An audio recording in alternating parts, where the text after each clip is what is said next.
everyone, Novels Wonderland here. Thank you all for the love and support you've shown me and the channel. COTE Sōsuke Aizen, the Poet.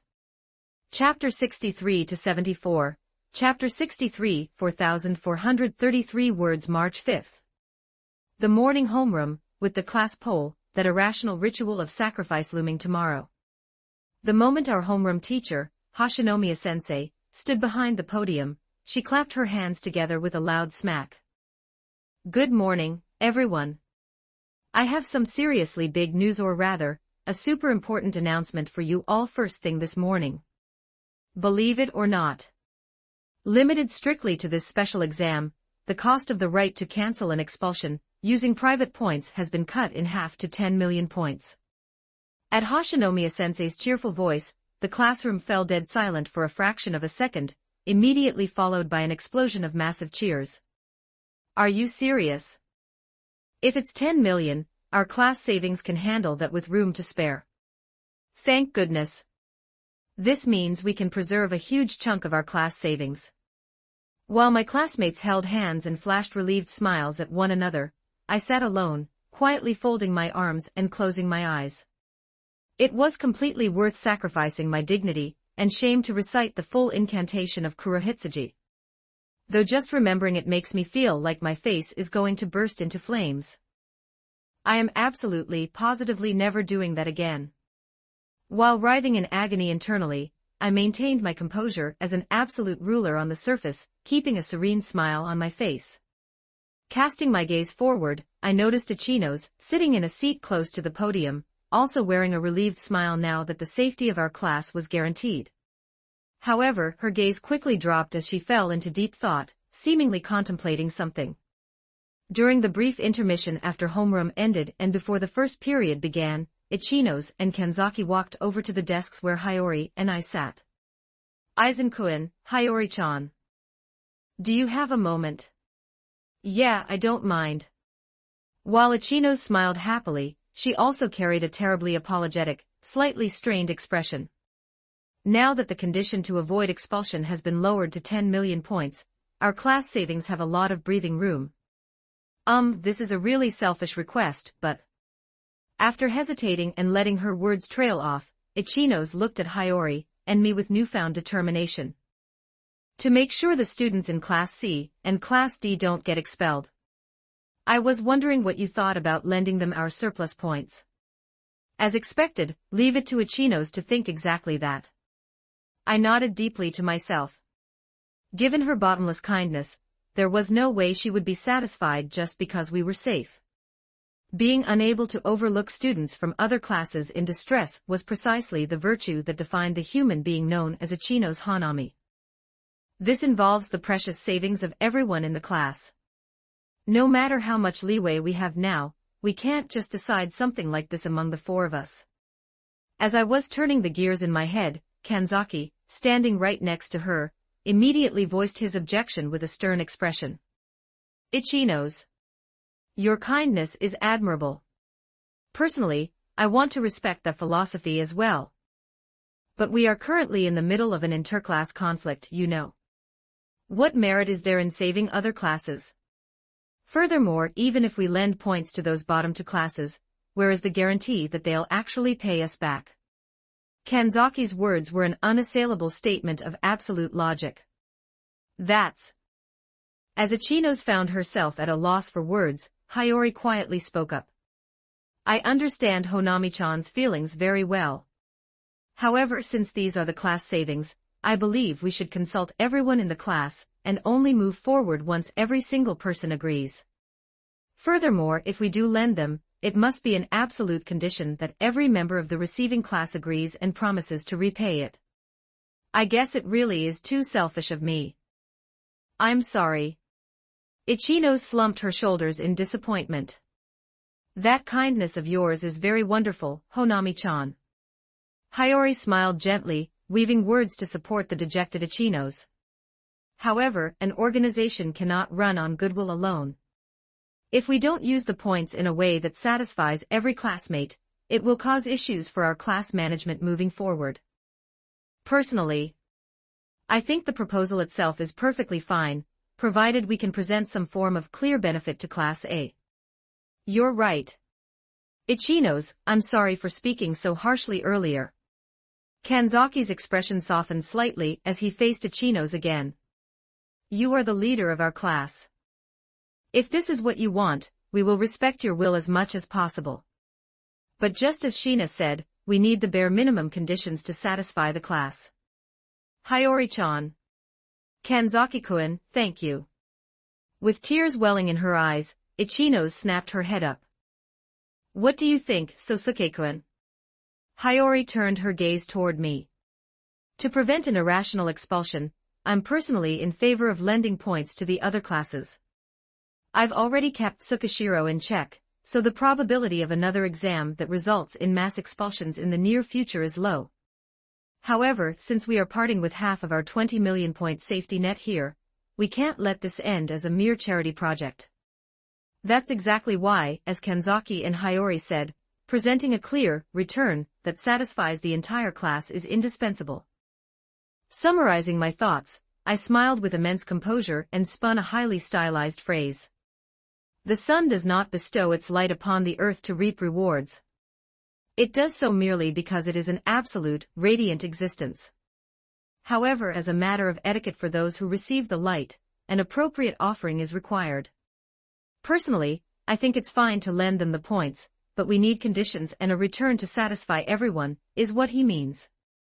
As Hiyori delivered her perfect translation, Ichinos nodded happily. Afterward, Ichinos utilized the brief window before class to explain the proposal to the entire class. Everyone, please listen. We have plenty of leeway now, but 10 million points might still be tough for Class C and Class D. That's why, if they want it, I'd like to lend them our points. Of course, it won't be unconditional. We'll make sure it's structured in a way that benefits our class too. In response to Ichinos' earnest appeal, the reaction from our classmates was generally positive. If that's what Ichinos wants, we won't oppose it. But if we just give them a free loan unconditionally, it'd be worrying if they don't pay it back, since it would just mean a net loss for our class savings. In that case, how about we have the students of the other class gather every single point they currently hold, and we only lend them the deficit that they're short of. If they pay us back with interest, it won't be a loss for us either.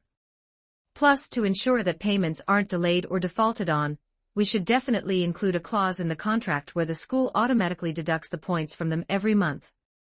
As realistic opinions to protect the class's assets poured in, Ichinos nodded firmly with a serious expression. Yes, I agree that a mandatory deduction contract is necessary. Since we're lending everyone's important points, we have to be strict about that. But let's avoid setting any penalties harsher than that or charging exorbitant interest. It might be selfish of me, but if we tighten the noose too much around their necks with overly harsh conditions when we're supposed to be lending points to save them, it defeats the whole purpose. At Ichinos' gentle yet firm words, the classmates flashed understanding smiles, saying things like, "That makes sense," and "That's so like Ichinos." Thus constructive opinions were voiced one after another by the classmates, and the lending conditions were finally finalized. Class C and Class D must collect points from every single student in their class, and Class A will only lend the remaining deficit. The loaned points must be repaid with a 10% interest rate piled on top. Lending 5 million means a repayment of 5 million. A contract will be signed to mandate automatic point deductions through the school in the event that repayment stalls. It was a proposal that perfectly balanced Ichinos' kindness with Class A's rock-solid risk management. Since our Class A had a discussion scheduled after school today to finalize our vote control for tomorrow's ballot, it was decided that the negotiations would take place during lunch break. To divide and conquer, Ichinos and Kanzaki headed to negotiate with Class C, while Hiyori and I headed to Class D. Lunch break. Ichinos and Kanzaki stepped into the Class C classroom. What's this? What do the Class A folks want? The Class C students clearly showed signs of wariness toward the sudden visitors. Everyone, sorry to interrupt. Please listen to me for just a moment. Standing before the podium, Ichinos expressed her concern for Class C's current situation, operating on the premise that salvation was now possible with 10 million points due to this morning's announcement. If you gather all your points and still can't reach 10 million, we in Class A can lend you the deficit with a small amount of interest. That way, Class C might be able to get through this without any expulsions. Ah yeah. Stop right there. Interrupting Ichino's was Manabe Shiho, who was hanging out with a group of girls at the back of the classroom. What's this? Did the honor students of Class A go out of their way to show mercy to a bottom class? Sorry, but we didn't ask for your meddling. Scoffing loudly, Manabe waved her hand dismissively as if mocking Ichino's. The person who's getting expelled from our class has already been decided. There's no way we're giving up our precious points to save him. Yeah, exactly. 10 million points for a guy like that. Ridiculous. Manabe's clique of girls chimed in one after another. For them, the expulsion of their former tyrant, Ryuan, was a done deal and a welcome one at that.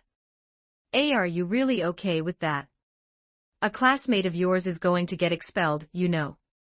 Ichino's questioned them, visibly flustered. Classmate? Don't make me laugh.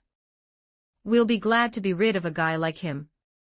Anyway, we aren't interested in playing along with your hypocrisy. Mind your own business.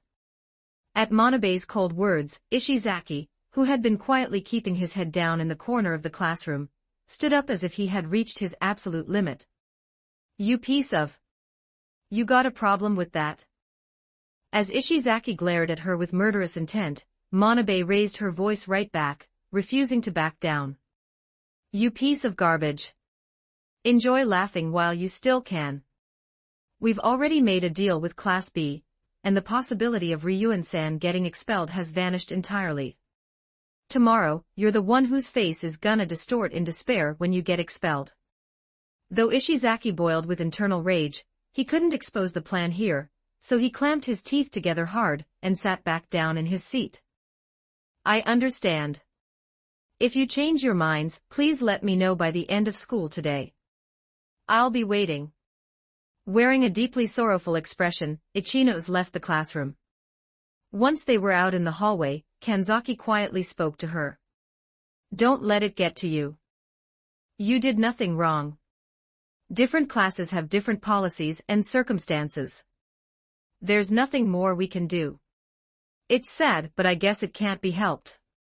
Ichino's could only nod weakly, her heart aching over the current fragmented state of Class C. Meanwhile, around the same time, Hiyori and I were heading toward the Class D classroom. Since it was lunch break, many students were rising from their seats to head to the cafeteria or the convenience store. If I struck up a conversation casually here, they probably wouldn't take me seriously. Standing at the entrance of the classroom, I let a thoroughly arrogant and commanding voice echo inside. Halt your steps. I shall personally bestow my words upon you. Now take your seats. T. The Student Council Vice President. This immense pressure that directly burns the skin. As expected of our absolute ruler, Aizen-sama. I am unworthy, yet I shall carve your profound words into my very soul. Suddenly, while gripping his right arm as if it were throbbing with dark power, I shouted out that excruciatingly cringeworthy line with a completely straight face. Ikii. Horikita mentioned it before, but is it seriously this bad? No way, no matter how stylized I am, I'm not this cringy, right? This is a terminal case of 8th grader syndrome. Desperately suppressing a massive urge to scream a meta-commentary critique, and feeling my face burst into flames from pure second-hand embarrassment, I maintained a cold, detached expression on the surface, and walked toward the teacher's podium. Standing before the class, I delivered the exact same terms Ichino's had proposed: collecting points from everyone, lending the deficit with a 10% interest rate, and signing a contract for mandatory school deductions if repayments stalled, conveying it in an overwhelmingly stylized and arrogant manner. We came here out of the goodwill of our Class A leader, Ichino-san. If you gather every single point from your class and still fall short of 10 million, we will lend you the deficit with a 10% interest rate. However, in the unlikely event that repayment is delayed, we will require you to sign a contract allowing mandatory deductions through the school, is what he means.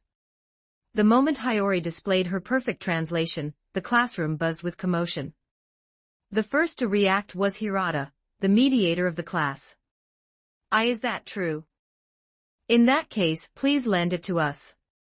I swear that we, Class D, will definitely pay it back, including the interest. The exact moment Hirata's face lit up, as if he had found a ray of hope. Don't screw with me. A vulgar, angry shout rang out, completely shattering the atmosphere of the classroom. Standing up was Yamauchi Haruki. Why the hell do we have to pool all our points together? If you're gonna lend them to us, you guys should just pay the full 10 million. Class A has plenty of leftover points anyway. At Yamauchi's incredibly selfish, beggar-like statement, the air in the classroom completely froze over. Internally, I bypassed being dumbfounded and went straight to speechlessness. This guy. Is he seriously saying that? Why the hell should we bear the full financial burden to save your classmate? In the first place, if you guys, the ones being saved, won't even show the sincerity of spending your own cash, do you honestly think our classmates would ever agree to this? On top of that, isn't he one of the guys called the 3 idiots of Class D? Given your daily behavior, shouldn't you be the prime candidate for expulsion anyway? As I felt like face-palming at the sheer stupidity of it all, Horikita Suzun, sitting in the very back row, barked out a sharp reprimand. Yamauchi-kun. Do you even comprehend how shameless of a thing you are saying? What is it, Horikita? I'm not saying anything wrong. You are wrong. Fundamentally so. Cutting Yamauchi down coldly, Horikita turned a sharp glare toward me. Aizen-kun. What is your objective? Going out of your way to present such favorable terms, while maintaining an attitude that looks down on us. Don't tell me you have some ulterior motive behind this. A warped perspective. But rest assured. No personal motives of mine intersect with this board. Did I not tell you just now? This is strictly the mercy of the Radiant Sun. Class A's leader, Ichino's Hanami. There is no ulterior motive. This is purely a proposal born from the kindness of our Class A leader, Honami-chan, is what he means. Hiyori calmly delivered her perfect translation. So it's Ichino-san's goodwill. I apologize for my warped perspective. Horikita let down her guard slightly and let out a small breath. It's a fact that this is a saving grace for our class. Just as Hirata-kun said, wait a minute. Just as Horikita was about to accept the negotiation, Shinohara, Hondu, and several others raised their voices in protest. Even if you're lending us the deficit, I hate the idea of our personal private points completely disappearing. I have a game I want to buy this month, you know. Foolish mortals. Suddenly, Ike's theatrical voice boomed through the classroom once more. Aizen-sama has bestowed his merciful words upon us for our sake. To think you cannot comprehend his profound, true intention. You ungrateful lots are truly beyond saving. You're just making things complicated. Suda barked back, immediately delivering a fierce retort while face-planting into his hands. Why yeah, everyone calm down. I'd still be so sad if someone ended up getting expelled. That's why I think it's better if we endure a little, and accept Ichino-san, and the others' proposal. Kushida also put on an anxious expression, clasping her hands in front of her chest as she tried to soothe the class. Ho ha ha ha. This is quite the comical farce once again. In the corner of the increasingly chaotic classroom, Koenji alone went his own way, elegantly crossing his legs and turning an amused gaze toward me entirely by himself. Within the classroom, a fierce argument erupted, splitting the class right down the middle into the approval faction, led by Hirata, Kushida, and Horikita, and the protest faction, led by Yamauchi and Shinohara. Are you serious? Do you guys even understand the situation you're in?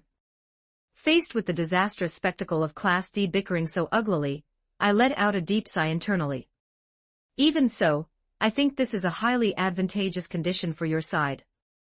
Sure, it involves mandatory deductions if repayments stall, but we haven't set any penalties beyond that. It's just a matter of paying back a little extra color at the end, and yet, you'd rather cut loose a comrade you've shared joys and sorrows with for a whole year just because you hate spending your own pocket money. Scanning the room, I searched for the figure of the lone man silently observing the scene. What are you thinking? If it were you, you'd be fully capable of uniting this abnormal space. Why are you just spectating? Whether he noticed my gaze or it was pure coincidence, Kiyotaka turned his expressionless eyes toward me. Everyone, calm down. Isn't making sure no one gets expelled from the class the most important thing right now? Hirata shouted at the top of his lungs, louder than he ever had before. His face wasn't just painted with anguish, it was flushed bright red with intense fury. How can you say such horrible things? A classmate might get expelled. There is absolutely no reason why anyone should be hurt. When Hirata slammed his hand onto a desk, the classroom fell dead silent for a brief moment. Hirata-kun is right. Even putting emotional arguments aside, we should not allow an expulsion to happen here. Rising as if cutting through the silence, Horikita voiced her agreement with Hirata. Since we lack the funds, borrowing points from Class A, in other words, taking on a massive debt, is necessary. Even so, compared to the crushing disadvantage of losing a member and creating a numerical deficit against other classes, taking on debt to prevent an expulsion is by far the more rational choice for our future. Wait a minute. Horikita-san, you've been acting like a leader and talking down to us for a while now. Stepping up to bite back directly at Horikita's logical analysis was Shinohara. There's no way a class like ours can aim for Class A from here anyway.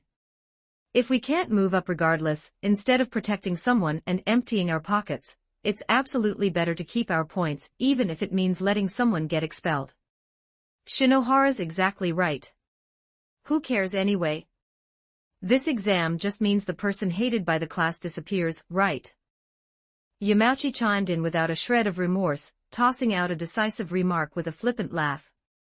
In fact, it's better for us if the guy dragging us down disappears. You people are truly. At the cold, detached rationalization of the two, the sanity residing in Hirata's eyes snapped completely. How can you say so easily that it's fine for someone to be sacrificed? Hirata's face distorted with rage, looking ready to leap across the room and grab them by the collars. As Hirata trembled with fury, the voices of the protest faction agreeing with Yamauchi and Shinohara began to overlap, accelerating the classroom into an uncontrollable state of chaos. Overwhelmed by the unprecedented, abnormal fury of Hirata, and the atmosphere of a class where logic completely failed to register, Horikita lost her words and stood frozen in place. Beside me, Hiyori quietly pulled at my sleeve. Looking down at her, Hiyori wore a sorrowful expression and gently shook her head. Further negotiation is pointless. In a state like this, it might have been better if we hadn't brought the point-lending proposal at all. By showing them a glimpse of hope carelessly, we've only deepened their despair. To avoid saddening Ichinos, who went out of her way to set this up, I'll keep this hideous outcome to myself. Quietly closing my eyes, I resolved to terminate the negotiation. Feel free to pull each other down at the bottom of an unsightly mire. To those who lack even the will to grasp the stars in the sky, not a single ray of the light I provide shall exist. Just as I let my stylized, arrogant parting words echo through the classroom and turned my back, it happened. Aizen-kun. Along with a sorrowful cry, Hirata called out as if clinging to a final lifeline. His face was painted in deep despair, and his outstretched hand trembled faintly. I swear we'll definitely pay it back. I'll take responsibility and handle it somehow, so, please, somehow. You really are a bottomlessly good, sweet guy. Looking at the desperately appealing Hirata, I felt a quiet wave of sympathy internally. But as expected, we can't lend the precious points our classmates worked so hard to save to a class in such an utterly disastrous state. Even if you say you'll bear it alone, there's a limit to what you can do, and even if we tried to enforce mandatory deductions, with that kind of attitude, many students would resist, and the discussion would never reach a consensus. No matter how much Hirata struggled alone, the the collapse of this class was already far past the point of recovery. Know that there is no salvation in the sky you look up to while crawling on the ground. I delivered that cold, definitive rejection and took a step forward. Behind me, I could sense Hirata, his hope completely shattered, collapsing powerlessly to his knees. Even so, I left the Class D classroom without looking back. Walking out into the hallway and putting some distance between us and that chaotic classroom, Hiyori, walking beside me, murmured softly. I feel sorry for Hirata-kun, but in that state, we truly can't lend them anything, can we? Echoing Hiyori's calm assessment, I replied quietly while keeping my eyes fixed forward. Those who choose the path of drinking muddy water require no outstretched hand. They are merely destined to wither away within the narrow boundaries they have drawn for themselves. Near the end of lunch break, when Hiyori and I returned to the Class A classroom, Ichinos and Kanzaki were already there. The four of us gathered to report our respective negotiation results to one another. Unfortunately, the negotiations fell through. Class D failed to achieve a consensus regarding repayment, and they couldn't meet the conditions for the loan. To avoid hurting Ichinos unnecessarily, I withheld the hideous bickering and the reality of them cutting a comrade loose for selfish reasons that had taken place in that classroom, conveying the result strictly as a mismatch of conditions. So it didn't work out with Class C or Class D either. Ichinos lowered her eyes sorrowfully, letting out a small sigh. Our proposal should have been a perfectly reasonable offer. But with the other classes completely fractured internally, signing a contract was impossible no matter how hard we tried. Kanzaki stated the objective facts plainly. Kanzaki is right. Though in reality, it went past the level of opinions being split, and was already completely broken. Adding that amendment internally, I gave a quiet nod. In the end, forcing a concession out of Tsukishiro was a good move. But the ones who actually benefited were strictly Class A and Class B, who possessed the financial power and solidarity to avoid an expulsion. Bringing a piece of rolled omelette to my mouth, I turned the gears of thought internally. If Ryuan hadn't stepped down, he might have collected the points under his dictatorial regime, and the discussion might have yielded a different result. Even so, that display from Class D was incredibly severe. Yamauchi, who sold out a comrade for his own self-preservation, and went as far as demanding that others foot the entire bill as if it were a given. And the students who were willing to condone a comrade's expulsion just to save a few tens of thousands of points right in front of them. No, perhaps I can't blame them entirely. Having been at the absolute bottom of class points since enrollment and forced to live in extreme poverty every month, if they're suddenly asked to hand over their meager savings in full, it wouldn't be surprising for students to react that way. I turned my gaze toward the dejected Ichinos in front of me, Hiyori and Kanzaki quietly eating their lunches, and our classmates chatting merrily around us. If our class ever fell into the same situation, everyone would undoubtedly choose the path of spending their own cash to save a comrade without a moment's hesitation. An overwhelming disparity. It wasn't just a difference in points. It was a difference in class philosophy, solidarity, and the heart to care for one another. Reaffirming the unshakable bond of Class A, I turned my thoughts toward the upcoming class poll tomorrow. Chapter 64, Chapter 64. 4260 words. The after-school hours of March 5th. Not a single student from our Class A had gone home. Everyone remained in the classroom, setting up a final meeting to unify our intentions, with Ichinos at the center. Everyone, thank you so much for staying behind after school again today. Tomorrow is finally the day of the class poll. But before that, let me first report the negotiation results with Class C and Class D. Standing at the podium, Ichinos lowered her eyebrows with a slightly disappointed look. To put it simply, we didn't end up lending points to either class. Really? I brought the proposal to Class C myself, but it seems they have a lot of internal issues going on, so they declined this time. Allow me to explain regarding Class D. Taking over from Ichinos, I let my voice resonate quietly from my seat. They lacked the resolve to look up at the same heavens together. Their steps were uncoordinated, meaning they lacked the vessel required to forge an equal covenant with us. Thus, I severed the light extending toward them. I cannot entrust the brilliant trajectory you all have built to a small boat that cannot even determine its own destination. They couldn't unify the class's intent to repay the loan, so he judged it impossible to form a contract and called off the negotiations. We can't lend the precious points everyone worked so hard to save to a class that can't even agree among themselves, is what he means. Upon hearing my report, the classmates looked at one another and let out exasperated sighs. Are you serious? They couldn't even pull together under a condition as generous as Ichinos's. Well, it's just as Aizen says. It was the right call not to lend to them in that state. As the classmates voiced their understanding, Ichinos also gave a small nod. Aizen-kun's judgment was correct. It's incredibly sad that someone will be expelled, but if the other class can't cooperate, there's nothing we can do. Thank you, Aizen-kun. Ichinos flashed a soft smile in my direction before returning to a serious expression and scanning the entire room.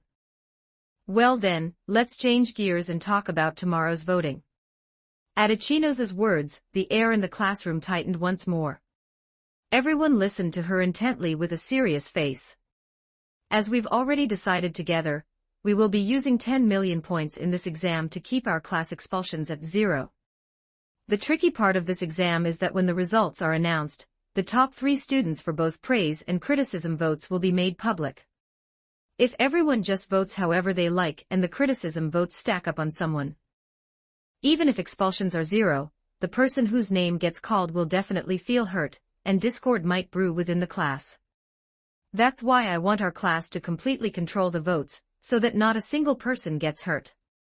Ichinos paused, shifting her gaze to Kanzaki, who stood next to the podium with his arms crossed. I want the praise votes from within the class to be gathered on me. It has been decided that all the criticism votes will be gathered on Kanzaki-kun. On Kanzaki-kun? While the classmates gasped in surprise, Kanzaki didn't flinch. He spoke up quietly. This is an exam where someone has to take the hit. If that's the case, rather than scattering the votes half-heartedly and fueling anxiety, it's far better for the class's mental health if I take on all the hate. If Ichinos is the center of gravity for the light, then I shall be the shield of darkness. Don't sweat it. My rampart of the soul isn't fragile enough to crumble from a few criticism votes. Kanzaki, you really are the coolest man alive. If it weren't for the stylized dialogue after effects, you'd be the perfect second in command. I gave him a standing ovation in my head, deeply moved by his chivalrous spirit. Kanzaki-kun, thank you so much. When Ichinos bowed her head with a deeply apologetic look, Kanzaki simply replied with a brief, don't mention it. And one more thing. Ichinos clapped her hands together lightly to re-energize the room. Regarding the praise vote that can be cast for a student outside our class, we've decided to pool all of them for Ayanokoji Kiyotaka-kun of Class D. The announcement caused a minor stir in the classroom. Hamaguchi, a male student, was the first to raise his hand. If you say so, Ichinos-san, we'll follow along. Why Ayanokoji-kun from Class D? We don't really interact with him much, so could you tell us the reason why we're gathering votes for him? At Hamaguchi's reasonable question, the other classmates nodded along in agreement. Yeah, that's a natural question to ask. Ichinos then revealed the fact that we had prearranged during our discussion. Actually, Aizen-kun negotiated with Sakayanagi-san of Class B and formed a contract.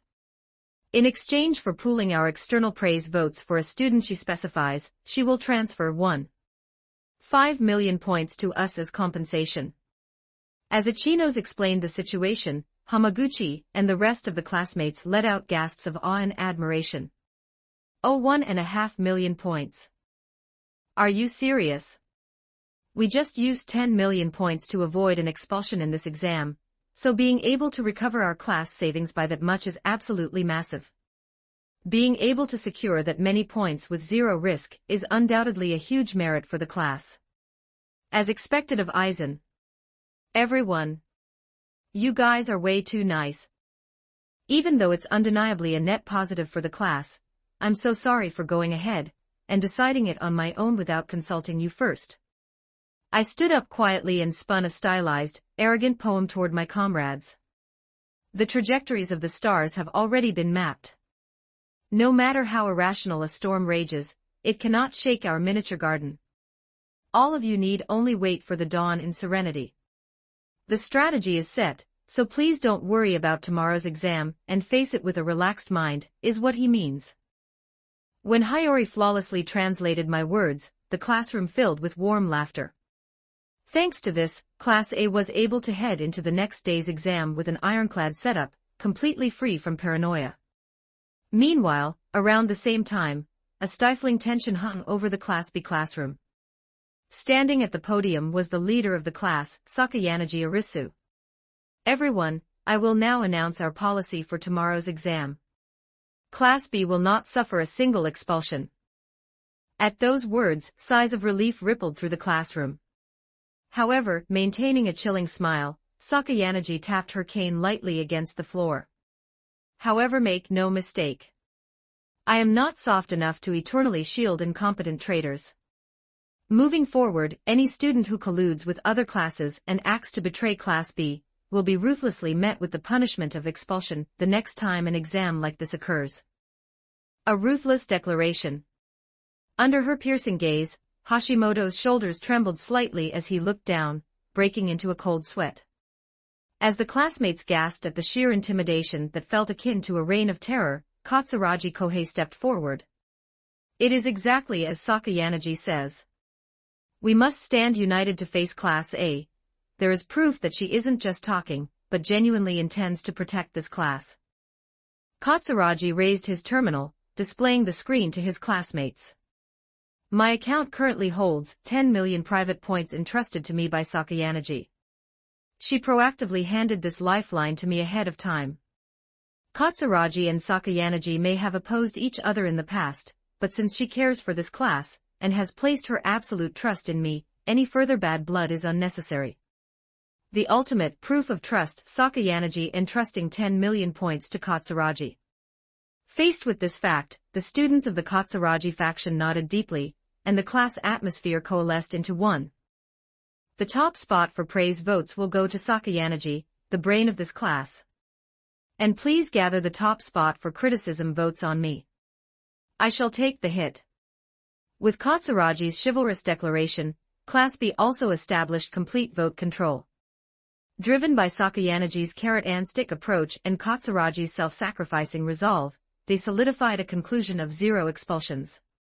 Turning over to Class C. Their classroom was filled with a strangely buoyant, bizarre atmosphere. Aha, tomorrow we finally get to say goodbye to Ryuin. I hope he shows us a good face at the very end. Manabe Shiho tossed out mocking words alongside her clique of girls.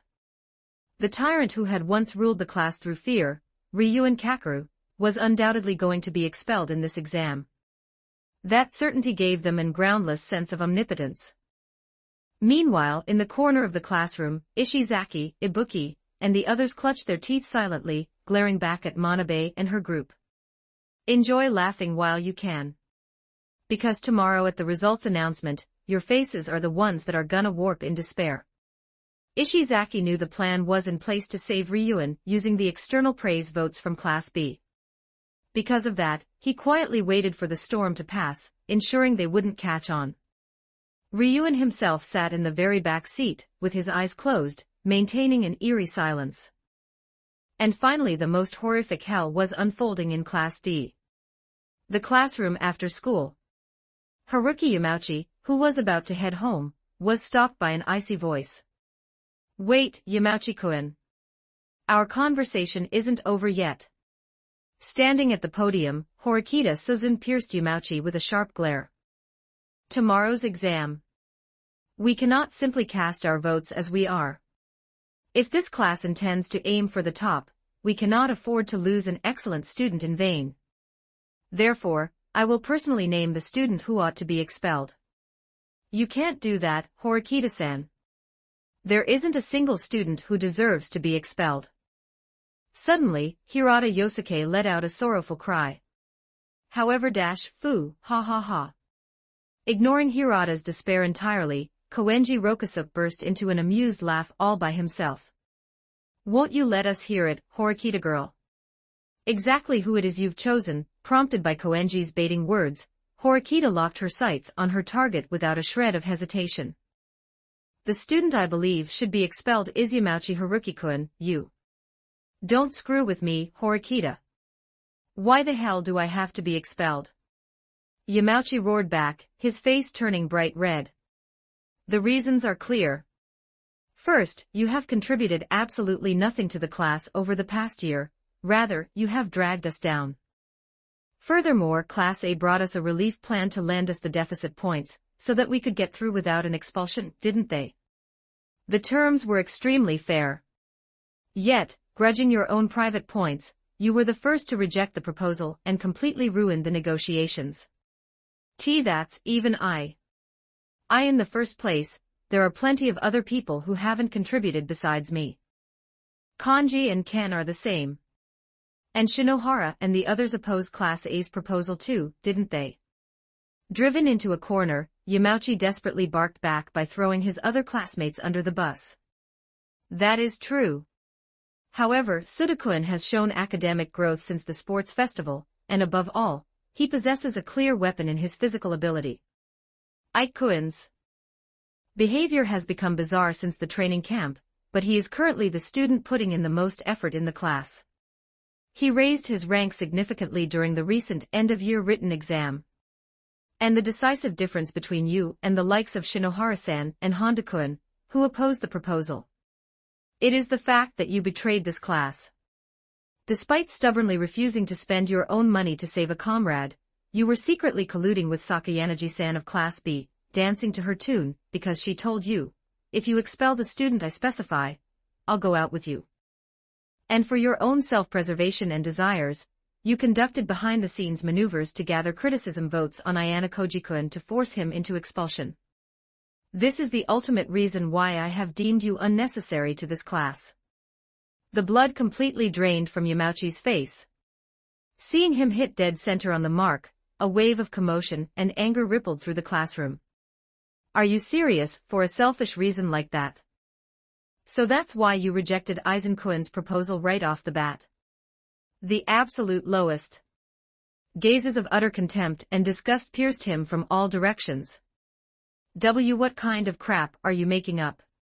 Stop it, stop it, stop it. As the classroom atmosphere completely died into a condemnation of Yamauchi, Hirata clutched his head and screamed, shaking his head like a broken doll. Naming someone like that is unacceptable. Horikita-san, you're wrong. If we just talk it out, someone being sacrificed is absolutely insane. Hirata-kun. Look at reality. In a class that cast aside the very hand Class A extended to us, there is no way for this to end without anyone getting hurt. If we don't cut him loose here, the class will completely fracture. Horikita coldly dismissed Hirata's tragic cry, and turned her gaze back to Yamauchi. Yamauchi-kun. I will never forgive a traitor who rejected salvation out of selfish greed, and went as far as colluding with another class to sell out his own comrades. I didn't do anything wrong. That's right, Kushida-chan helped me too. Kushida-chan was also telling people to cast criticism votes for Ayana Koji, wasn't she? Seeing Hirata's defense fall flat so easily, and finding himself completely cornered under the freezing glares once more, Yamauchi attempted to pin the blame on Kushida Kikyo with an incredibly ugly excuse. In that instant, Kushida slumped over her desk, burying her face in her hands as she began to weep. Yamauchi-kun was in so much trouble, begging me to help him. I felt sorry for him and tried to help. And yet, to push everything onto me like this, how could you? Trembling shoulders and weak, fragile sobs. Facing her brave, pitiful figure, the surrounding male students turned their glares of condemnation toward Yamauchi all at once. Utilizing the kind-hearted Kushida just to save his own skin, and then trying to shift the blame onto her in everyone's eyes, he had crossed the line into an unsalvageable piece of trash. Kushida-san. However, Horikita alone showed zero sympathy, driving a wedge with a chilly voice. I acknowledge your good nature but recognize your own influence. That careless action of yours nearly put the class in a fatal crisis. I'm sorry, Horikita-san. Quite unsightly, Yamauchi-boy. Leaving the weeping Kushida aside, Koenji Rokusuke mocked Yamauchi while gazing into his hand mirror. Kicking others down for your own self-preservation, and then shifting the blame onto a pretty girl with unsightly excuses. Your existential value isn't just zero, it's in the negatives. You are unworthy of even entering my field of vision. You bastard, Koenji. Horikita's roar dominated the classroom. Tomorrow's vote, who you cast your ballot for is entirely up to your individual freedom. For the sake of the class, think carefully about who is truly unnecessary before you vote. With Horikita's cold declaration, Class D's judgment play drew its curtains. And then March 6th. The day of the fateful class poll. The voting in each class was conducted solemnly, and by afternoon, the results were announced by each respective homeroom teacher. Standing at the podium, Hashinomiya-sensei read out the results with a bright voice while looking at her tablet. All right, great work everyone. I'll announce the results. First place for praise votes is Ichino's Honami-san. You've obtained a protection point. And first place for criticism votes is Kanzaki Rujikoen. In that instant, Ichino stood up and spoke in a clear, unwavering voice. Hashinomiya-sensei. I apply to cancel Kanzaki-kun's expulsion using 10 million private points. Yes, application received. With this, 0 expulsions from Class A. Everyone, you really did a wonderful job. As Hashinomiya-sensei applauded, the classroom erupted into cheers of joy. I'm really glad no one was lost from our class. Even so, I wonder what happened to the other classes. Letting out a quiet sigh of relief, I turned my thoughts toward the movements of the other factions. In the Class B classroom, the homeroom teacher was also solemnly delivering the results. First place for praise votes, Sakayanaji Arisu. Protection point obtained. First place for criticism votes, Katsuragi Kohei. Katsuragi stood up and declared in a calm voice. Paying 10 million points to apply for the cancellation of the expulsion. This side too ended with a perfect result exactly as arranged. Both classes achieved 0 expulsions, proving their ironclad solidarity as they concluded the exam. Standing at the podium, Sakagami-sensei read out the results in a detached, cold voice devoid of emotion. Now announcing. First place for praise votes, Kaneda Satoru. And first place for criticism votes, Manabe Shiho. Therefore, Manabe is expelled. Pack your things and leave the room. No way, right. The moment she heard her name called from Sakagami-sensei's mouth, the expression completely drained from Manabe's face. Why am I first place? The one getting expelled is supposed to be Ryuen, right? This is crazy. She screamed frantically, but the reason was obvious. Through the deal, Ryuen had gathered a massive number of external praise votes from Class B. Praise votes possessed the power to cancel out criticism votes. As a result, the criticism votes against Ryuen were completely wiped out, pushing Manabe, who had relatively accumulated hate within Class C, to the top spot for criticism votes. It's a lie. Me getting expelled. No. Manabe's screaming shrieks echoed through the classroom. Gazing down at the horrific scene from the back of the class, Ryuen simply let out a sinister laugh from the depths of his throat entirely by himself. During the interval before their homeroom teacher, Chabashira, appeared in the classroom, Class D was enveloped in a heavy, restless air. While everyone looked down with few words, silently awaiting the moment of judgment, an irritating tapping sound continued to echo through the silence. Yamauchi, glaring into space with bloodshot eyes, was aggressively shaking his leg in a severe fit of nervous jittering. Seeing that highly comical sight, Koenji Rokusuke let out a scoff while elegantly looking into his hand mirror entirely by himself. Literally trembling while awaiting judgment, aren't we, Yamauchi boy? Truly unsightly. You bastard. At Koenji's precise provocation, the thread holding Yamauchi together, stretched to its absolute limit, snapped cleanly. Rising from his seat with a violent rattle, he scanned the entire class with a crazed smile. Fine, I might as well just say it. At the sudden shout, the classmates flinched, their shoulders trembling. Too bad for you guys. The one getting expelled isn't me. Sakayanagi-chan promised me that she'd put all of Class B's praise votes on me. No matter how many criticism votes you guys dump on me, it's meaningless. At those words delivered with a smug look, the air in the entire classroom completely froze. Far from showing remorse for betraying the class, he was actually boasting about it. Broadcasting loudly that he had sold out his comrades for the sweet bait of dating her, and had rejected the salvation from Class A. The classmates looked at Yamauchi with gazes of complete and total disgust, bypassing anger entirely. Yamauchi, take your seat. Amidst the silenced classroom, Chabashira-sensei stood at the podium, looking down at the Class D students as she delivered the results flatly. First place for praise votes is Ayanakoji Kiyotaka. A protection point is granted. Ayanakoji. Why Ayanakoji? At the completely unexpected name, murmurs of confusion broke out across the classroom. Among them, the one who showed the biggest reaction was Yamauchi Haruki. Ayanakoji. Isn't that a mistake for first place in criticism votes? Yamauchi violently rose from his seat, snapping at Chabashira-sensei at the podium. However, keeping a cold gaze, Chabashira-sensei delivered the ruthless declaration. There is no mistake. And first place for criticism votes is Yamauchi Haruki. It is you. You are expelled as of today. Faced with the reality delivered by Chabashira-sensei, Yamauchi's eyes widened so much he looked ready to foam at the mouth. Why am I the one getting expelled?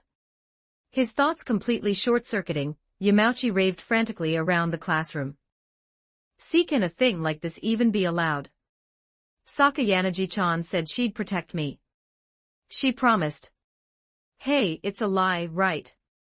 Did you honestly think that little girl was taking an ignoramus like you seriously? Koenji scoffed through his nose at the raving Yamauchi, keeping his eyes fixed on his hand mirror. Shut up. Receiving freezing glares devoid of any sympathy, Yamauchi turned back to Chabashira-sensei with clinging eyes, escaping from Koenji's words. That's right. Sensei, let me negotiate with Class A. Those guys said they'd lend us points.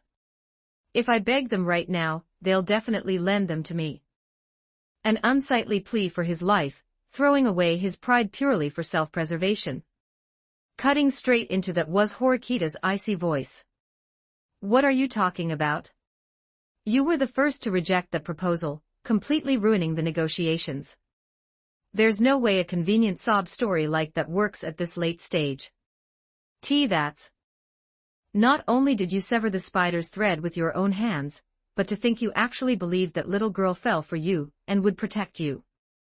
Genuinely, highly comical. Koenji fired an even more merciless follow-up at Yamauchi, who was left speechless by Horikita's scathing logic. You bastard. Don't screw with me. Having his stupidity thoroughly thrust in his face, and completely losing any escape route, Yamauchi gave in to his rage, grabbing a nearby chair and swinging it down toward Koenji with all his might. Watch out! The moment someone shrieked. Koenji easily caught the swinging chair with a single hand, completely halting its movement. Then, maintaining his usual aloof demeanor, he flooded Yamauchi with overwhelming murderous intent alongside a sharp glare. Know your place, Yamauchi boy. His face contorting in fathomless terror, Yamauchi dropped the chair from his hands and collapsed onto the floor right there. Yamauchi. It's for your own good, drop it, Chabashira-sensei stated coldly to control the commotion, pulling the paralyzed Yamauchi by the arm and escorting him out of the classroom. Left behind in the classroom after the raving, shouting Yamauchi departed was nothing but a heavy, chilling silence. The after-school hours of the same day.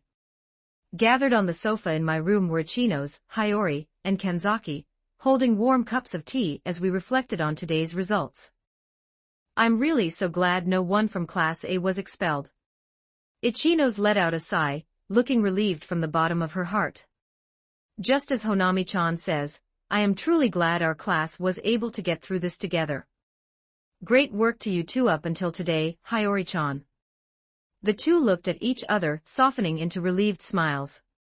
However, Ichino's quickly dropped her gaze, a slightly sorrowful expression washing over her. But if possible, it would have been nice if no one had been expelled from Class C or Class D either. Don't worry about it, Ichinos. Kanzaki spoke to the sinking Ichinos in a quiet but firm voice. They complained about even that exceptional condition, and were in a state where they couldn't cooperate. It was an impossible ask for us to extend a hand anyway. They merely accepted the outcome at the end of their own choices. Kanzaki-kun is right, Honami-chan. Hiyori also gently took Ichino's hand, offering a warm smile. We did the absolute maximum we could. Besides, because Honami-chan pulled everyone forward, our class can welcome tomorrow without losing a single person. Please hold your head higher. Kanzaki-kun, Hiyori-chan. Yeah, you're right. Thank you. Receiving their support, Ichino's face lit up, regaining her usual bright smile. It looks like Kiyotaka safely obtained his protection point as well, and we in Class A delivered a result of 0 expulsions. I stood up quietly to commend my comrades. The chaotic feast demanding a sacrifice has ended. We have crossed this night without losing a single star. As I spun my stylized, arrogant poem, the 3 sets of eyes gathered on me. No matter what kind of hell the next battlefield may be, as long as you follow my steps, the word defeat does not exist for you. For now, let us simply surrender ourselves to the lingering afterglow of this victory. Great work to everyone on this special exam. Let's keep up the good work for the next exam too, is what he means. When I declared this with grand majesty, Hiyori offered a perfect translation while letting out a small, amused giggle. Foo-foo, that's right. No matter what exam comes our way, we will definitely be fine. Ichino's laughed brightly, and Kanzaki gave a reliable nod. The scales of judgment laid out by irrational rules. The upper classes that suffered 0 expulsions through perfect solidarity, and the lower classes that cut their own comrades loose with their own hands. Leaving an absolute disparity in its wake, the Feast of Sacrifices quietly drew its curtains. Chapter 65, 3,100 words March 8. The class poll, an irrational ritual of sacrifice, had come to an end. 2 days had passed since the first expulsions of the school year took place in Class C and Class D. While a heavy atmosphere hung over the entire school, the full details of the event selection exam, the final showdown of the school year, were announced by the homeroom teachers of each class. Standing at the podium, Hashinomiya-sensei completely dropped her usual frivolous attitude. With a serious expression, she began writing down the detailed rules. Event selection exam. Rules: each class will deliberate and choose one opponent class to challenge. If multiple classes nominate the same opponent, a lottery will decide. Each class must devise 10 events, 5 genuine events and 5 bluff events, which will be submitted to the school and made public. The 10 events cannot feature overlapping participants, and events that can end in a draw are strictly prohibited. On the day of the exam, 7 events will be randomly selected from the combined pool of both classes' genuine events, $5 times 2 equals $10 events total, to determine the winners and losers. The participants for each event will be selected on the spot by the class's predetermined commander, based on the situation. The commander also holds the right to intervene in each match. The class that wins a majority out of the 7 events will secure 100 class points. The commander of the losing class will be expelled.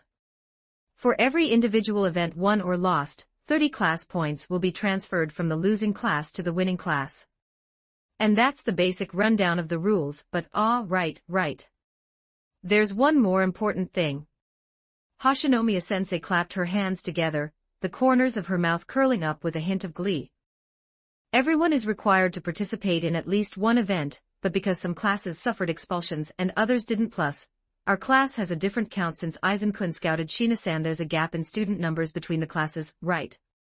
Regarding that point, the required number of participants for multi-person events is set based on the class with more students. Meaning, for example, if we end up facing Class C with their 38 students, they won't be able to fill 3 slots worth of vacancies. Simply having more heads means we can cover things much more securely. It's a rule where a numerical advantage directly translates into an upper hand. So, for our large household of 41 students, this is quite a massive advantage. At those words, the faces of the classmates instantly brightened. I quietly closed my eyes, organizing the evolution of the exam rules in my head. During the paper shuffle in the second semester, the rules utilized average scores to eliminate any inequality caused by differing student counts.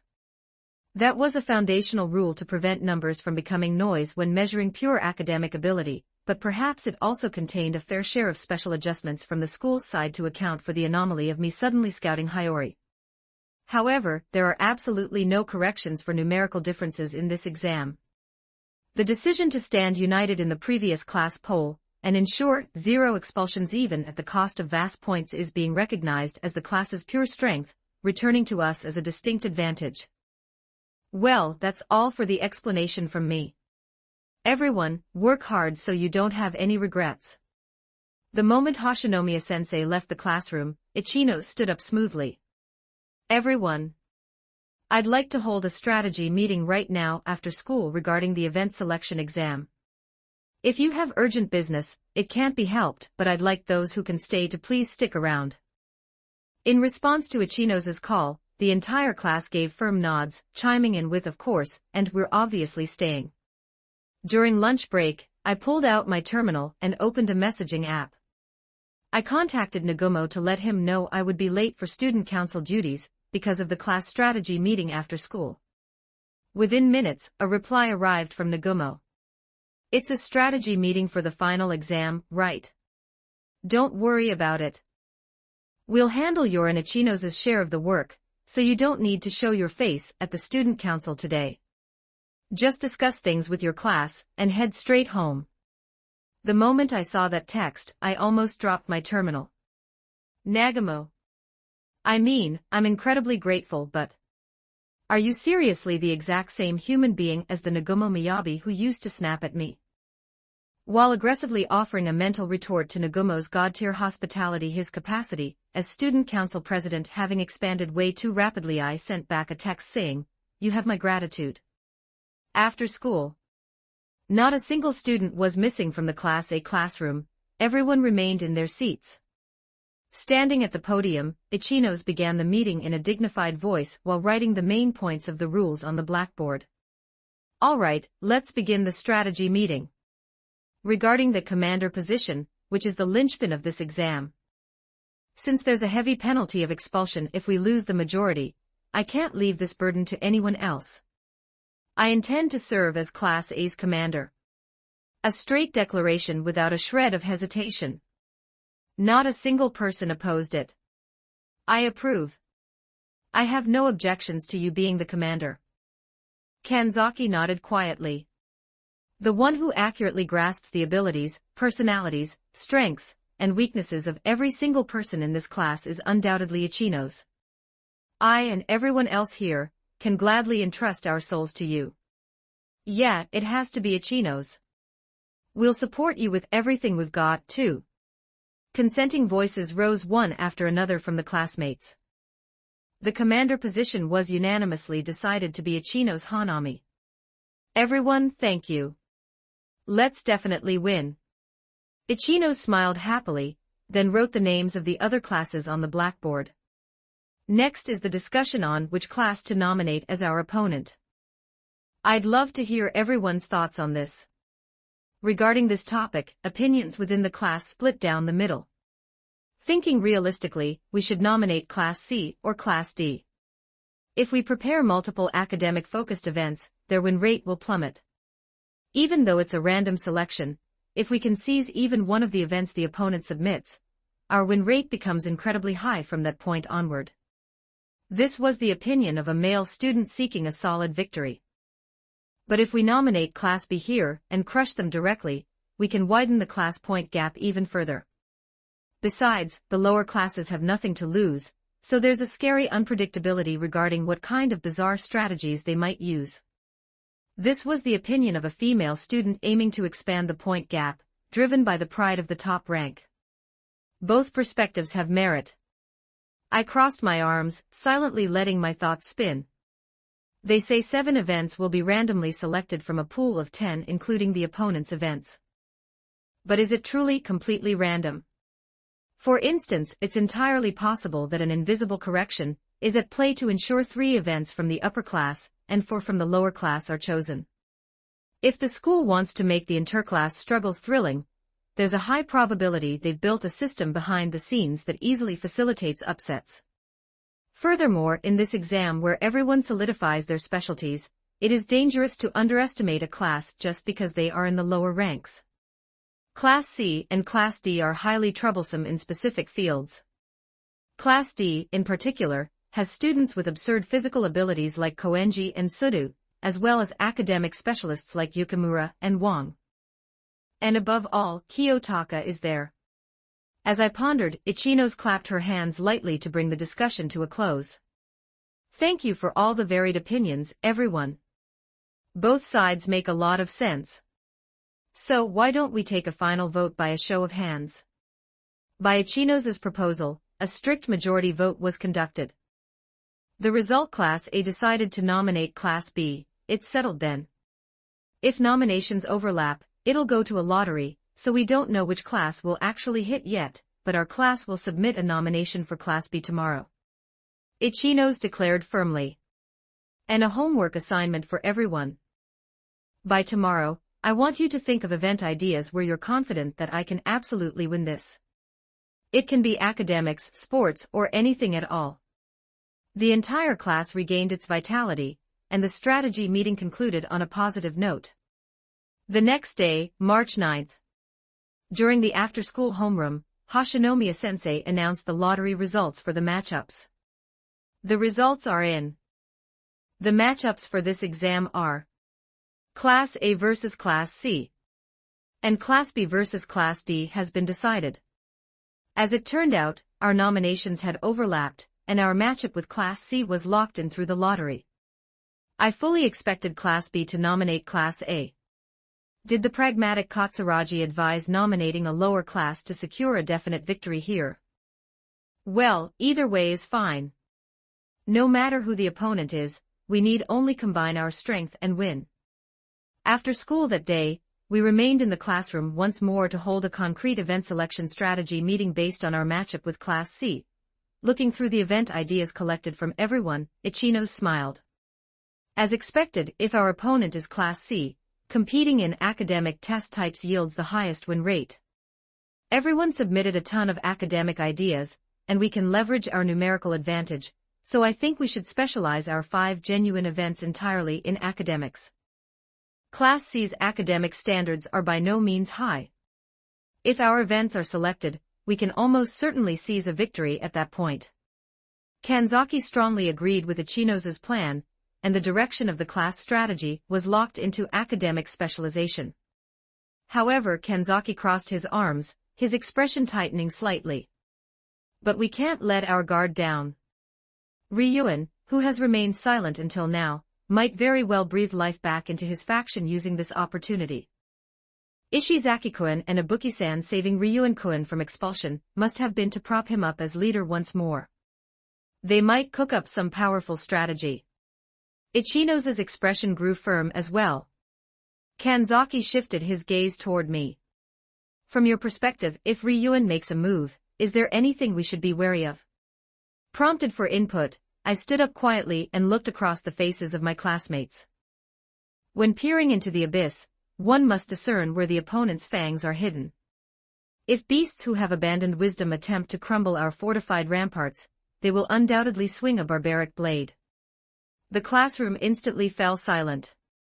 If the beasts gather in a pack, plotting to collapse the throne through numbers and violence, that too is a welcome diversion. Those of you who possess knowledge of martial arts, I shall personally forge your souls and grant you the fangs required to slaughter beasts. Overrunning them with overwhelming force, allow me to teach you that supreme art. There's a high probability Class C will force a team martial arts match or something similar, so Sōsuke will personally teach the athletic students how to fight, is what he means. Sitting next to me, Hiyori offered a flawless translation with an amused giggle. Indeed, if Ryuin-kun is taking command, there's a high chance he'll push through with brute force using a large group, relying on Yamada-kun, Ishizaki-kun, and the others. Ichino's clapped her hands in realization. But if Aizen is going to forge them personally, nothing could be more reassuring. Even if a martial arts or power-based team match comes our way, we can reliably intercept them. Kanzaki nodded deeply as well. Furthermore, one more thing. Do not neglect your vigilance against behind-the-scenes, underhanded tactics. I continued my speech. Beasts do not necessarily bare their fangs only in a formal arena. It is their nature to lurk in the dark, hunting careless pieces. Until the curtains rise, never step into the shadow realm alone. Please make sure to always move around with someone else before the special exam. Also be careful not to enter areas without security cameras, is what he means. Hearing Hiyori's translation, the classmates' expressions tightened as if hit by a sudden realization. If Ryuin-kun is back, there's plenty of possibilities that he'll use dirty tricks to injure opponents and force them to sit out. Let's make sure to move in groups of multiple people during after-school commutes and holidays as much as possible. Thanks to my warning, class A further tightened its vigilance and solidarity. A few days later. Regarding the academic events, since we possessed high baseline intellect and a numerical advantage, leaving the after-school study sessions to Ichino's, and the others practically guaranteed victory. Meanwhile, I gathered the highly athletic students in the martial arts dojo after school, personally conducting karate and judo lectures. The group consisted of Kanzaki, Shibata, and Takigawa, who was reasonably good at sports, among the boys. From the girls, I gathered Tsub and Ando, both of whom possessed excellent physical capabilities. Your step-in is shallow. Do not let your gaze broadcast your next move. If you cannot read the subtle contractions of muscles, the very logic of the body, you are nothing but a target in front of me. Are you serious, Aizen? I didn't see that throw coming at all. As I lightly swept Shibata's foot, and sent him tumbling onto the tatami mat, his eyes widened in sheer awe. I can't read his center of gravity shift at all. On top of that, no matter how much he moves, his breathing hasn't faltered once. No, Aizen's movements are just out of spec. This is straight-up Spartan training.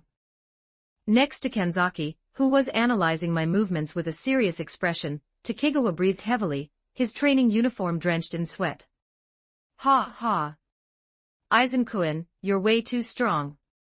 We actually had quite a bit of confidence in our athletic abilities, too. Tsub and Ando, their faces bright red as they panted for breath, were unable to hide their shock at my overwhelming prowess. Everyone has decent instincts. While maintaining the intimidating aura of a martial arts master who showed zero openings on the surface, I calmly conducted a tactical analysis in my head. Ryuin will likely set up a women's martial arts match with a bookie as the core. Tsub and Ando have high athletic capabilities, but beating a martial arts veteran like a bookie with overnight training is a tall order. I should at least thoroughly beat defensive and break-fall techniques into them to ensure they don't get injured. I shifted my gaze to the boys. On the boys' side, Kanzaki and Shibata pick things up quickly, and Takigawa has guts. If they face Ryuin or Albert directly in a team match, it'll naturally be tough, but they have a solid chance at victory if the opponent is around Ishizaki's level. Furthermore, knowing Ryuin, since he witnessed my movements during the sports festival, he won't be foolish enough to set up a winner-stays-on elimination match for the boys. I don't know the participant count for a team match, whether it's 3 or 5 people, but I want Kanzaki and Shibata to somehow scrape a win. As for who to pit against whom, that boils down to the commander's deployment. There is no time to rest. What I wish to grant you is not the tranquility of succumbing to defeat, but definitive fangs to slaughter beasts. Come, steady your breath and face me once more. UUSS. Answering with cries that sounded like screams in response to my overwhelming and stylized coaching, the students nevertheless stood up, their eyes harboring definitive fighting spirit. March 14th. Today was White Day. A crucial day to convey gratitude and affection to the beloved partner who flawlessly translated my stylized poems on a daily basis and continued to support me by my side. Excuse the intrusion, Sōsuke. When I opened the door to my room, Hiyori stepped inside with a happy smile. Ah, welcome. Come, let me take your coat. I took Hiyori's coat with a stylized movement and escorted her to the sofa.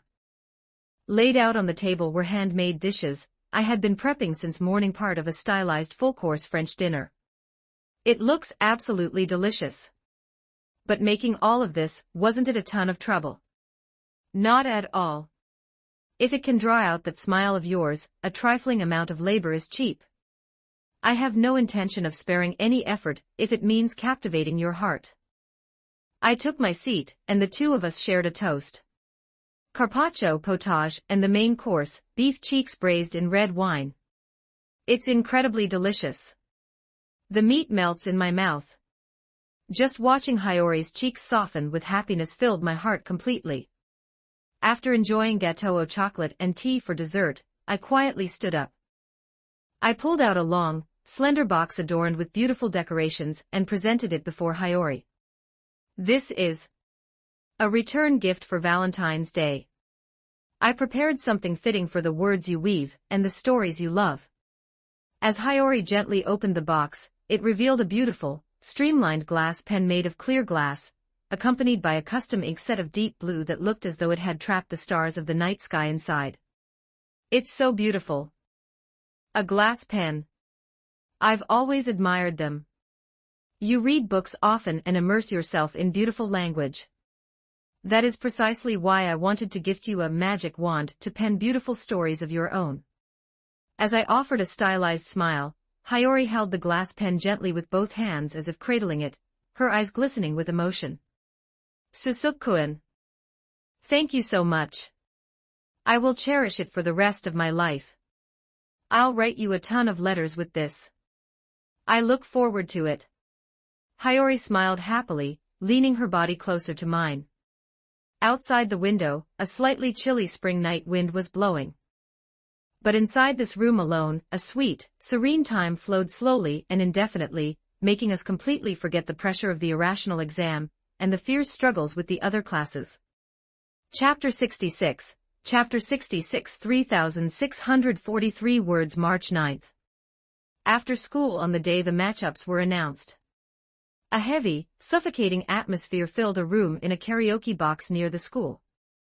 Sunk deep into the center of the sofa was the man, who had just escaped the brink of expulsion in the recent class poll, and returned to the forefront of class Ryuin Kakeru.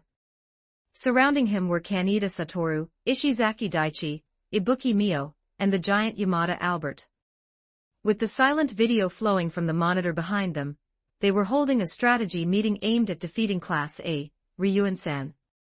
For this event selection exam, the role of commander carries a heavy penalty of expulsion if we lose the majority. Therefore, I, who hold a protection point, should be the one to take it. The one who broke the ice was Kaneda, the brain of Class C. Yeah, I think that's the best call too. I've had enough of you being on the verge of expulsion, Ryuin-san. Ishizaki also leaned forward, agreeing with Kaneda's opinion. Ryuin picked up his glass from the table, letting the ice clink softly as he fell silent for a moment. Kaneda, I'll leave it to you. Are you certain? Given your usual demeanor, Ryuin-san, I assumed you would take the commander role yourself, even if it meant risking expulsion. At Kaneda's words, Ryuin narrowed his sharp eyes. Aizen Sōsuke. If that bastard weren't around, I would have taken the commander's spot. Aizen-san, you say? Without a doubt, Class A's commander will be Ichino's. Normally, if I took the commander's spot and used the pressure of expulsion as a shield to completely disrupt the board, that good-natured Ichino's would definitely lose her cool and show an opening. Ryuin placed his glass back on the table, clicking his tongue in irritation. But Class A has Aizen. He'll perfectly foresee me pulling a strategy like that and give Ichino's precise advice. If that happens, mind games won't work. If by some freak anomaly I get expelled here, the probability of the current Class C ever rising to the top becomes absolute zero. Kaneda nodded deeply at Ryuan's calm judgment. You make a very valid point, Ryuan-san. The probability that Aizen-san will read even further ahead of our thinking and devise countermeasures for Ichino-san is highly likely. The risk of losing you here is simply too great. Honestly, I really wanted to pull Class D for this one. Ryuan spat out his words, making no effort to hide his frustration. Thanks to Aizen and that class poll, the current Class C is carrying a 3-person numerical disadvantage compared to Class A. With our class's current state, there's no logical way we can go head-to-head and beat Class A or Class B. At those words, which could easily be interpreted as weak-willed, Ibuki, who had been leaning against the wall with her arms crossed, furrowed her brows. That doesn't sound like you. Are you giving up before the fight even starts? I'm not giving up, I'm telling you to face reality. Ryuan shot a cold glare back at Ibuki. With the rules of this exam, both Class A and Class B, who have more heads and a higher average academic capability, will undoubtedly prepare multiple academic test types of events. Do you honestly think the morons in our class can beat them in academics? Well, that's hit where it hurt. Ibuki fell silent. If we are to find a path to victory, we have no choice but to solidify our choices with athletic events, specifically, martial arts or power types that can leverage Yamada-san and Ishizaki-san's brute strength, as well as Ibuki-san's combat abilities. Kaneda adjusted his glasses as he made the suggestion. Behind him, Albert gave a quiet, firm nod. Yeah, that's the only play. Ryuan agreed, but his expression was by no means bright. But here's the catch. Even if we create martial arts events, if we make the rules a one-on-one representative match, or a winner-stays-on elimination match where the victor stays to fight the next opponent, we'll lose the moment that bastard Aizen steps onto the field. Aizen-san will. Don't tell me you didn't see his absurd physical capabilities during the sports festival. That guy isn't just an intellectual whose brain spins fast. Without a doubt, his capacity for violence is top tier. If we carelessly crash into him in an elimination-style rule, there's a high probability he'll sweep everyone single-handedly, including Albert. True, his movements during the sports festival's pole-toppling event were completely out of this world. While Ishizaki made a complicated expression in agreement, Ryuan's face remained completely serious. That's why, if we're going to do it, we have no choice but to make it an orthodox team match where each person gets only one fight. Even if he steps out in one of the slots and takes a guaranteed win, as long as Albert and the rest of you firmly secure victories in the remaining matches, we can still scrape a win for the event as a whole. Faced with a thorough strategy that took the fathomless depths of a man named Aizen Sōsuke as a strict prerequisite, the members of Class C fell into a heavy silence. Then, should we go crush their main forces before the exam starts? If we do that, we can. Ishizaki frantically made a dangerous suggestion, but Ryuan scoffed and dismissed it instantly. Are you a moron? There's no way in hell that bastard Aizen hasn't considered that possibility. He's definitely ordered his class to strictly avoid moving around alone after school, or on holidays. They've thoroughly adapted. He is entirely correct. Kaneda also spoke up, chiding Ishizaki's plan. Furthermore, Aizen-san currently reigns as the Student Council Vice President. If we utilize such violent behind-the-scenes maneuvers, before we even talk about winning or losing the exam, there is a massive risk that Aizen-san will use his authority to slap us with the worst possible penalty, causing expulsions from our own class. The risk is simply too high. Then what the hell are we supposed to do? Ishizaki clutched his head. If 4 of our events get selected, we have a fighting chance. But they'll reliably seize at least 3 spots with their academic events. If the final 7th event ends up being an academic type from their side, our defeat is guaranteed right then and there. For this one time, we have to leave it to the luck of the draw. After drawing that conclusion, Ryuan narrowed his eyes like a snake targeting its prey, a fearless smirk playing on his lips. The game is far from over. There are still 2 whole years left until graduation. From here on, I'll pull the entire class up from the bottom, and in the end, I will absolutely drag Aizen, Sakayanagi, and Ayanokoji down beneath my feet. Those words did not harbor the arrogant pride of a former dictator. Instead, they carried the gritty, mud-crawling obsession of a man who had tasted defeat and intended to claw his way up from rock bottom. While it won't carry any meaning for this event selection exam, looking ahead to the next school year, we should keep a coalition with Class D, or more precisely, joining forces with Ayanokoji-san, well within our sights. Kaneda presented an idea as the class's survival strategy moving forward. The moment that name was uttered, a distinct tension rippled through the room among the individuals who had once been forced to grovel before his overwhelming violence on the rooftop. Why with a guy like that? I never want to see his face again. Ibuki was the first to voice her intense disgust, raising her voice. No, wait, but if it's Ayanokoji, then definitely. On the contrary, Ishizaki leaned forward, his eyes shining. If that guy becomes our ally, nothing could be more reassuring. Ryuan laughed from the depths of his throat, flatly laying out his outlook for the future. I'm not thrilled about joining forces with a bastard like Ayanokoji either, but that's the only way to beat those top guys. Looking at the training camp and the recent class poll, Sakayanagi and Katsuragi of Class B have completely joined hands. If it were Sakayanagi or Katsuragi individually, there would be room to exploit a weakness, but with Class B completely unified as a single monolith, there's no way in hell we can win as we are now, no matter how much we struggle. With Katsuragi-san moving under Sakayanagi-san's umbrella, Class B's defense has become ironclad. Kaneda nodded deeply in agreement. And it's the exact same for Aizen and Ichinos of Class A. Those two are bound by a perfect relationship of mutual trust. To overturn the overwhelming difference in fighting power from here and stage a comeback against Class A and Class B, we have no choice but to utilize that monster's strength and exploit Class D. I'll negotiate with Suzune directly during spring break. Will Class D actually form an alliance with us? Ishizaki asked anxiously. Suzune isn't a moron. She understands well enough that if she keeps operating solo like this, she'll never beat the top two classes for the rest of her life. Our interests align. If we grasp the bottom two classes and completely control them, we can use simple human wave tactics to maneuver against Class A and Class B. The flames of feral ambition ignited once more in Ryuan's eyes. Wash your necks and wait for me, Aizen, Sakayanagi. I will absolutely smash your little monopoly to pieces. Inside the cramped, sealed room of the karaoke box, the leader of Class C quietly sharpened his fangs for a counterattack. Meanwhile, around the exact same time. Class A versus Class C, Class B versus Class D.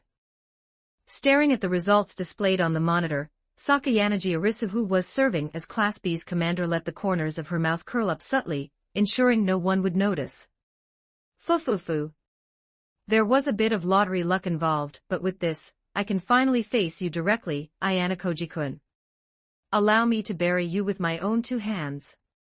Spilling a smile filled with exquisite delight, Sakayanagi quietly gripped her cane. After the homeroom concluded, the core brains of Class B gathered in Katsuragi Kohei's room to hold a strategy meeting.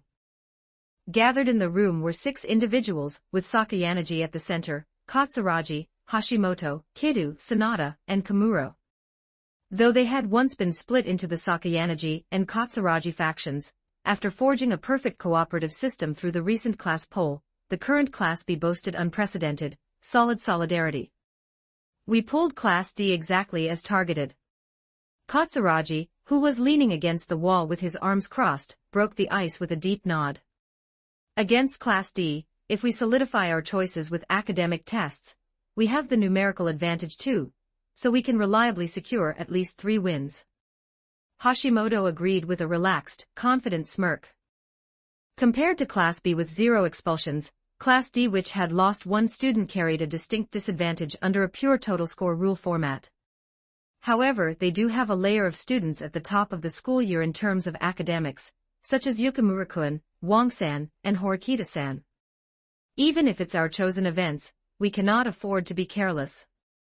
Sanada calmly analyzed the opponent's fighting power, urging caution. The opponent has no choice but to concentrate their top academic layer into a single subject. Judging by the best subjects of those three, it will likely be mathematics or English. In that case, if we select subjects other than those two, our class's academic strength will guarantee a victory. Sakayanagi voiced her counterargument fluidly. Precisely. However, do you intend to solidify all 5 of our genuine events with academic tests? To Katsuragi's question, Sakayanagi offered a soft smile. I would like you to forgive one selfishness of mine. I intend to include chess.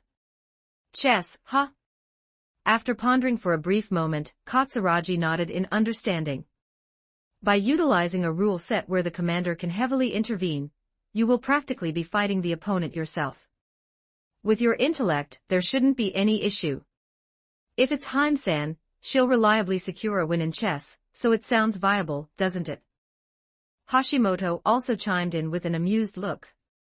Thank you for listening to my selfishness. As for the rest, let us have everyone in the class think of events they are confident in, and we will choose the ones with the highest win rates from among them. The next day, March 10th. During the morning homeroom, Sakayanagi issued a notice to the entire class, asking everyone to brainstorm and submit events they felt confident in. By the time after-school hours arrived, a wide array of event ideas had poured into Sakayanagi from numerous students.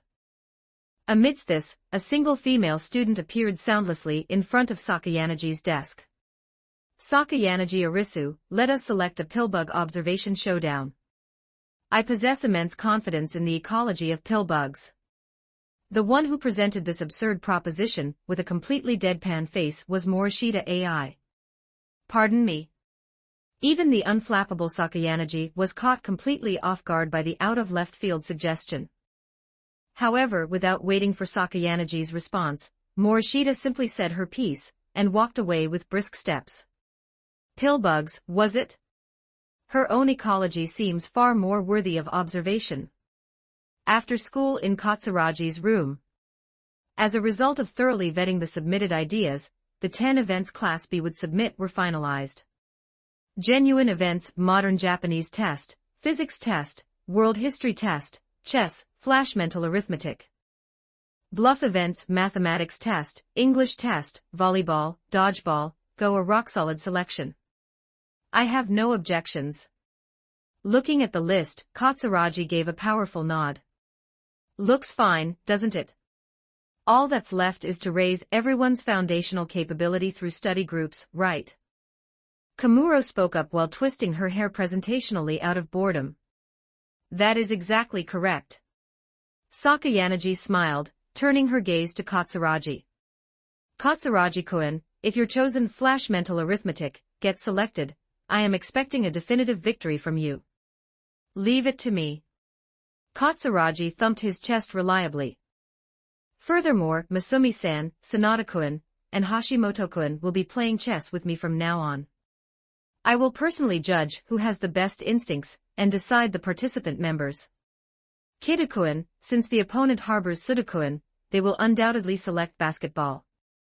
I ask that you practice with the members I specify.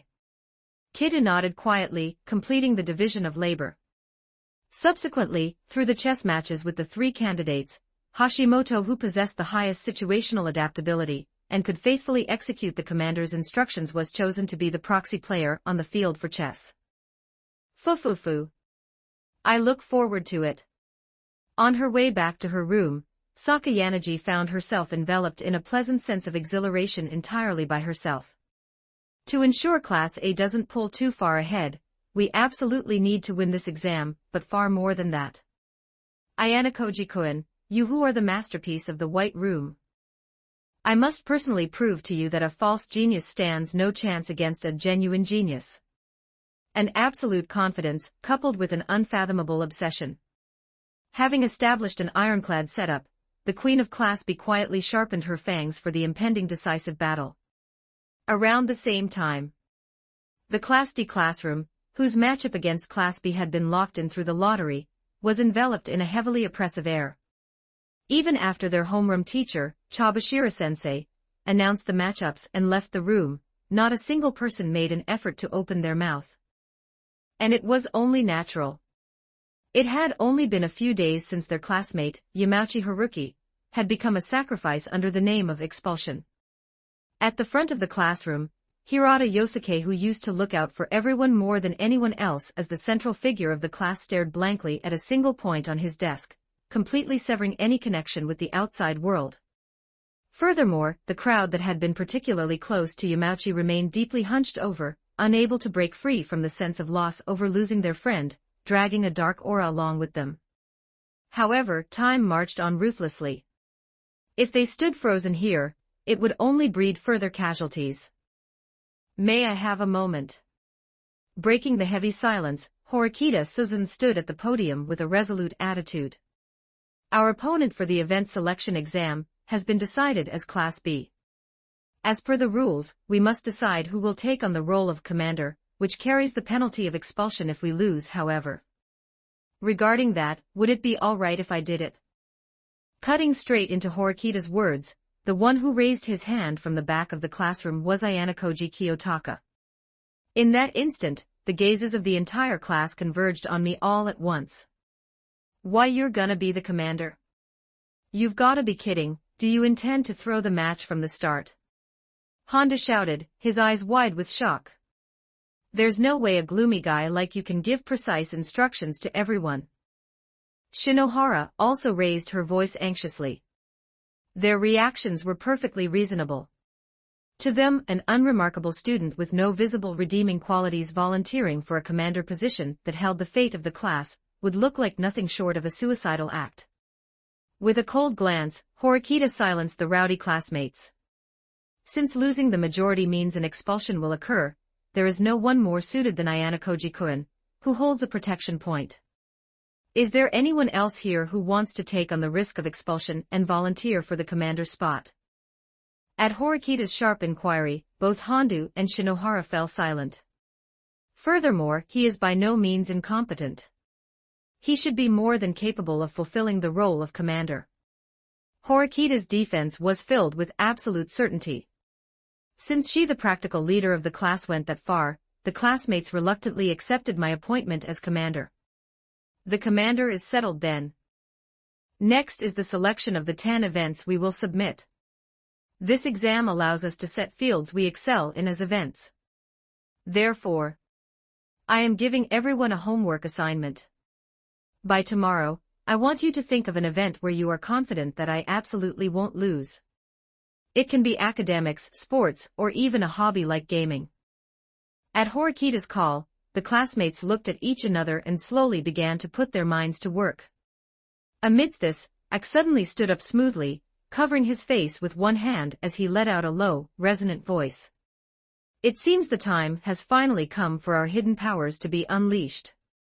With my true special skill resurrected from the abyssal depths of darkness, I shall sink the folks of Class B to the absolute floor of despair." Letting out a deep sigh, Horikita pressed her temples as if enduring a headache. During the previous training camp, Ike had been placed in the same group as Class A's Aizen Sōsuke. During that time, he had become utterly infatuated with Aizen's figure, as he led the group with overwhelming prowess and charisma. Ever since, out of admiration for him, Ike had taken to spouting bizarre, stylized phrases. Though his speech and behavior had become highly eccentric, the current Ike was pushing himself through studying and physical conditioning so fiercely that everyone in the class acknowledged it, and he was actually starting to deliver results. Because of that, even though Horikita was exasperated, she found herself unable to chide him harshly. "I will be expecting great things tomorrow." Delivering words laced with exhaustion but carrying distinct trust, Horikita promptly declared the meeting adjourned.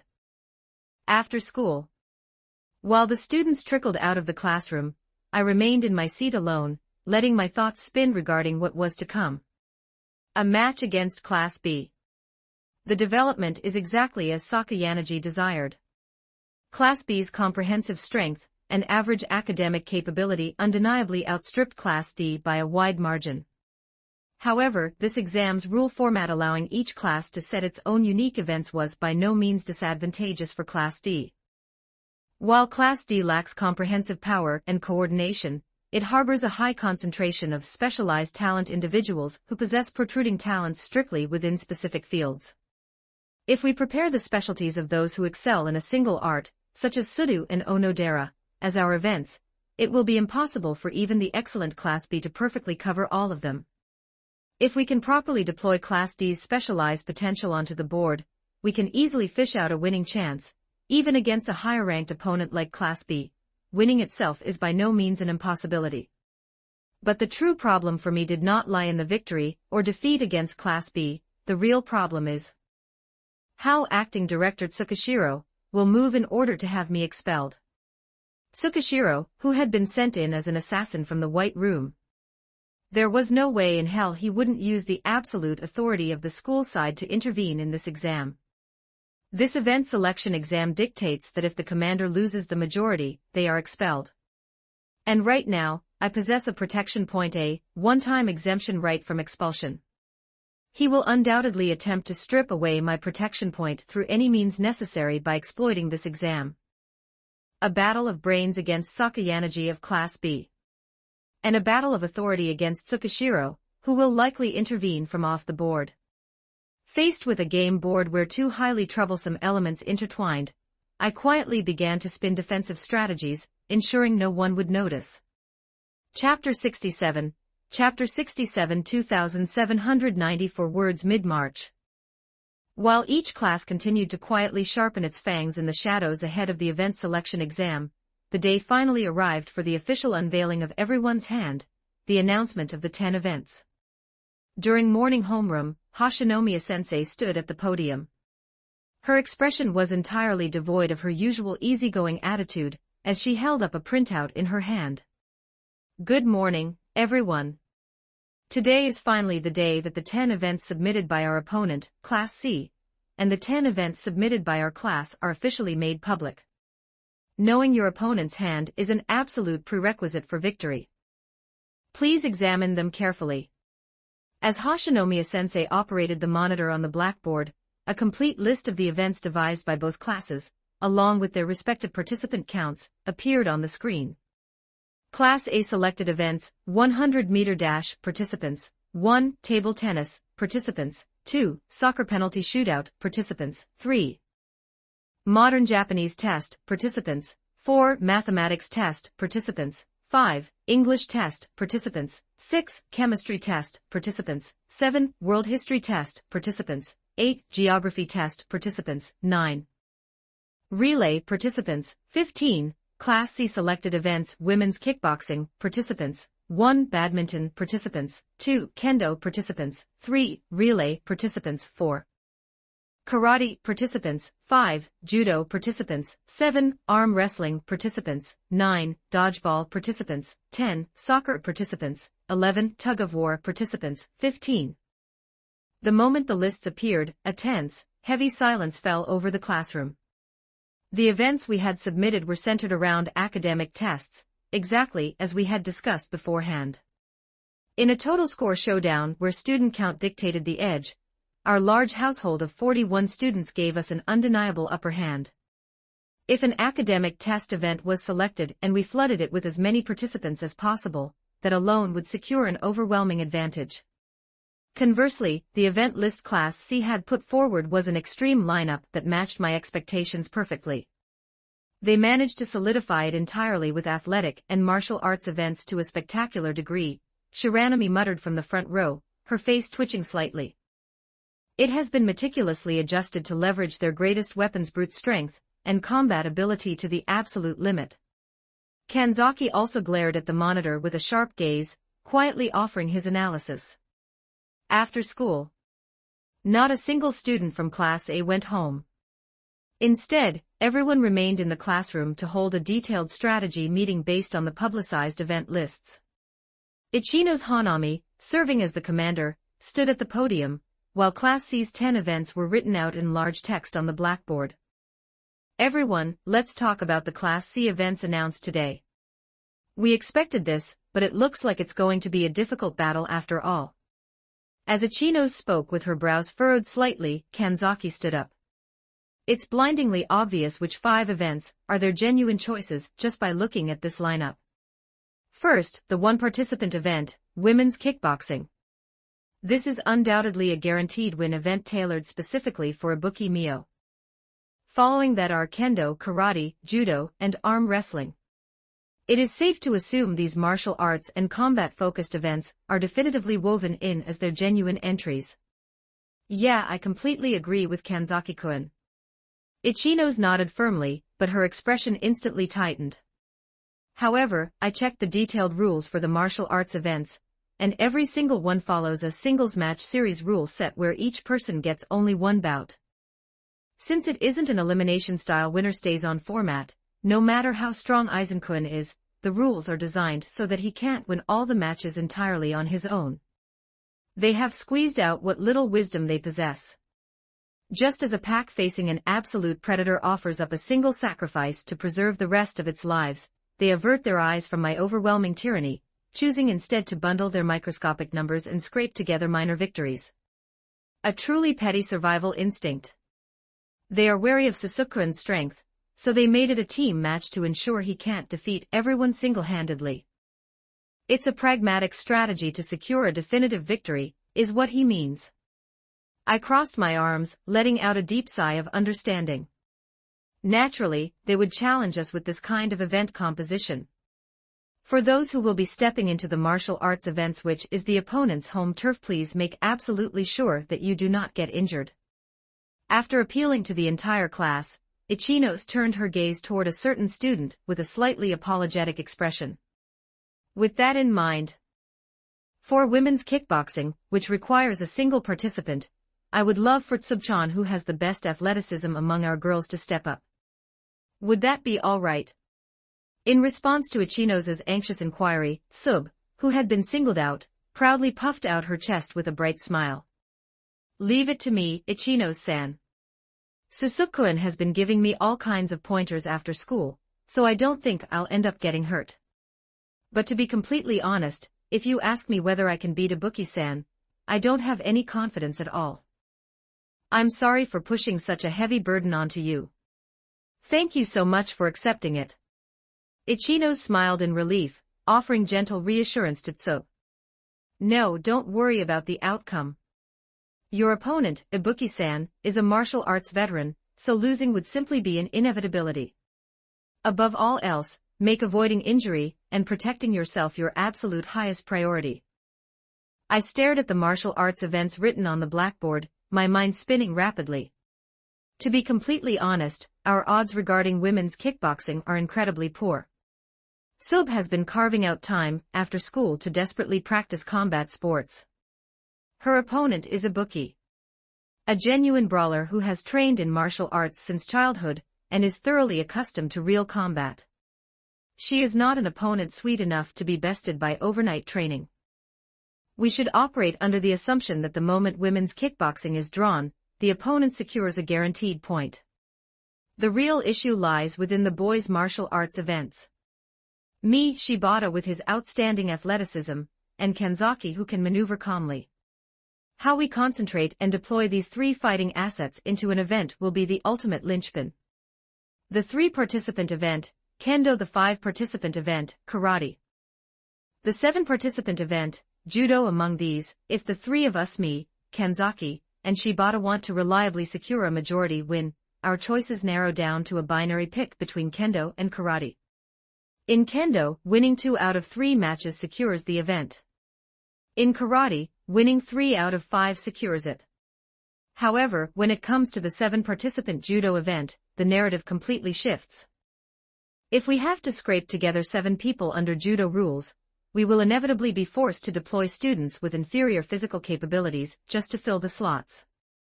The opponents are Class C's delinquents, who are thoroughly accustomed to street fights, led by the likes of Yamada, Albert, and Ishizaki. No matter how much I secure a guaranteed win on my end, relying on the remaining members to pull off 3 or 4 additional victories is far too high of a gamble. It all came down to the timing and choice of event deployment by our commander, Ichino's. Her adaptive leadership would heavily dictate our victory or defeat.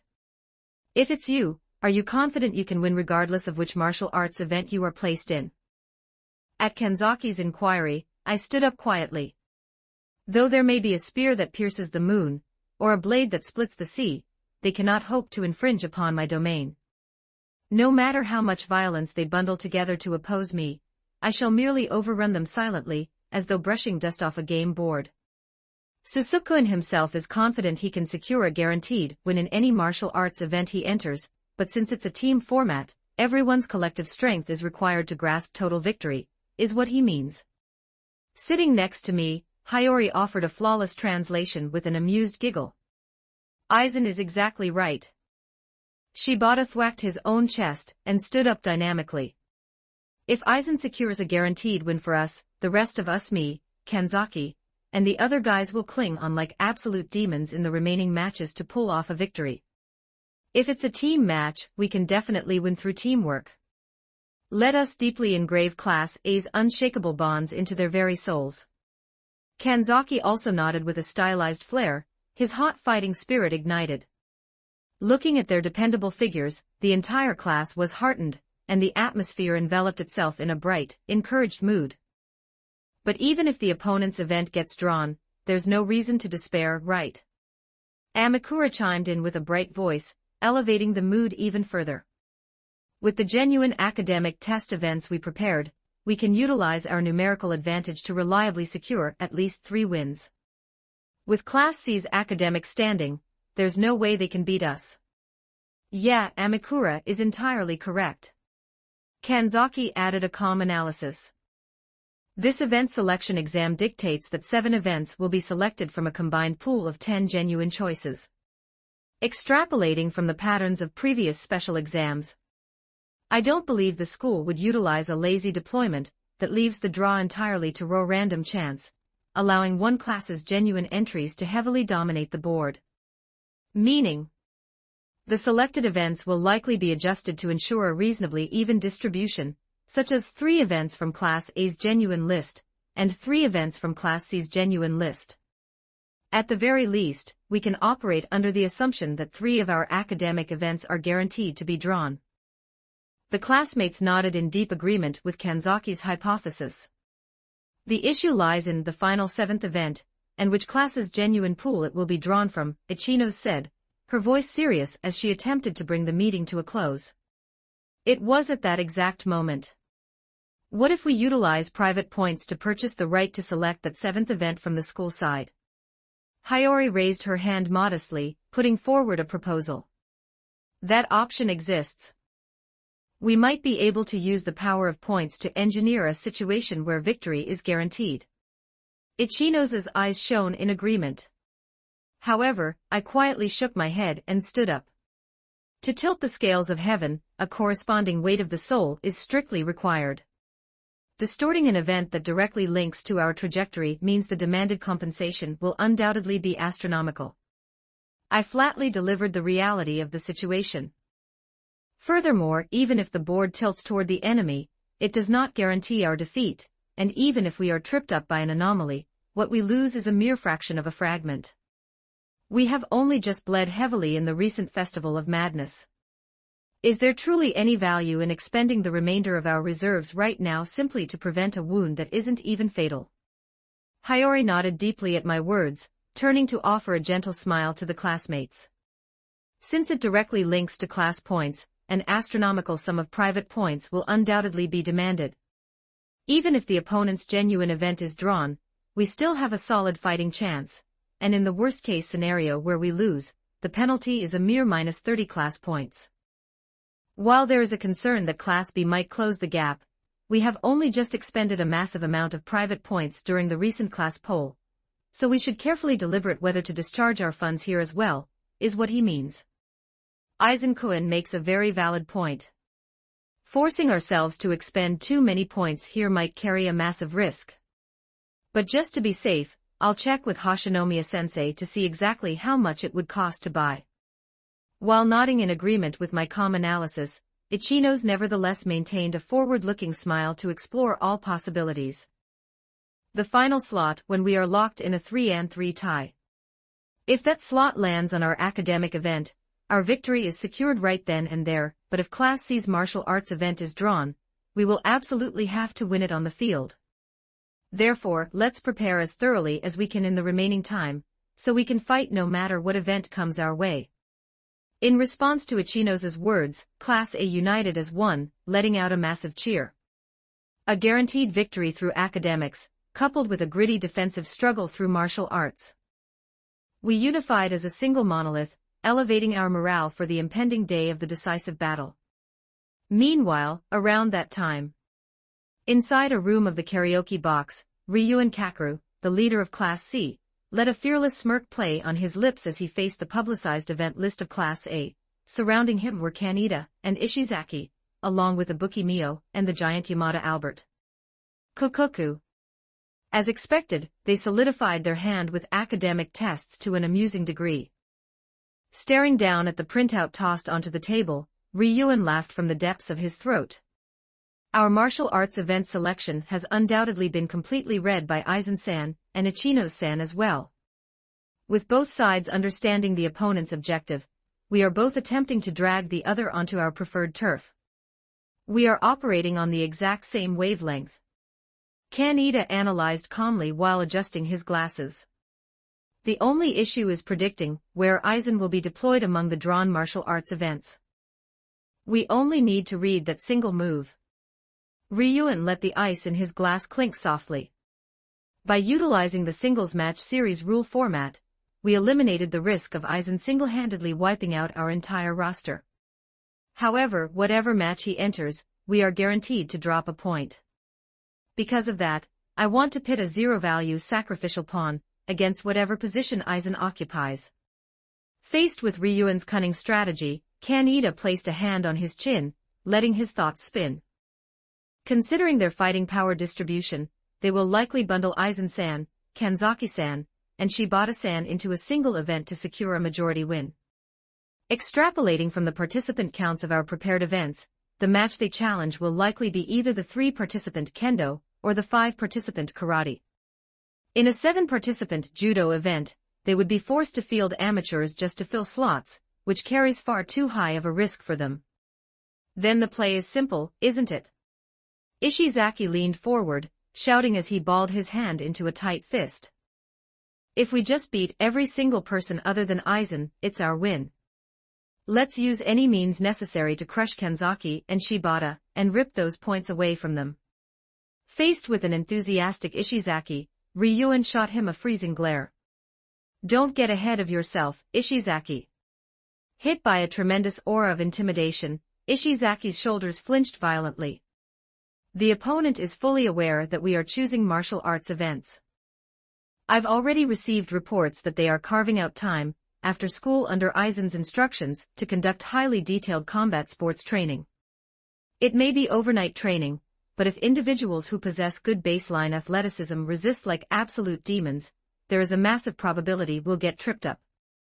Ryuan placed his glass back onto the table, glaring at his subordinates with a sharp gaze. Under no circumstances will dropping a point in our own turf of martial arts events be permitted. I don't care where that monster Aizen is, you will win the remaining matches even if it kills you. We are firmly securing victories in our own events. Why yes, sir. Ishizaki nodded deeply with a stiff expression, while Albert nodded quietly from behind him. Yes, boss. After receiving Albert's short but powerful response, Ryuan shifted his gaze toward Ibuki, who was leaning against the wall with her arms crossed. Ibuki, make absolutely sure you take your women's kickboxing match. It's a one-on-one singles match. Dropping a point there won't be permitted under any circumstances. Obviously. Ibuki scoffed, glaring back at Ryuan with a sharp gaze filled with absolute confidence. I don't care how much overnight training their girls do after school, there's no way they can beat me. I am absolutely winning. Class A, establishing an ironclad setup with intellect as their ultimate weapon. Class C, aiming for an upset from the bottom with violence as their ultimate weapon. With their hands officially made public, the strategies of both classes intertwined even deeper. Heading toward the opening of the war, the quiet tactical reading between them was undeniably mounting in heat. Chapter 68, Chapter 68 4094 words March 22nd. The day of the event selection exam, the ultimate culmination of their entire first year, had finally arrived. Before morning homeroom, the Class A classroom was filled with a comfortable sense of tension, and a distinct fervor born from the fact that every single one of them had made it to this day without a single missing member. Before heading out to the separate room as the commander, Ichino's Hanami stood at the podium, looking out over the entire class as she opened her mouth to speak. Everyone, thank you so much for your hard work leading up to today. It's finally time for the real thing. The classmates responded with serious, focused glares to Ichino's bright yet dignified voice. Regarding the strategy, Hiyori-chan proposed purchasing the selection rights for the 7th event with private points. After confirming with Hashinomiya-sensei, they did indeed demand an astronomical amount of points. It's not completely impossible for us to pay it with our current class savings, but... At that point, Ichino's paused slightly, continuing with a serious expression. Just as Aizen-kun analyzed for us, even if the opponent's genuine event is drawn, we still have a solid fighting chance, and in the worst-case scenario where we lose, the penalty is a mere -30 class points. In our current situation, having just expended a massive sum of money during the recent class poll, we judge that discharging any more points carries too high of a risk. Therefore, we decided to pass on it this time. Having finished her explanation up to that point, Ichino's instantly snapped her head up, a dazzling smile spreading across her face. So, which class the final 7th event gets drawn from will be completely random. But you know, even without buying it, there's a solid probability that our event will be selected, and even if the opponent's genuine event is drawn, I'm not worried in the slightest. Because I've watched all of you push yourselves like absolute demons up until today from the absolute closest distance. No matter what event comes our way, we can definitely win. Let's combine our strength and firmly pull through this exam together. Oh! In response to Ichino's powerful speech, a shattering roar of cheers and applause erupted from the entire class. Amidst that heated atmosphere, Kanzaki Ruji stood up quietly, giving a firm nod. It is exactly as Ichino says. No matter what kind of schemes or extreme events Class C has prepared, the effort and solidarity we have built will not waver. Let us firmly grasp victory together, every single one of us. Thank you, Kanzaki-kun. Faced with the sincere and dependable words of Kanzaki, who could be considered the class's lieutenant, Ichino nodded with a radiant smile. With this, there's absolutely nothing to worry about.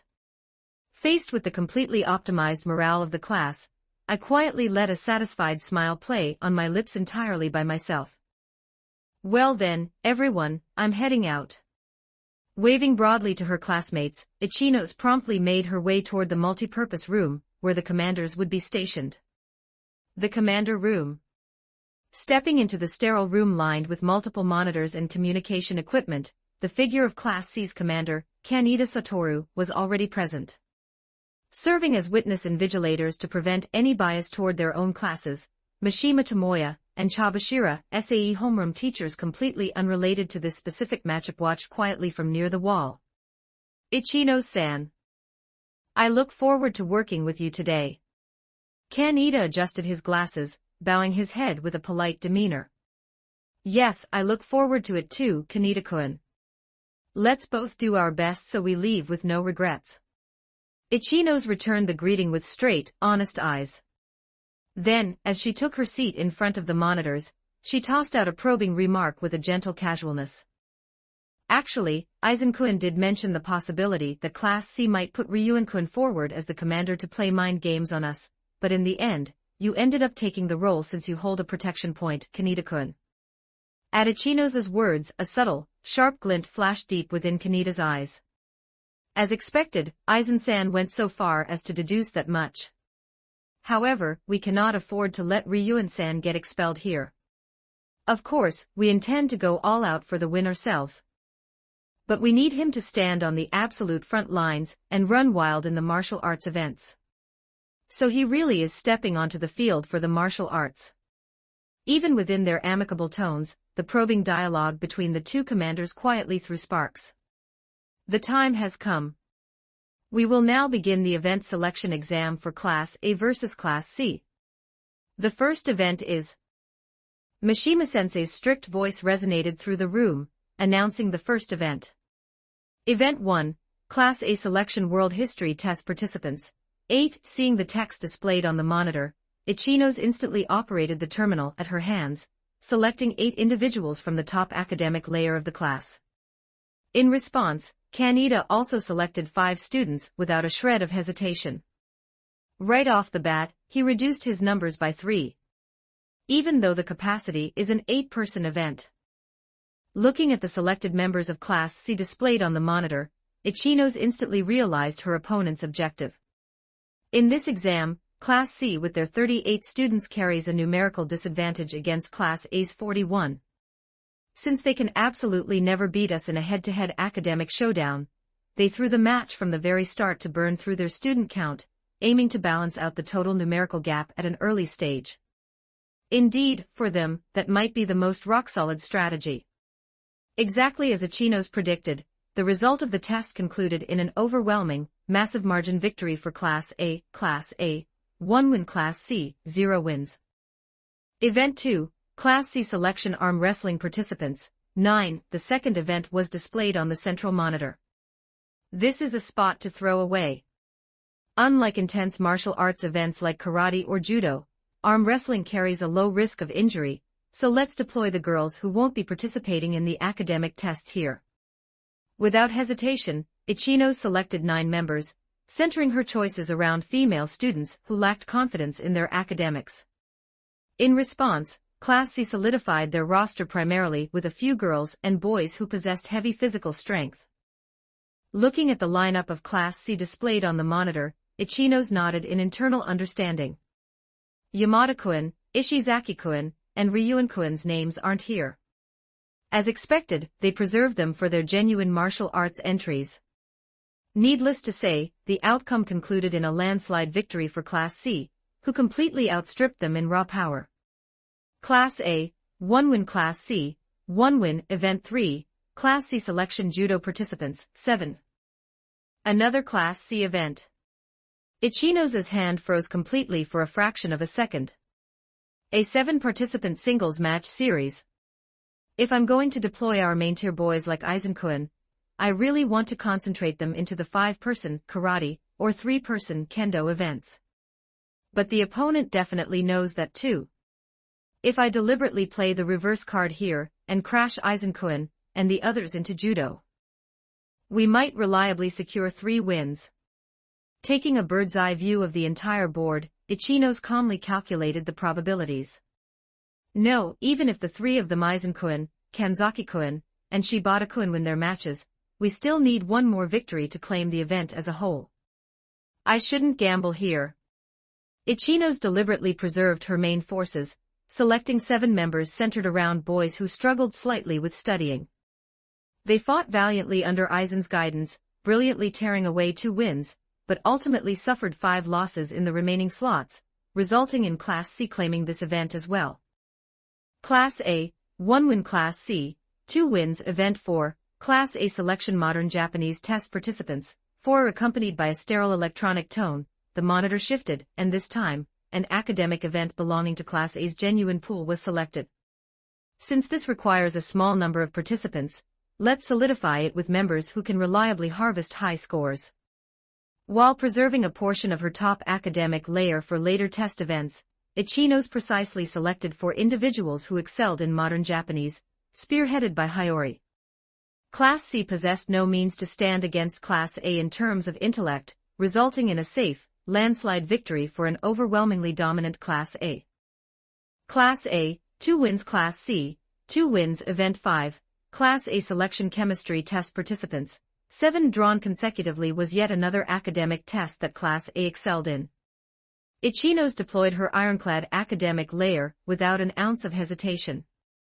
Kaneda of Class C quietly selected his members without breaking his expression, but the baseline gap in fundamental academic capability was simply too vast to overcome.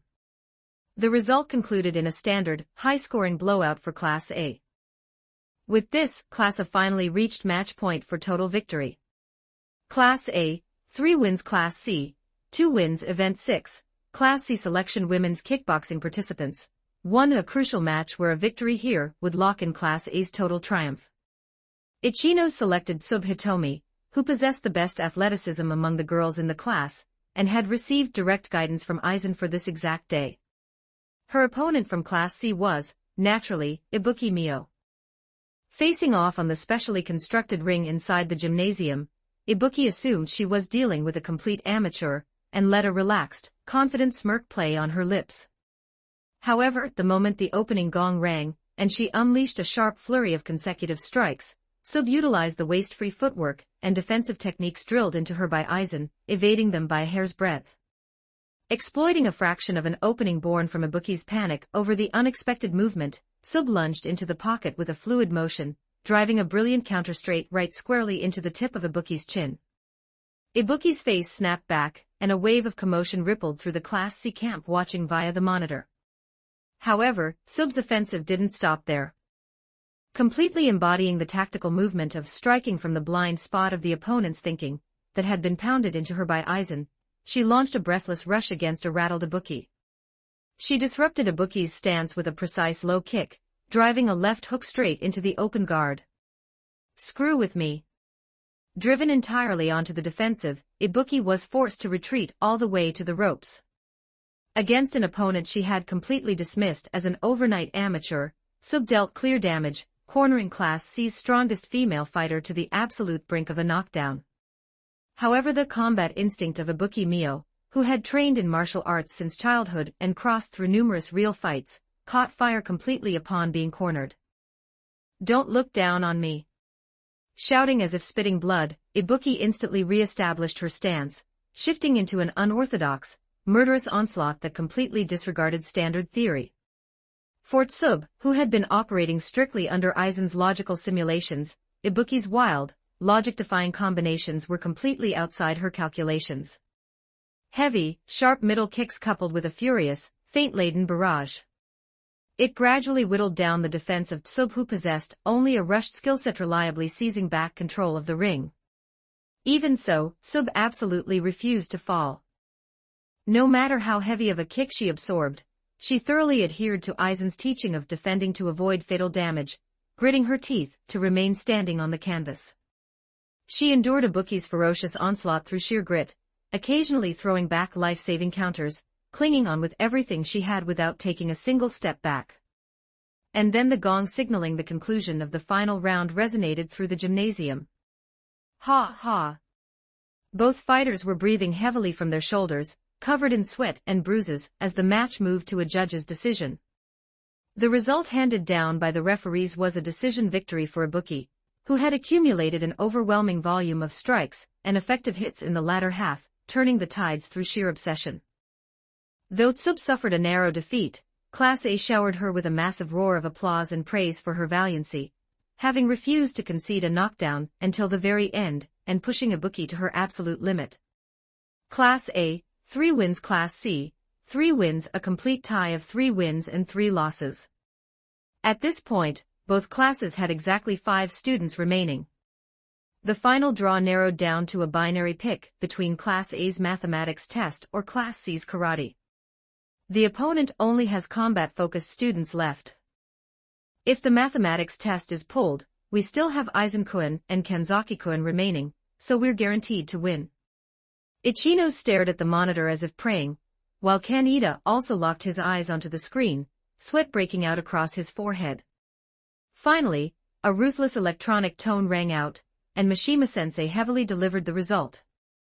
The final event has been decided as Class C's selection, karate. Participants, 5, commanders, quickly finalize your selections and match order. The moment he heard that notification, Kaneda let out a deep breath, an unhideable expression of relief washing over his face.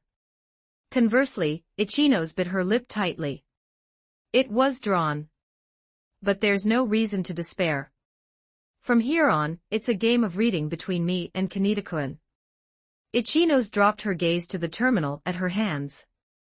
The remaining students for Class C were 5 individuals, Ryuin, Yamada, Albert, Ishizaki, Takato, and Kondo. The remaining 5 for Class A were Aizen, Kanzaki, Shibata, Takegawa, and Watanabe. According to Aizen-kun's assessment, Kanzaki-kun and Shibata-kun have a fighting chance if their opponent is Ishizaki-kun, but they stand absolutely no chance against Ryuin-kun or Yamada-kun. Meaning, to secure a definitive victory, we must crash Aizen-kun directly into either Yamada-kun or Ryuin-kun to neutralize them. For the boys' karate singles match series, the rules dictated that instead of submitting a predetermined order beforehand, the commanders would select their fighter on the spot, match by match. First match, input selections. Ichinos took a deep, heavy breath, selecting Shibata as her first choice. In response, Kaneda selected Takada. Ichinos pumped her fist internally. Kaneda let a regretful expression slip onto his face over the misread, muttering a frustrated ugh.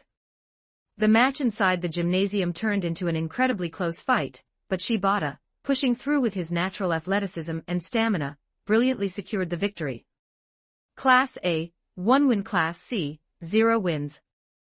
Second match, input selections. Ichinos selected Watanabe. Kaneda selected Kondo. Here Kondo, who outstripped his opponent in proficiency, claimed the victory. Class A, 1 win. Class C, 1 win. With this, Class C's remaining roster consists of their core 3, Ryuin-kun, Yamada-kun, and Ishizaki-kun. On our side, we have Takegawa-kun, Kanzaki-kun, and Aizen-kun.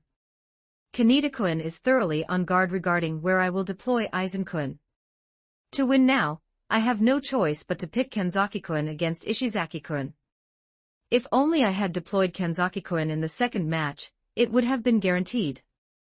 While regretting her deployment slightly, Ichinos pondered her next move. Third match, input selections. Ichinos selected Takegawa. In response, Kaneda deployed Class C's leader, Ryuin Kakeru, right here. TCH, that bastard Kaneda lost the read, huh? But the match is far from over. Stepping onto the gymnasium court, Ryuin clicked his tongue, but curled the corners of his mouth into a malicious smirk. The moment he realized he had been pitted against a sacrificial pawn like Takegawa, he deduced that Kaneda was being completely toyed with by Ichinos' deployments. Even if it ends up being a matchup between Ishizaki and Kanzaki after this, Ishizaki has plenty of winning chances. Furthermore, the exact moment a matchup between Albert and Kanzaki locks in, our victory is secured. The advantage remains firmly on our side.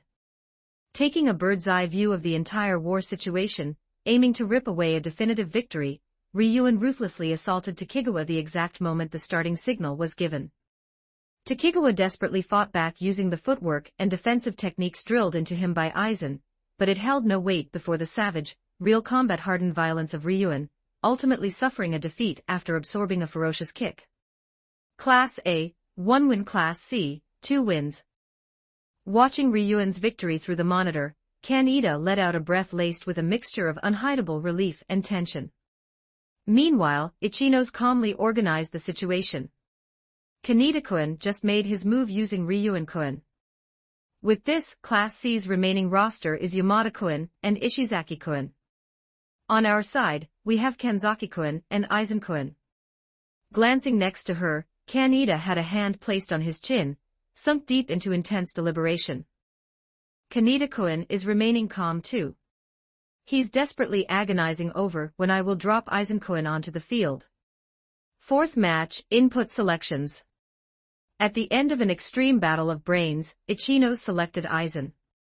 And Kaneda's selection was Yamada Albert. I won the read. Ichinos' eyes flashed with absolute certainty. In response, Kaneda made an overtly despairing face, muttering a strained coo. I read that Kanzaki-san would come here, deploying Yamada-san to firmly crush him. To think that at this exact juncture, she would pit the strongest asset, Aizen-san, against him. Kaneda stared at the monitor as if praying. On the gymnasium court, the giant Class C prided itself on, Yamada Albert, stood facing the absolute powerhouse of Class A, Aizen Sōsuke. As expected of Ichinos. In the midst of this extreme psychological reading, she beautifully routed the most troublesome opponent to me. Leave the rest to me. Even when the starting signal echoed, Albert didn't move. He instinctively guarded against the fathomless pressure radiating from me, refusing to step in carelessly as he maintained a cautious stance at a fixed distance. I let an effortlessly stylish smile play on my lips, speaking quietly without even assuming a basic stance. Distance only carries meaning in a battle between individuals of equal strength. Between you and me, distance holds absolutely no meaning. Immediately following those words, my body blurred as if vanishing into thin air, and in the next instant, I had glided like a phantom right into the absolute front of Albert's massive frame. Albert's vision widened in pure astonishment. Placing the palm of my right hand softly against his massive chest plate, I delivered a cold declaration. Look, if I do this, it feels as though my hand could reach your heart at any given moment. Devoid of an ounce of tension, delivered from a state of perfect relaxation, a right palm strike accurately blasted through the giant's solar plexus. Not even a striking impact resonated, it was a blow designed to directly shatter the interior. Albert's massive frame flinched violently for a split second, collapsing onto the mat like a massive timber whose strings had been cleanly severed. What the hell am I saying? No wait, that's literally what I said to Kurosaki Ichigo. I mean, it's fine since I won, but still. Wait, crap. Did I put a bit too much power into it? Are you gonna be okay, Albert-kun? Internally delivering a full-powered comedic retort to myself for executing an exquisitely stylized space as naturally as breathing, while sweating internal waterfalls over the fact that an unexpected amount of raw power had connected cleanly.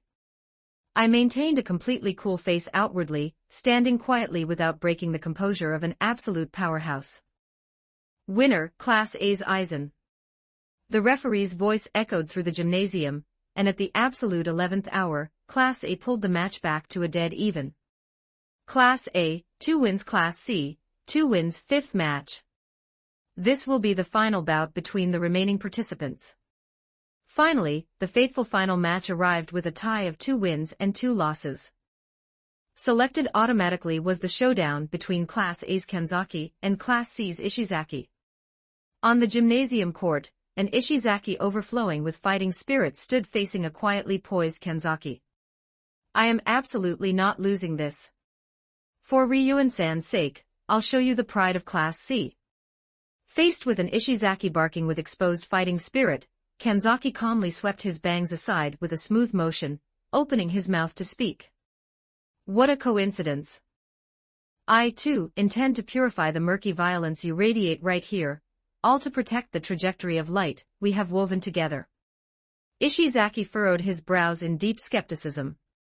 What is with this guy? Come to think of it, that bastard Takada started talking weird like this ever since the training camp too. Did that bastard Aizen use hypnosis or something on them? Immediately after Ishizaki delivered a highly accurate internal retort, the signal to start the match echoed out. Yuh! Ishizaki assaulted Kanzaki with rough rushes cultivated through real-world brawls and heavy, power-reliant flurries. However, Kanzaki utilized the waist-free footwork and relaxation-conscious defensive techniques drilled into him by Aizen, perfectly parrying the ferocious onslaught by a hair's breadth. Quit dodging around. Exploiting the openings left by Ishizaki swinging through empty air, Kanzaki drove in calm, highly precise counters.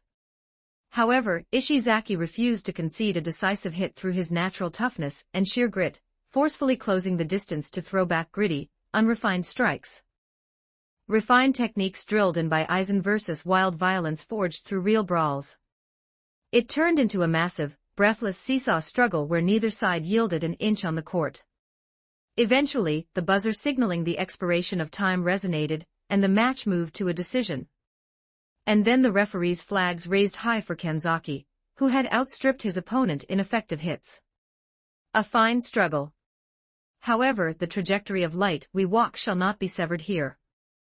Though breathing heavily, Kanzaki quietly delivered the line while looking down at a kneeling Ishizaki.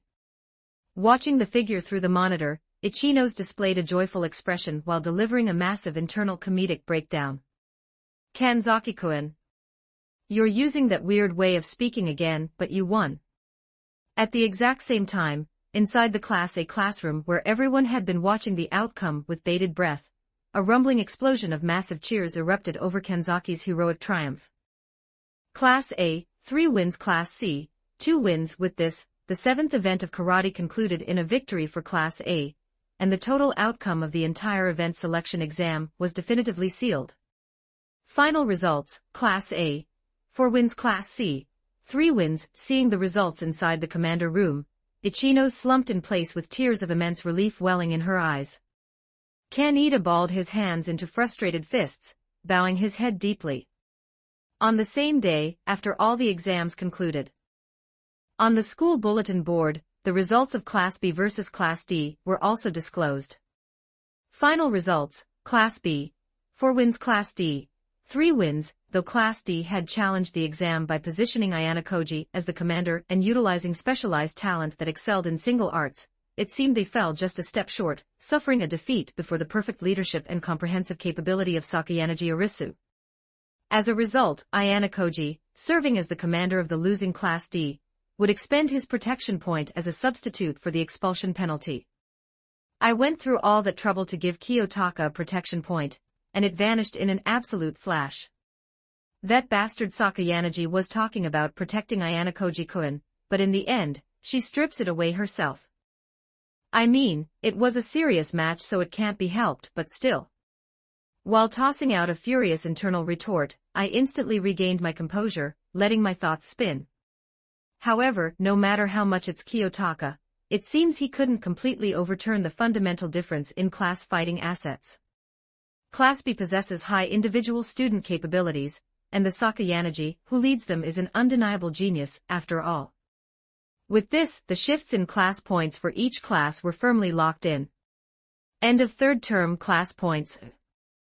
Class A, Ichino's 1,378 CP. Class B, Sakayanaji 1,155 CP. Class C, Ryuan 506 CP. Class D, Horikita 116 CP. Class A, continuously maintaining an absolute lead. Class B, fiercely pursuing them from an ironclad position. Class C, vowing a resurgence despite tasting defeat. And Class D, sinking into the absolute rock bottom. Intertwined with various calculations and pure absurdity, the turbulent first year thus brought its curtain down quietly, leaving behind an absolute disparity. Chapter 69, 4,316 words. March 23. The event selection exam, which served as the grand culmination of our entire year, ended yesterday. Today is a designated school holiday. Later this evening, a class-wide celebration is scheduled to double as both a victory party and a reflection on our first year together. However, I had a critical administrative duty to fulfill before I could join the festivities. All right, the spacing of these folding chairs is flawless. Double-check to make sure the red carpet doesn't have any wrinkles. Kiriyama and his group are entering the final stages of setting up their section as well. The gymnasium at midday. As a student council officer, I had been drafted into helping set up the venue for tomorrow's graduation ceremony. Inside the vast gymnasium, student council president Nagumo Miyabi, alongside second years like Kiryuin-senpai, Kiriyama, Tanakawa, and Mizawaki, were briskly and efficiently handling the preparations. From the first-year class, only Ichino's Hanami and I were participating, sweating through behind-the-scenes physical labor like stringing up the red and white ceremonial curtains and organizing the seating for VIP guests. Aizen, seeing you engaged in such mundane manual labor feels incredibly unnatural, which makes it highly amusing. I half expect you to suddenly claim, such trivial chores are unworthy of me, and go lean back arrogantly on a throne somewhere. Kiryuin-senpai teased me with a smirk from behind as I lined up rows of folding chairs. Despite how I look, I'm actually the type who works hard and takes things seriously, Kiryuin-senpai. While delivering that internal counterargument, I turned around, maintaining a perfectly cool composure outwardly. A true ruler does not merely sit upon a throne, they flawlessly prepare even the very foundations upon which that throne is built with their own hands.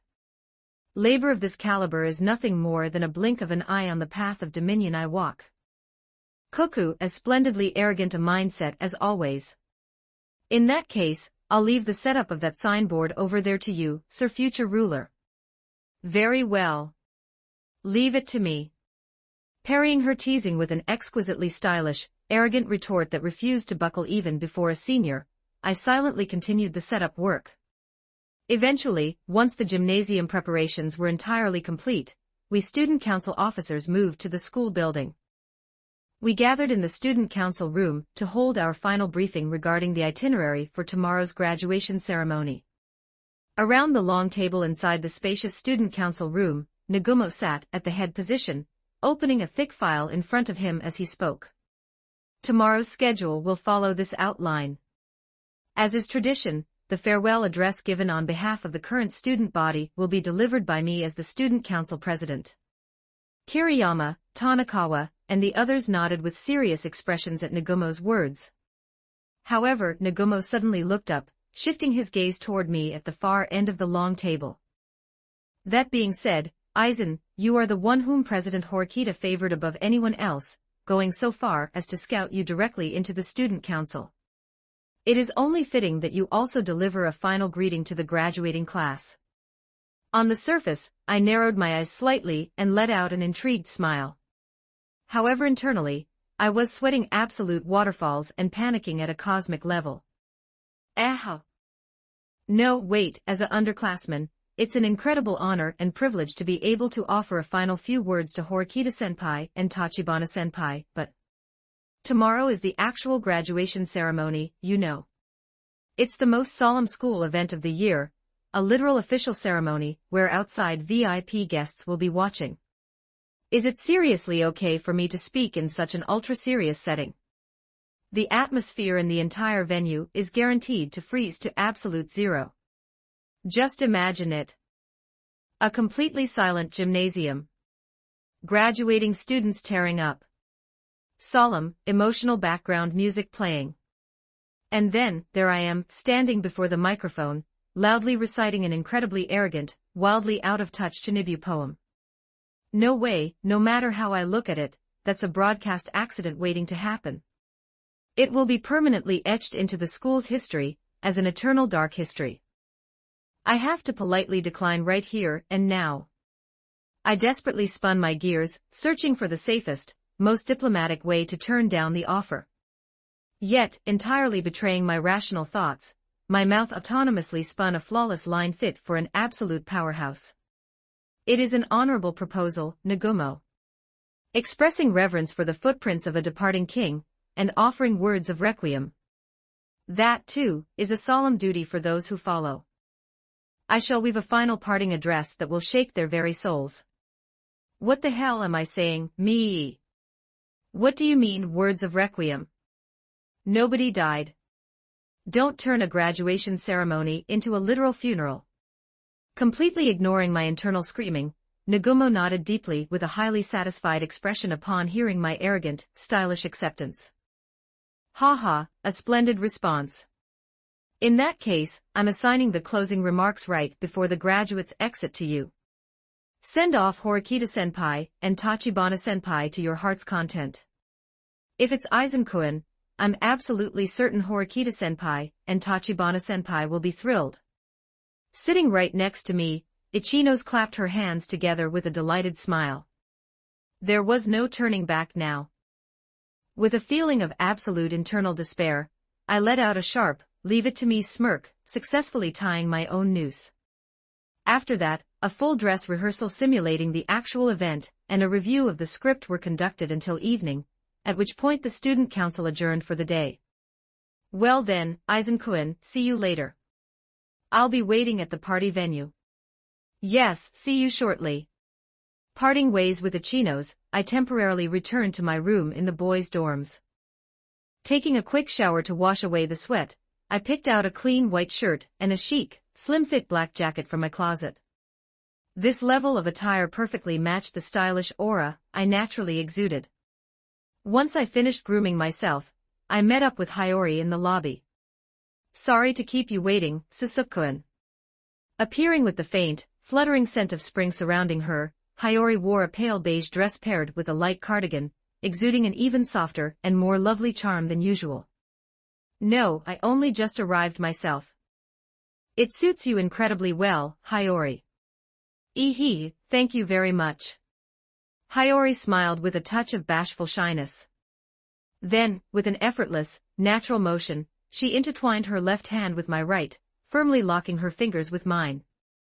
The soft, gentle warmth of her body transmitted directly through her palm.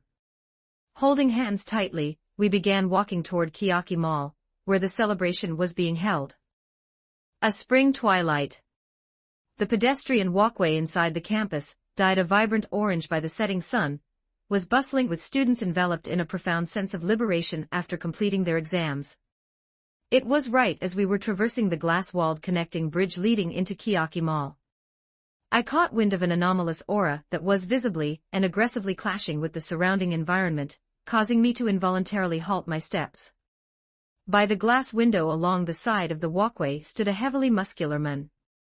He was staring intently at his own reflection, running his fingers through his golden hair, murmuring something to himself with an utterly entrant expression. It was Koenji Rokusuke of Class D. That eccentric is fawning over his own beauty in front of a windowpane again. Does he literally not care at all that the surrounding students are completely weirded out and actively altering their paths to avoid him? My face twitched violently on the inside.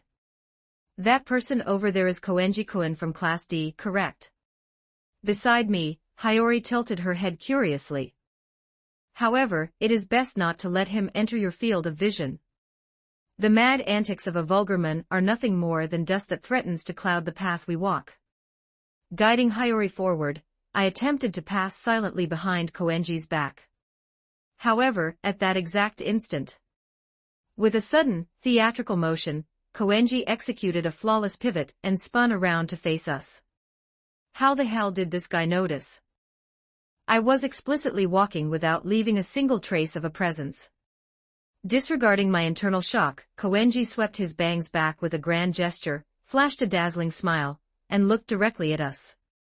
My, what a delightful coincidence. The stylish boy and the reading girl. My footsteps ground to an absolute halt. Our reading girl. Faced with the sudden, bizarre labeling, Hiyori blinked rapidly in pure bewilderment. Listen, Hiyori aside, seriously stop calling me stylish boy. It's an exquisitely tacky moniker, yet it hits dangerously close to home. Suppressing the internal retort, I opened my mouth, intending to simply ask a normal question like, are you looking at the window again? Instead, entirely overriding my free will, my mouth autonomously fired an elite-tier provocative poem. An ignorant socket peerlessly peers into a glass pane, yet true beauty is something that can never be reflected. It reigns merely as an absolute truth that forces the world to its knees. To intoxicate oneself with a mere illusion is a truly pitiful sight. Why does my mouth always manufacture such high-octane provocation? I was literally just trying to ask a casual question. As I engaged in a furious internal battle of self-critique, Hiyori eagerly opened her mouth, chiming in with, allow me to translate. But before she could even utter a word, Fohahahahahahaha. Koenji suddenly let out a booming laugh that echoed violently across the connecting bridge. Both Hiyori and I were caught completely off guard by the unexpected reaction. Excellent. You hit the nail squarely on the head, stylish boy. Koenji gestured with his hand to stop me, nodding with immense satisfaction. A trivial, inferior substance like this glass cannot hope to reflect even a single % of my profound beauty.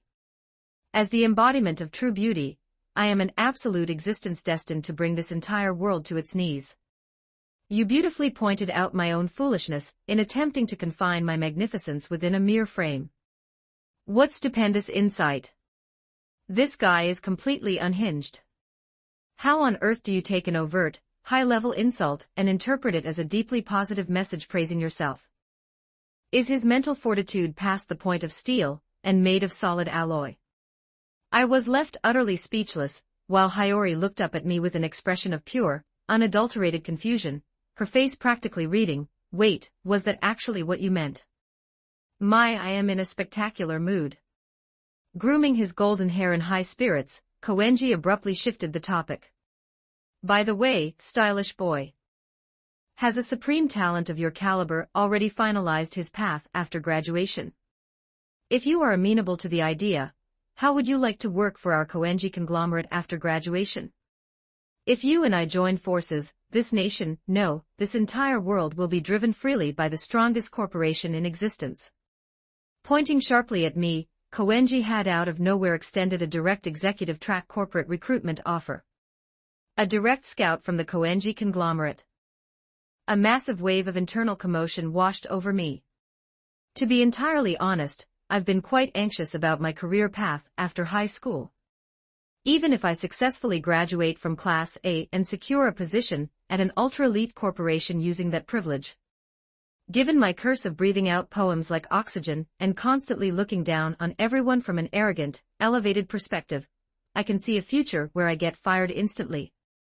Because of that reality, I had assumed my only viable path forward was to eventually start my own business, or live in isolation as a private investor. But a premier national zaibatsu like the Koenji conglomerate is an entirely different story. With the connections of this wealthy eccentric, I might immediately be hired into an ultra-elite executive position.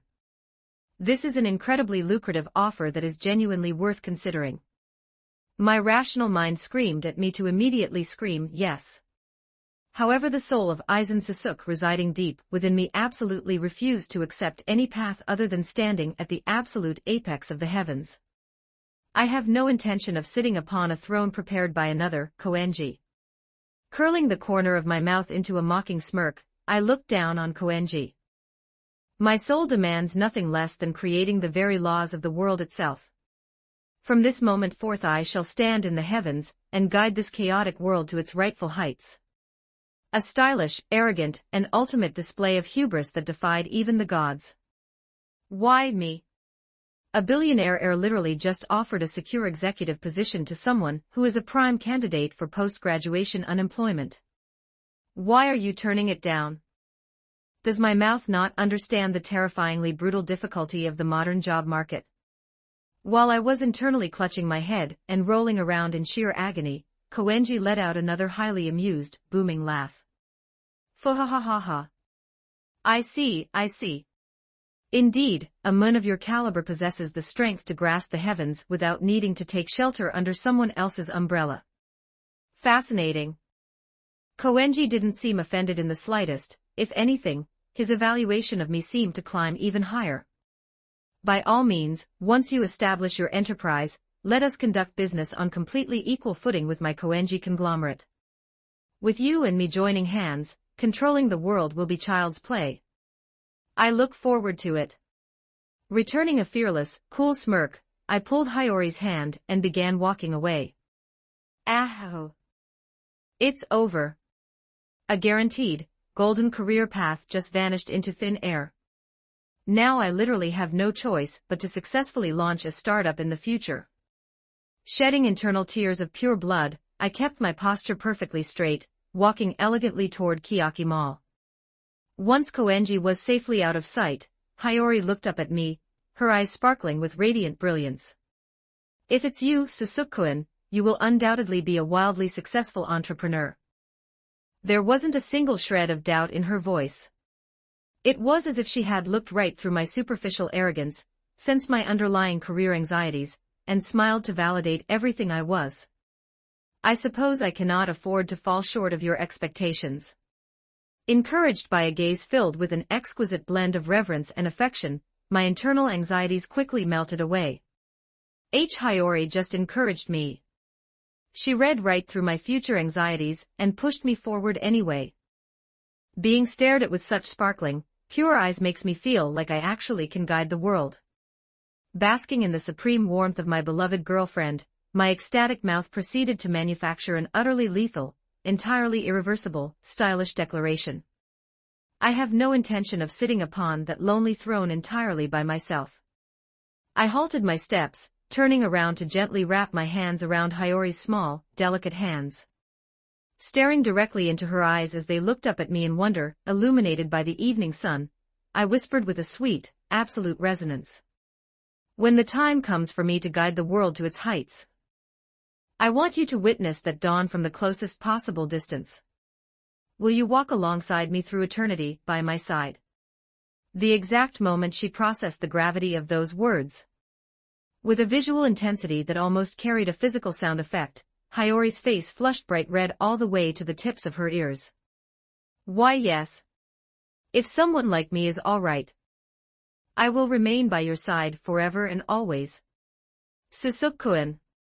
Staring back at me with moist, emotional eyes, she nodded slowly and deeply, her voice barely a whisper but carrying absolute, unshakable conviction. The moment I witnessed her incredibly adorable expression, my brain completely short-circuited. What the actual hell am I saying, me? I mean, yes, I absolutely want to stay with Hiyori forever and I love her from the bottom of my heart, but those words were a literal, definitive marriage proposal. Furthermore, will you walk alongside me through eternity, is absolutely not a line a first-year high school student is supposed to drop. Isn't this ridiculously premature? We've only been dating for a few months. Astounded by the elite-tier profession of love that had escaped my lips as naturally as breathing, I executed a chaotic internal self-critique. Yet, Hiyori's hands resting inside mine squeezed back significantly tighter than before, transmitting a distinct, warm heat directly into my skin. Looking down, I was greeted by the radiant smile of a literal archangel, overflowing with a level of happiness that looked as though she might burst into tears of joy at any moment. If Hiyori is smiling this happily, claiming that it's premature or too heavy is nothing short of unrefined. I added a fraction of pressure back into our joined hands. I will absolutely never let go of the warmth traveling from these small hands. Someday, without fail, I will turn this incredibly premature proposal into a genuine, binding vow. Letting out a stylish, composed smile to mask my intense embarrassment, I began walking once more. Come, let us go. Everyone is waiting. Yes, Sōsuke-kun. Beyond the glass entrance doors of the venue, the Class A students who had already gathered spotted us, and began waving dynamically. Catching sight of Ichino's beaming with a radiant smile at the center, alongside Kanzaki, Shibata, and the others, I stepped into the celebratory banquet to honor our year-long struggle, hand in hand with the girl I loved. The celebration took place inside a massive, private party room-style karaoke box. The tables were heavily laden with mountains of French fries, pizzas, and colorful drinks, with every classmate holding a glass in hand. Standing at the center of the room, Ichino's raised her voice with a radiant, bursting smile. Everyone, thank you so much for your hard work over this past year. To our victory in the event selection exam, and above all else, to the fact that we overcame this brutal year together as a complete group, without losing a single classmate. Cheers! The satisfying clink of ringing glasses resonated across the entire room. Amidst the heated, lively atmosphere, Kanzaki quietly stepped up to stand beside Ichino's. The reason we were able to preserve our fortification of light, without a single casualty inside this absurd, irrational garden, is heavily due to Ichino's, who guided us as our leader. And to Aizen, who dominated the board with overwhelming power, along with Shina, who continuously supported him. Allow me to offer my sincere praise once more. You've gotten incredibly stylish yourself. But thank you. The classmates loudly voiced their agreement with Kanzaki's earnest praise, chiming in with comments like, exactly, and we'd be totally lost without Ichino's and the others. However, Ichino's waved her hands with an embarrassed smile. No, I barely did anything. The only reason Class A was able to accumulate points and maintain our lead is because everyone continuously put in blood, sweat, and tears without ever giving up over this past year. This result belongs entirely to everyone's collective strength. This class's greatest weapon is the solidarity born from every single individual desperately striving to grow. Alright, let me honestly praise everyone's efforts as well. I stood up calmly, addressing my classmates. Helpless pupae capable only of groveling have managed to look up at the heavens while swallowing the mire. That microscopic yet noble struggle is precisely what sublimated our throne into an ironclad monolith. I commend you on a spectacular evolution. Ah! Arrogant perspective again. You just referred to everyone's hard work as the crawling struggle of mud-swallowing pupae. That's wrong, I literally just wanted to say, everyone's individual growth led to this outcome. just as I was about to clutch my head in internal despair over the violently misfired stylish poem ha. Hiyori, sitting right next to me, opened her mouth with a blooming, radiant smile. The result of everyone striving daily to surpass their limits and growing beautifully is what directly connected to our victory.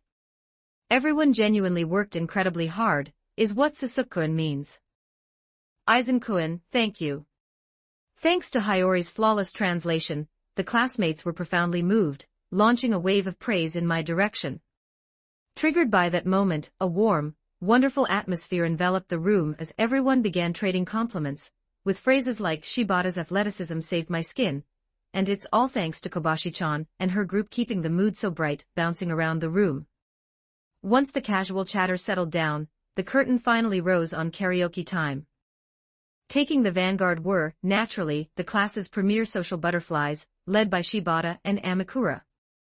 They queued up a trending, high-tempo pop track, grabbing tambourines and maracas in both hands to instantly skyrocket the room's energy to its absolute peak.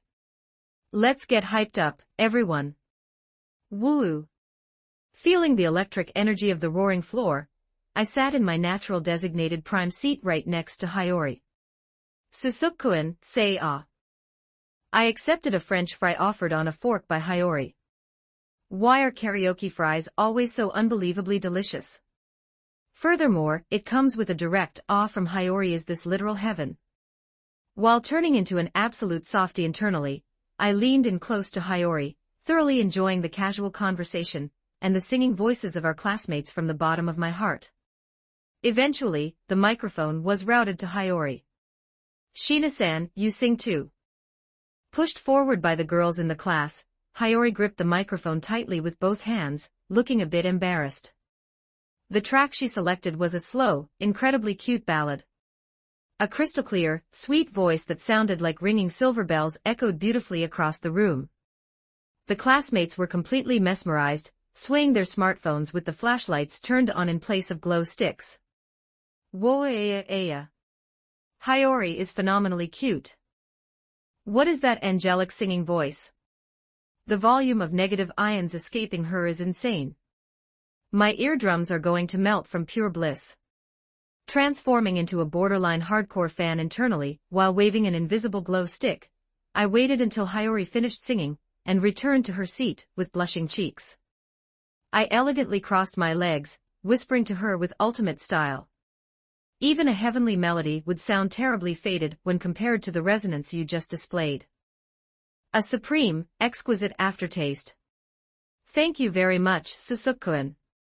Faced with my heavy praise, Hiyori let out a delighted, pure smile.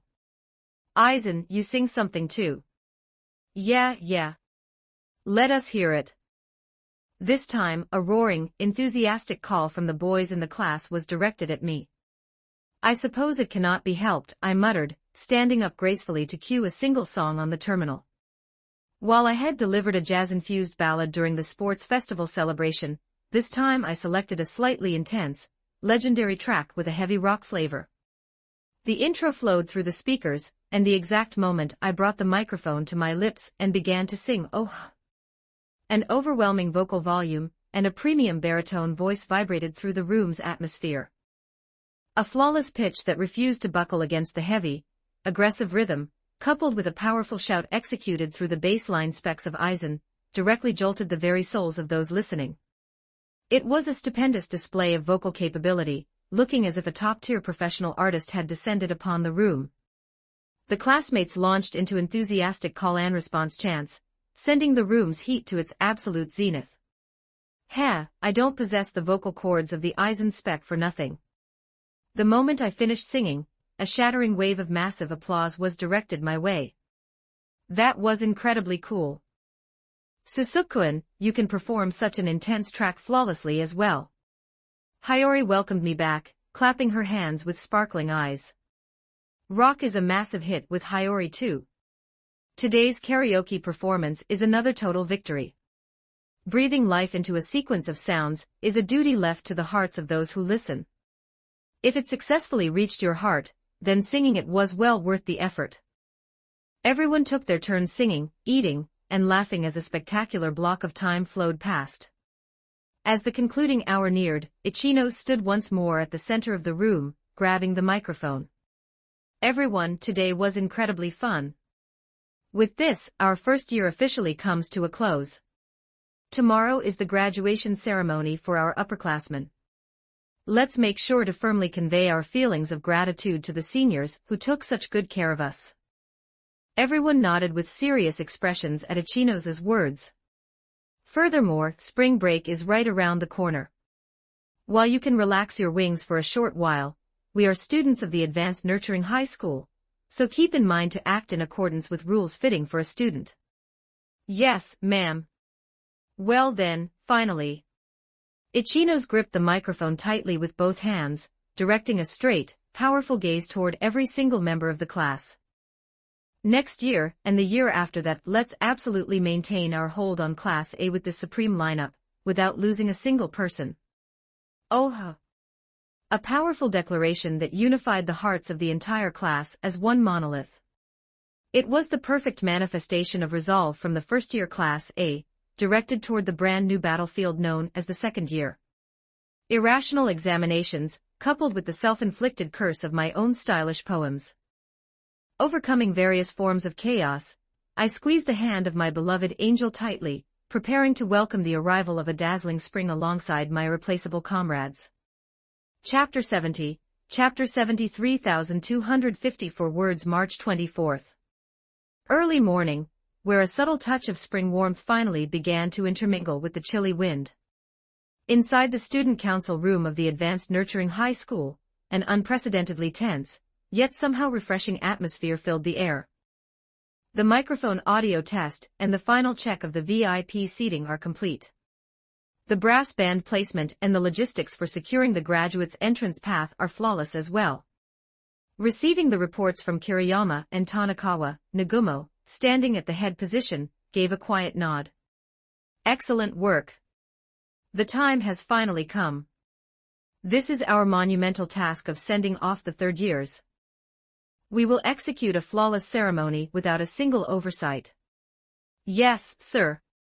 All the student council officers responded powerfully to Nagumo's command. Ichino's and I mingled among them, nodding with serious expressions. Having concluded our final briefing, we immediately moved to the gymnasium, the stage for the graduation ceremony, to begin our final preparations. Red and white ceremonial curtains were strung up, and magnificent fresh floral arrangements adorned the stage. The folding chairs were aligned with absolute mathematical precision, silently awaiting the curtain raiser of this solemn ceremony. The current student body, faculty, parents, and VIP guests took their seats.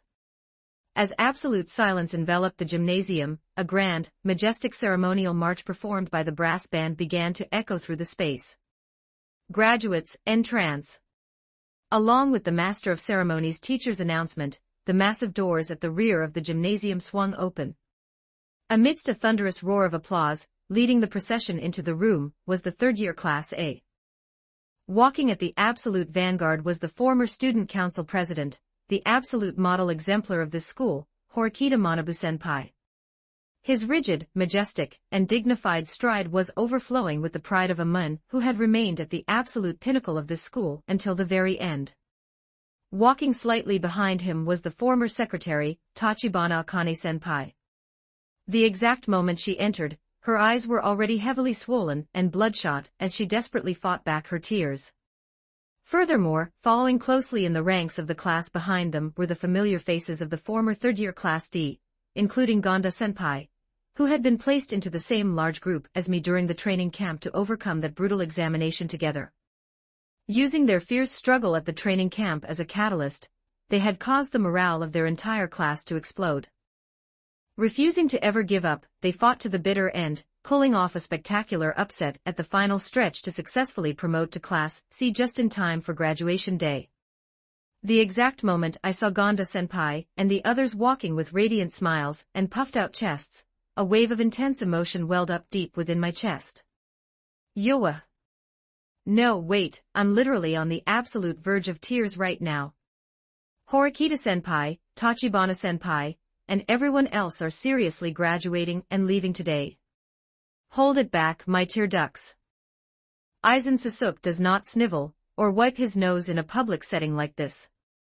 While I was practically on the verge of sobbing hysterically on the inside, I maintained a perfectly cool exterior, continuing to clap elegantly with a sophisticated smile. Eventually, once all the graduates had taken their seats, the ceremony proceeded in a structured, solemn manner. The presentation of graduation certificates, the principal's congratulatory address, and the VIP speeches concluded in order, and at last, the time arrived for the farewell address delivered by the representative of the current student body. Farewell address by the representative of the current student body. Student Council President, Nagumo Miyabi. Having his name called, Nagumo marched onto the stage with a dignified stride and stood directly before the microphone. On this auspicious day, as the faint breath of spring can be felt, I offer my heartfelt congratulations on behalf of the current student body to the third years celebrating their graduation. While Nagumo-senpai initially relied on standard boilerplate text, his delivery gradually shifted into a living, breathing address carrying his own raw passion. To us, the current student body, the backs of our seniors always felt incredibly high and vastly distant. In this brutal environment known as the Advanced Nurturing High School, the sight of our seniors continuously running at the absolute vanguard while overcoming numerous difficult special exams served as a definitive guidepost for us underclassmen. Nagumo stared straight at the third years lined up across the gymnasium, spinning his words quietly yet with unshakable conviction. Our seniors guided us sometimes with strictness, and at other times with profound leniency. While looking at your backs forced us to realize our own immense immaturity, it simultaneously granted us a powerful thirst to reach the top. Above all, I express my deepest gratitude to the former Student Council President, Horikita Manabu-senpai, for constantly absorbing my rebellious ambition and showing me what it truly means to be a Student Council President. Nagumo paused briefly, as if reflecting upon his former arrogant self, before raising his eyes once more. The grand history of this school that our seniors built and fiercely protected will undoubtedly be inherited by us. And we will absolutely surpass the achievements left behind by our seniors, entirely in our own way. I believe that doing so is the greatest possible token of gratitude we, the remaining underclassmen, can offer. While preserving his trademark ambition and absolute self-confidence, his speech was undeniably filled with genuine growth and deep reverence. Fascinated by his spectacular farewell address, I was profoundly moved internally, thinking, Nagumo, you've turned into an incredibly magnificent student council president. Following that was the response address delivered by the representative of the graduating class. The one who mounted the stage was, naturally, Horikita Manabu-senpai. Today, we depart from the nest of this educational institution where we studied for 3 years. Looking back, our days at this advanced nurturing high school were by no means smooth sailing. Irrational examinations, fierce interclass conflict, and despair over our own utter helplessness. There were numerous occasions where we felt on the absolute verge of being crushed. Manabu-senpai's deep, heavy, and resonant voice echoed across the completely silent gymnasium. However, we were never alone. It is precisely because we had comrades with whom we competed, and at times extended a helping hand to, that we were able to welcome this day. To the current student body. The experiences gained at this school will undoubtedly become your absolute blood and meat. Do not halt your steps. Always face forward, and I want you to carve open the path you believe in. An extraordinary, love-filled response address that, while remaining rigid and strict, deeply cared for the school and its students from the bottom of his heart. Faced with the sheer weight of his words, I nodded deeply and profoundly on the inside while maintaining a quiet, elegant smile outwardly. As the ceremony neared its conclusion, that moment finally arrived. Finally, delivering the closing remarks on behalf of the current student body, Student Council Vice President, Aizen Sōsuke. In accordance with the announcer's voice, I stood up calmly. The collective gaze of the entire gymnasium pierced directly into me all at once. Walking along the red carpet leading toward the stage, I desperately organized my words inside my head. All right, I'm good. Just as I planned out yesterday, all I need to do is deliver a safe, polite, and standard greeting like, "Seniors, congratulations on your graduation. I pray that the future ahead of you is bright and wonderful." As long as I can drop that line, this graduation ceremony will conclude in a flawless, perfect manner. Standing before the microphone, I quietly inhaled a deep breath. However, the faces of the graduates who had fought through their 3-year tenure sat right before my eyes. Tachibana-senpai wiping away her tears, Gonda-senpai looking immensely proud, and Horikita Manabu-senpai staring straight at me. The exact instant I witnessed their forms, the soul of Aizen Sōsuke, residing deep within me, absolutely refused to permit a superficial, safe, and generic greeting of that caliber. There is no necessity to lament a parting. It is by no means a loss, but merely an inevitable process required for you to ascend to your next respective heights. The voice that spun out from my mouth was saturated with an absolute, overwhelming aura of dominion that practically caused the entire gymnasium to vibrate, even without the amplification of the microphone. Ah! That's not the kind of poem I wanted to drop. Entirely oblivious to my internal screaming, I surveyed the graduates. Curling my lips into an arrogant smirk filled with a profound benevolence that validated the entirety of their 3-year struggle, I proceeded to loudly recite an elite-tier, stylish poem. On this brutal game board, you were likely hammered down into despair on numerous occasions. There must have been days where you realized your own limitations and gritted your teeth against sheer irrationality. However, you absolutely refused to accept groveling on the earth as your destiny.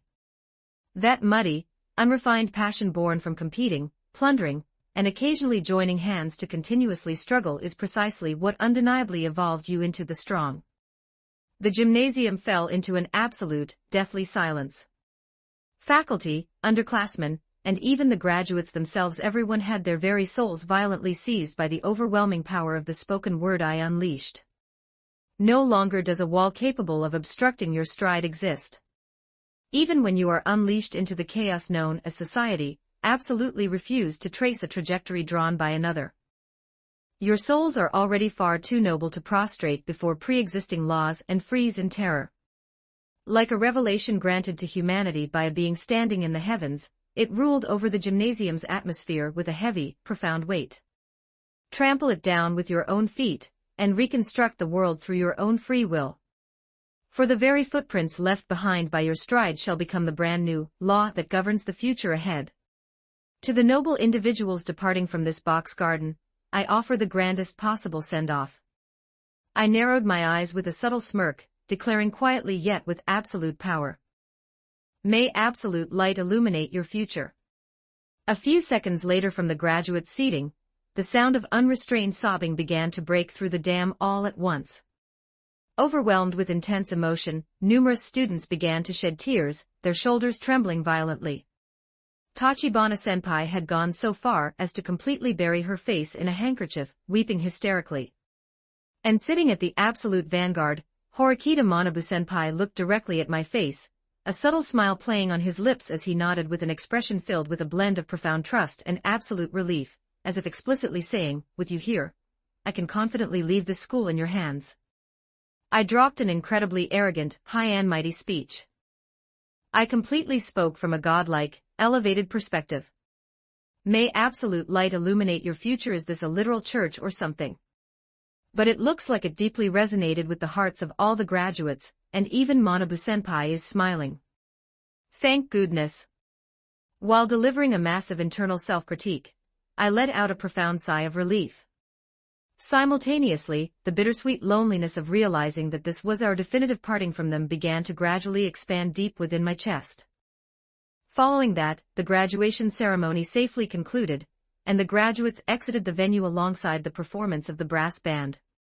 A few hours later, inside the student council room, the members of the student council who had gathered to clean up all carried satisfied expressions, looking as though they had completely fulfilled their duties. As expected of Aizen, to pull off such a magnificent, commanding speech within that solemn atmosphere is truly something.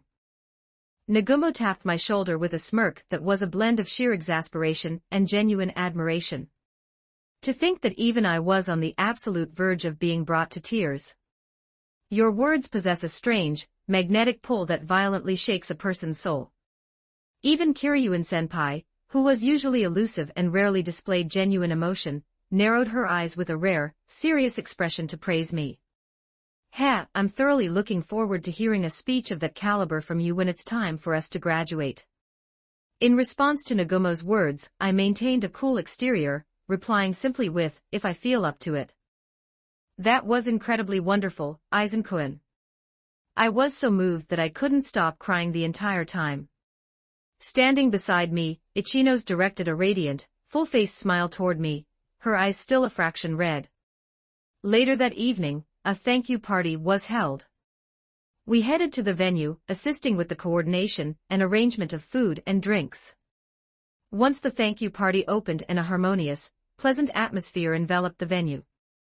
Taking Hiyori along whom I had requested to wait in the lobby, I walked across the venue floor to deliver a final greeting to Manabu-senpai and Tachibana-senpai. Along the way, Aizen.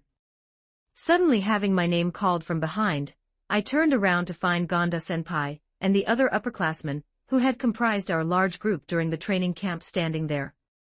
And everyone else as well, I see. The graduation ceremony was boundlessly moving, Mun. Those magnificent words of yours resonated violently right into our hearts. Gonda-senpai stood before me, scratching his cheek with a bashful laugh. Furthermore, I absolutely wanted to thank you directly, no matter what. Thanks to witnessing you pull us forward while demonstrating overwhelming, absolute capability during that training camp, we were able to struggle and claw our way forward without ever giving up until the very end. The one who undeniably fired up the morale of us guys who had completely given up at the bottom of Class D was, without a shadow of a doubt, you. Seriously, thank you so much.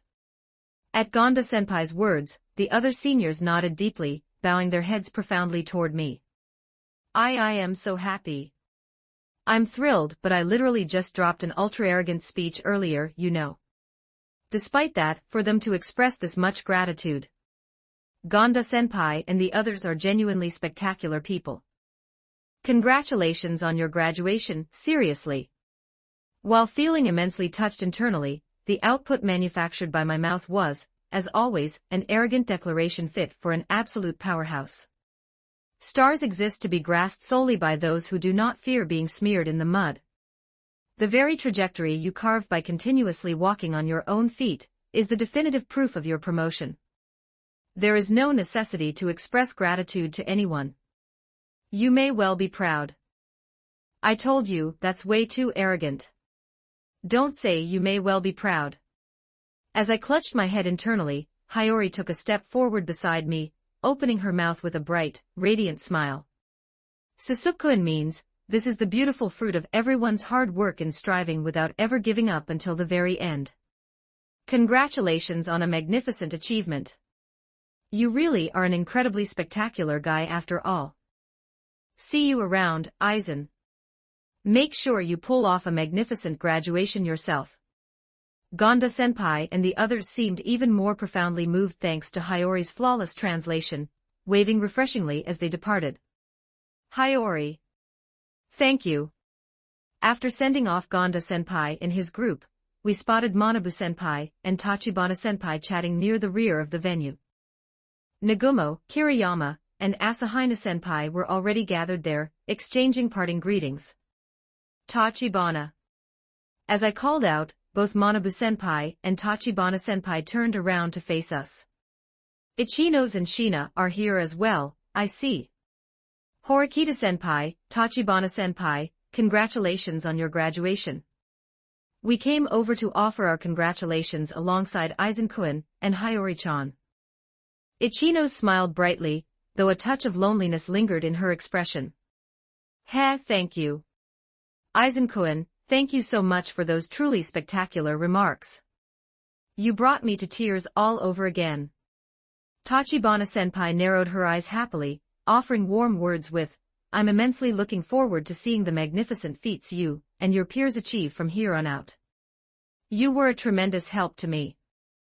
I leave the future of the student council and this school in your hands. Manabu-senpai also let a distinct warmth seep through his trademark rigid, strict expression as he gave a deep nod toward me.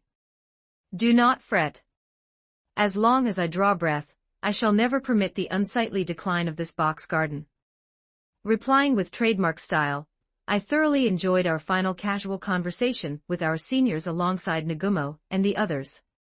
During that conversation, it was officially decided that before Manabu-senpai and his peers formally departed from the school grounds on March 31st, the entire student council lineup would head out for a yakiniku dinner together to serve as a farewell appreciation party.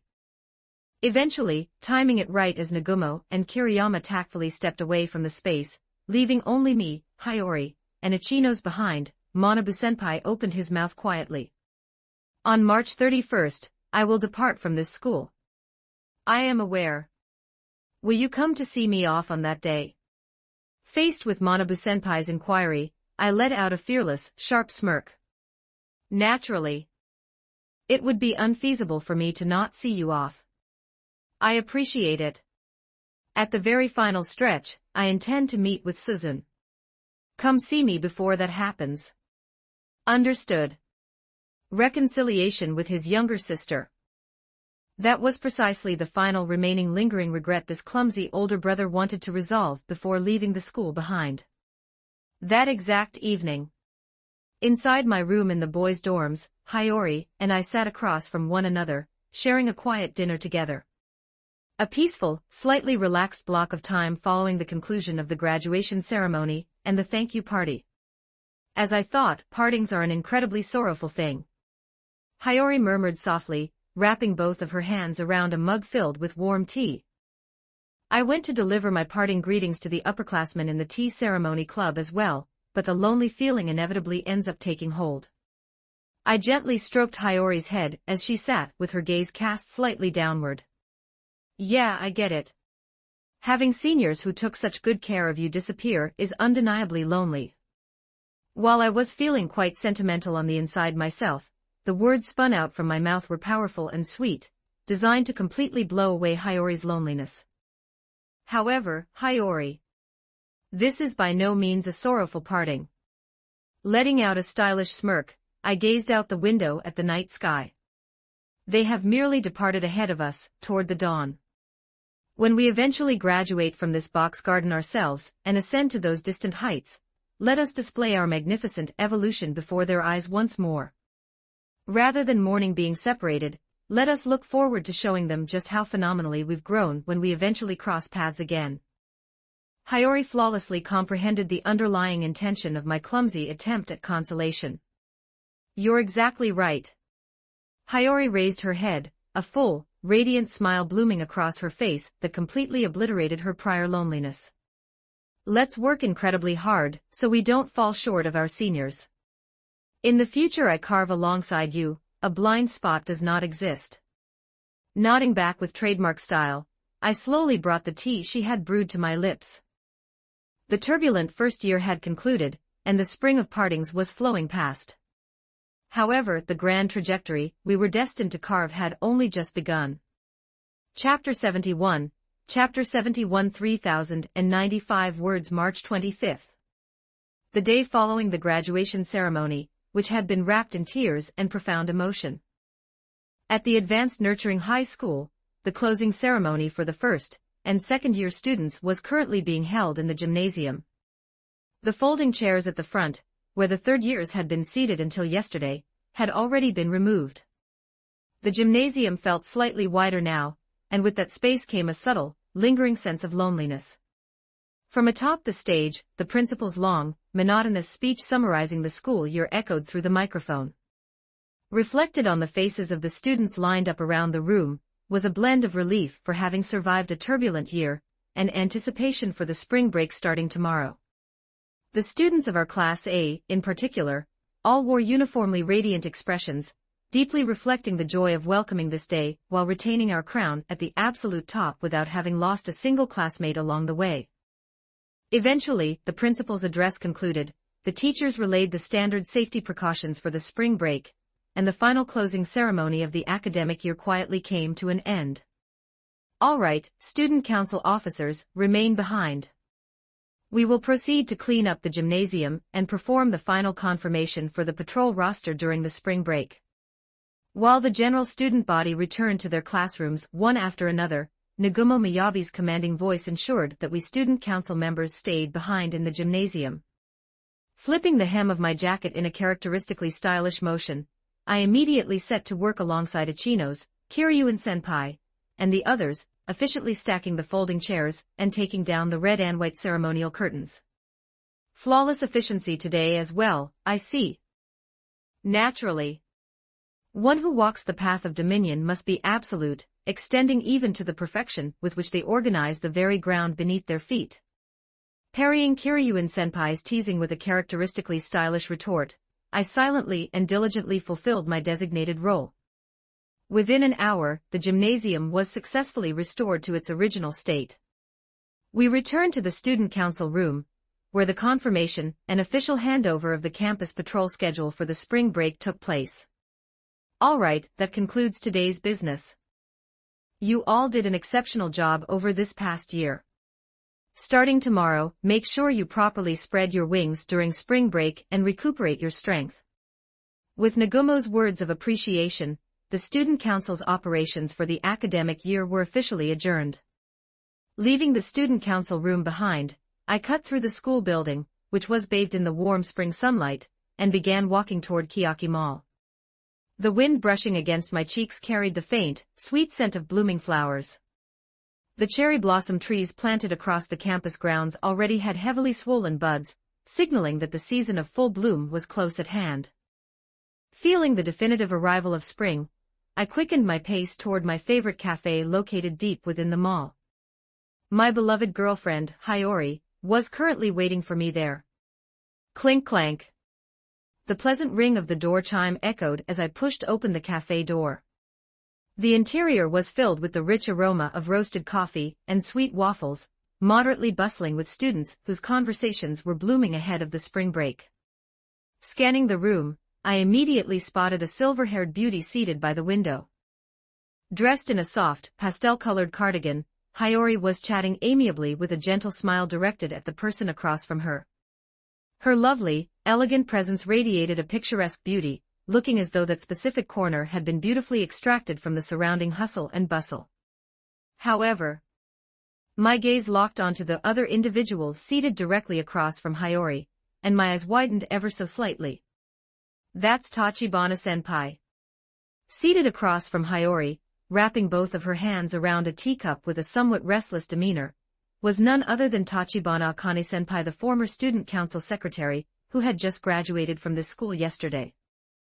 Why is Tachibana-senpai here with Hiyori? I mean, the entire student council lineup is scheduled to hold a farewell yakiniku party for Manabu-senpai, and her the day after tomorrow, so I knew I'd see her then. But to run into her randomly at this exact timing right after graduation makes me incredibly happy. Cheering innocently on the inside, I approached their table with an elegant, composed stride. Sorry to keep you waiting, Hiyori. And you as well, Tachibana. We've been waiting for you, Sōsuke-kun. Noticing my voice, Hiyori stood up, a lovely, radiant smile blooming across her face. On the other hand, the exact moment Tachibana-senpai saw my face, her brows furrowed with an incredibly apologetic expression. Aizen-kun. I'm so sorry. I had something I absolutely needed to consult her about today, so I suddenly reached out to Shina-san and came over. I've completely intruded on your date with Shina-san. Tachibana-senpai apologized in a faint, diminishing voice. It appeared this wasn't a chance encounter. Tachibana-senpai had actively reached out to Hiyori for guidance and arranged to meet here. Intruded? Not at all. Tachibana-senpai is going to depart from this school entirely very soon, so getting even a fraction of time to chat with her is highly welcome. While shaking my head furiously on the inside, I maintained a perfectly cool exterior, spinning words saturated with absolute composure. Do not fret, Tachibana. A fleeting encounter with one who is about to depart is a supreme bliss more irreplaceable than anything else. I welcome your presence from the bottom of my heart. A stylish, slightly high and mighty remark, yet one loaded with the maximum possible sentiment of welcome. Aizen-kun. Thank you. Fufu, as high and mighty as always, yet you truly are kind. Tachibana-senpai seemed to instinctively comprehend the underlying intent of my stylish poem, offering a soft, relieved smile. I took a seat right next to Hiyori, ordering a coffee from the waiter. Once I settled in, I focused my gaze back onto Tachibana-senpai, who sat directly across from me. For you to go out of your way to visit us immediately after the conclusion of your graduation ceremony suggests the existence of a highly exceptional circumstance, does it not? Faced with my inquiry, Tachibana-senpai's shoulders flinched violently as if I had hit a bullseye, her face rapidly dyeing a brilliant shade of crimson. The truth is, you see, Tachibana-senpai nervously intertwined her fingers, lowering her voice as she cast a wary glance at our surroundings. I wanted to ask for some serious relationship advice. Why, yeah. Consulting my own classmates about this kind of topic is incredibly embarrassing. Furthermore, looking at the two of you, a wonderful, lovely junior couple whom I deeply adore. I felt that if it were Aizen-kun and Shina-san, you might truly understand my feelings. Blushing so furiously that steam could practically rise from her face, Tachibana-senpai desperately squeezed out the words. The exact instant I witnessed her exceptionally innocent yet desperate demeanor, all the pieces inside my brain clicked flawlessly into place. Relationship advice. And at this exact timing. There's no doubt about it, this is definitively about Manabu-senpai. Unleashing a flawless display of deduction like a master detective internally, I was celebrating with immense excitement all by myself. Right then, Hiyori, sitting beside me, tilted her head slightly, chiming in with a completely natural tone, as though she were simply commenting on the weather.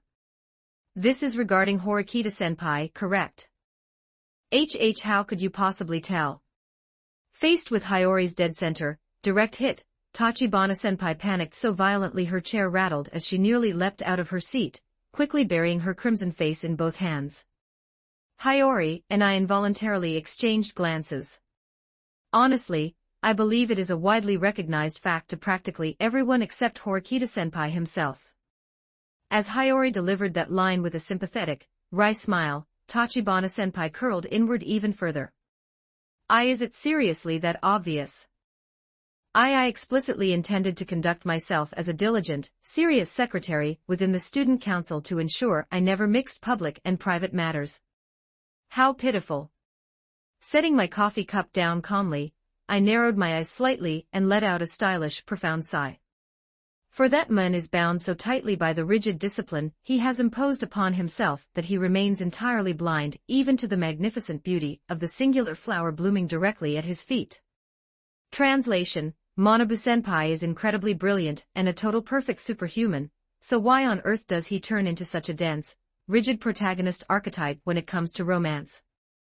Remaining completely oblivious to a declaration of affection this blindingly obvious from Tachibana-senpai makes him a genuinely sinful man.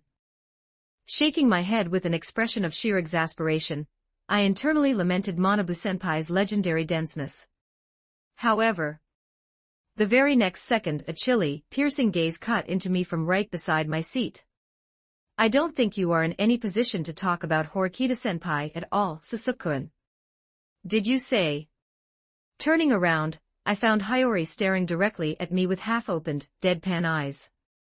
Her gaze harbored a quiet yet incredibly fierce current of protest that explicitly read, "How can you possibly say that with a straight face, you absolute king of denseness?" You're entirely right. A cold bead of sweat trickled directly down my spine. Thinking back on that fateful winter day, right up until the exact microsecond Hiyori confessed her feelings to me, I had remained completely blind to the countless signs of affection she had thrown my way. Infamously, I had demonstrated a catastrophic, elite-tier level of romantic incompetence, operating under the absolute assumption that there was no way Hiyori could possibly view me in a romantic light. I have absolutely zero right to laugh at Manabu-senpai. If anything, I was a far worse, drastically more rigid and dense bastard. Hiyori, I'm sorry. That comment was a massive, direct boomerang right into my own face. Sweating absolute waterfalls internally, I rapidly prepared to drop into a mental dejiza posture to beg for forgiveness. Yet, the external shell of the absolute powerhouse, Aizen Sōsuke, refused to buckle in the slightest. Outwardly, I merely maintained a perfectly cool composure, letting out a mysterious smirk to brush it off. Witnessing my reaction, Hiyori dissolved her deadpan gaze, letting out a playful, mischievous giggle. I'm only teasing. After all, that clumsy side of yours is an essential part of who you are, Sōsuke-kun. Furthermore, Fufu, I suppose I don't have much right to talk about others either. Hiyori blushed slightly, looking a bit bashful. Hiyori. Thank goodness. She wasn't genuinely fed up with me. I seriously felt my life expectancy shortened by a few years just now. Sighing with immense, profound relief, I internally swept away the mounting panic. Witnessing our interaction, Tachibana-senpai's tension seemed to ease a fraction. After letting out a soft smile, her eyes shifted back into a serious, anxiety-laden gaze as she spoke. It's already been decided that Horikita-kun and I will be attending the same university after graduation. Because of that, we should theoretically have plenty of time to spend together moving forward, but... Tachibana-senpai tightly squeezed her fists atop her lap. Horikita-kun is incredibly brilliant, handsome.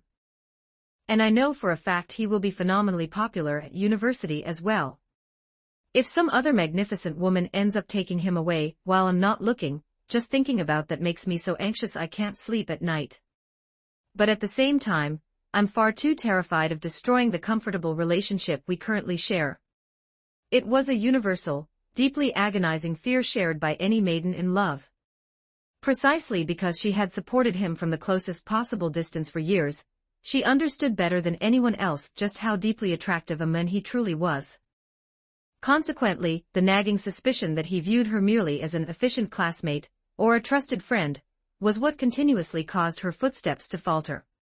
Hearing her trembling voice, Hiyori placed her mug back onto the table, locking her eyes straight onto Tachibana-senpai. There is still a fraction of time left before we formally depart from this school. Tachibana-senpai, you must confess. It was a powerful, gentle push forward, delivered without a single shred of hesitation. Fua. A confession. For someone like me to explicitly convey my feelings to Horikita-kun. If I get rejected, I'll never be able to walk by his side like I used to ever again. Her face contorting slightly with fear, Tachibana-senpai voiced her deep-seated weakness.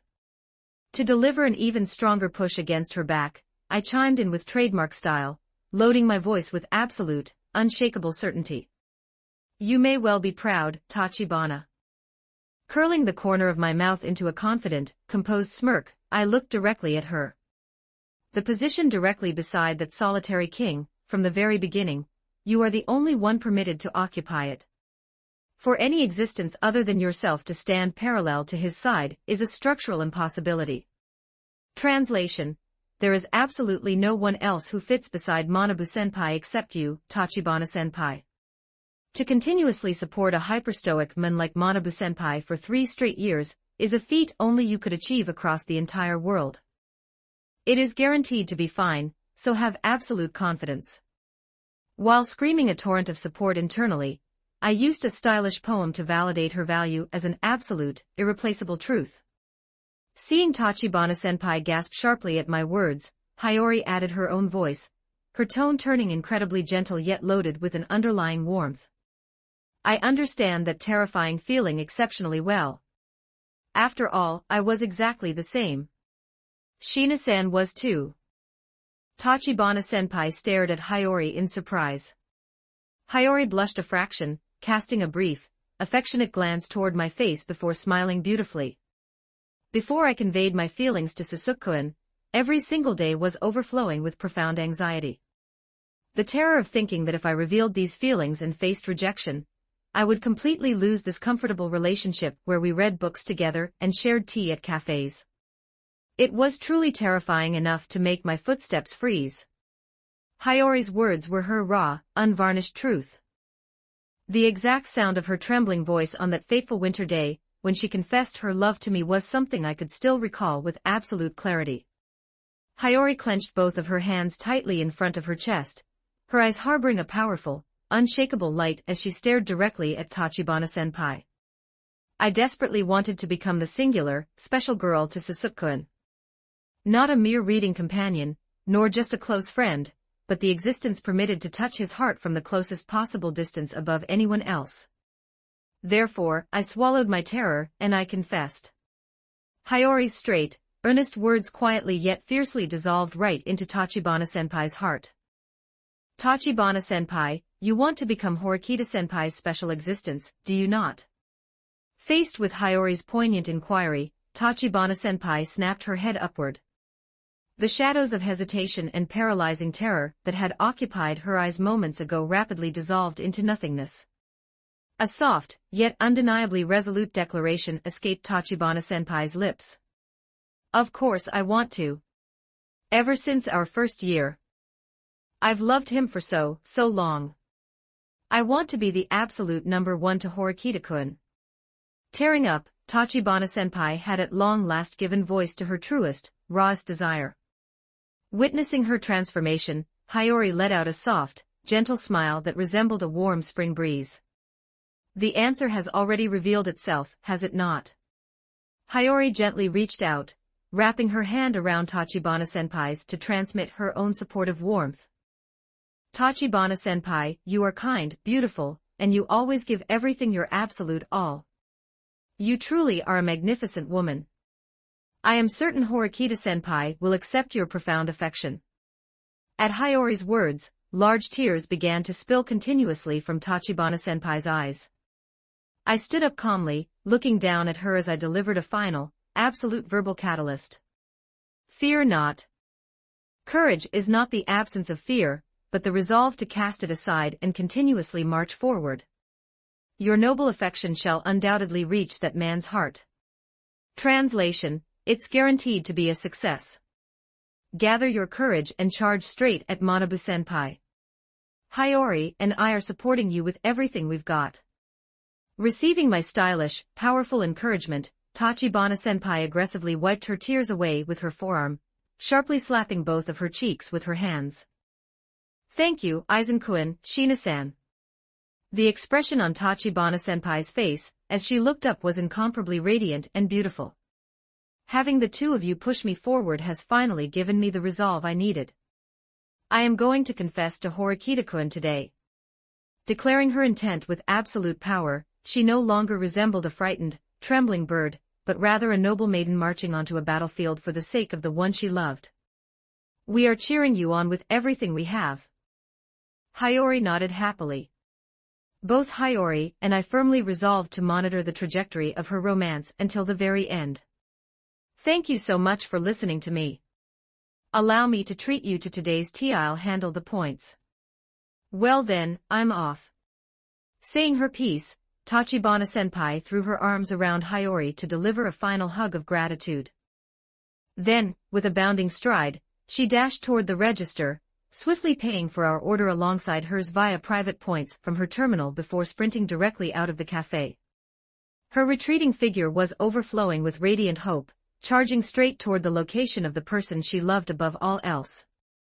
Clink clank.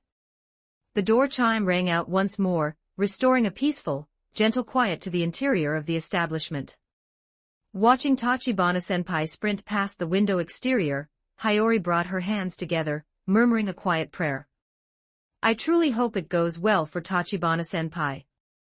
Her profile revealed that she was experiencing a racing heartbeat, as though it were her own confession on the line. I calmly adjusted my posture in my seat, kicking up my still warm coffee cup as my stylish smirk deepened.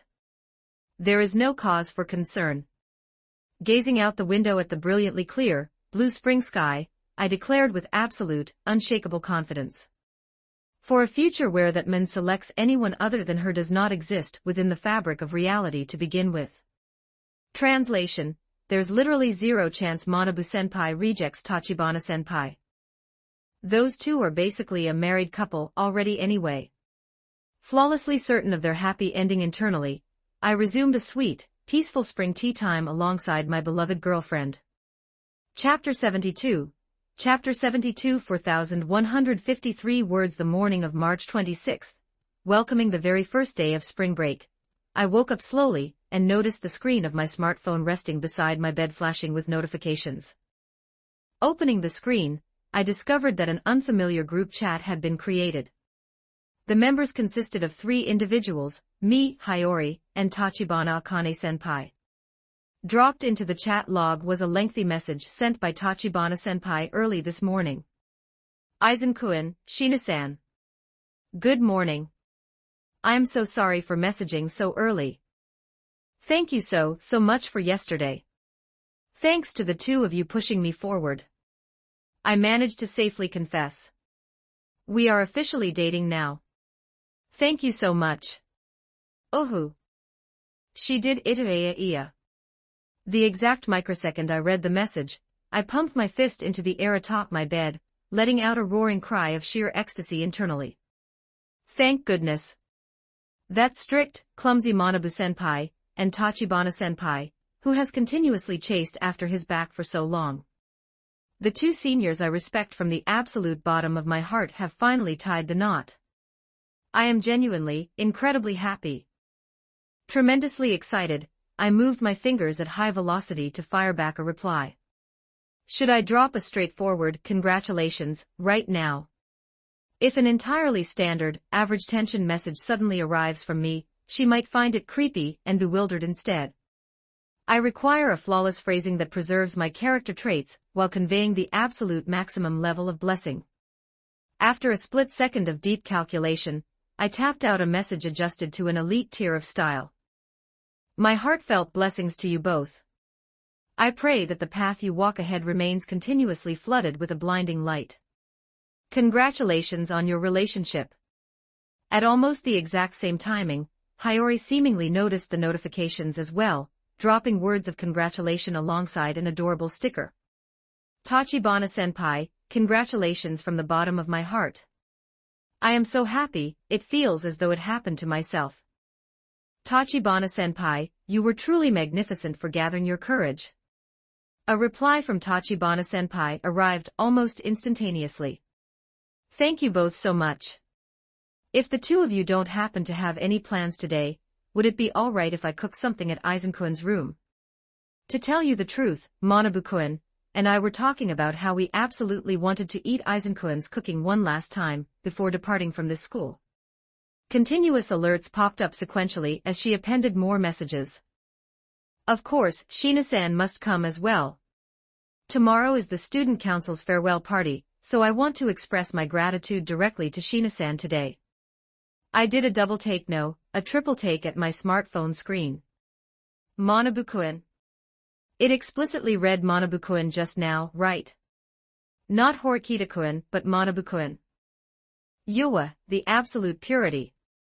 What is up with that ultra-fresh, sweet couple style of addressing him? Well, they did literally just become a couple, but still. The destructive power right from the morning is far too high. As I writhed in agony from the sheer sweetness with a flushed face, a private message from Hiyori arrived on my terminal. Sōsuke-kun. Since we had originally planned to share dinner together at your room today anyway, this works out perfectly, doesn't it?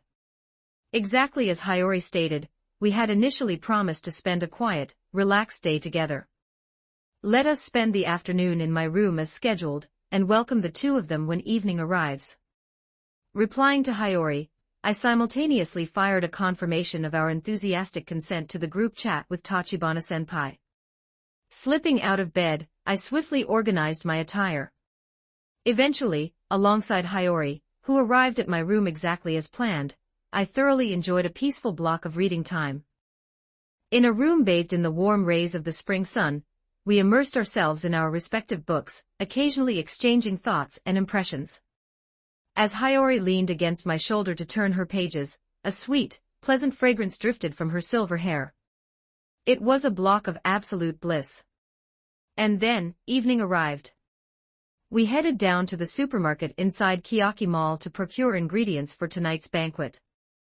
Let us shift the paradigm tonight.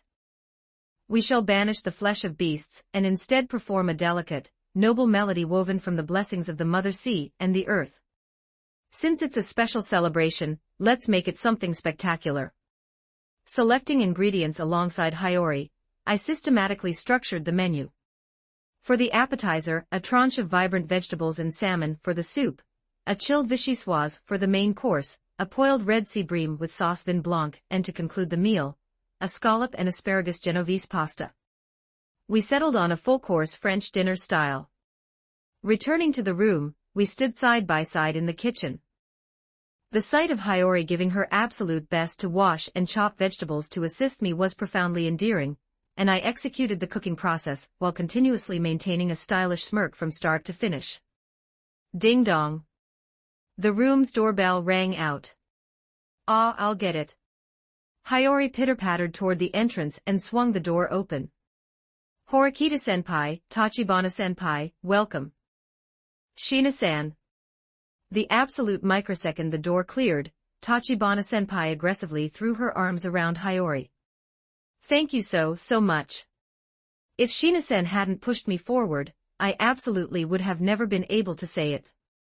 Tearing up as she conveyed her gratitude, Hiyori gently stroked Tachibana-senpai's back.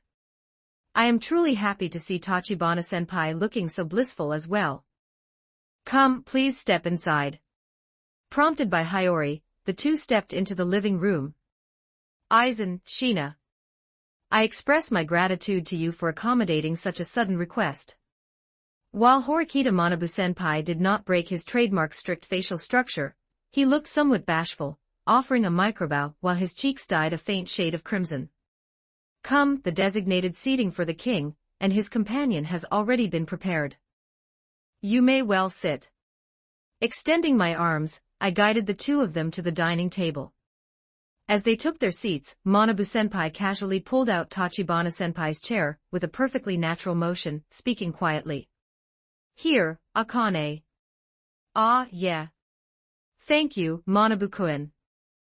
I came dangerously close to dropping the wine glass, filled with grape juice, currently resting in my hand. Akane? An absolute first-name basis. Mutually. Yuwa, the destructive power is way too high. That iron-masked Manabu-senpai is naturally escorting her and calling her Akane. The purity. I'm going to die from absolute pure sweetness. Screaming hysterically internally while desperately suppressing the powerful urge to roll around on the floor, I maintained a perfectly cool exterior as I served the dishes. Now, let us begin. To a magnificent new beginning, cheers. Cheers.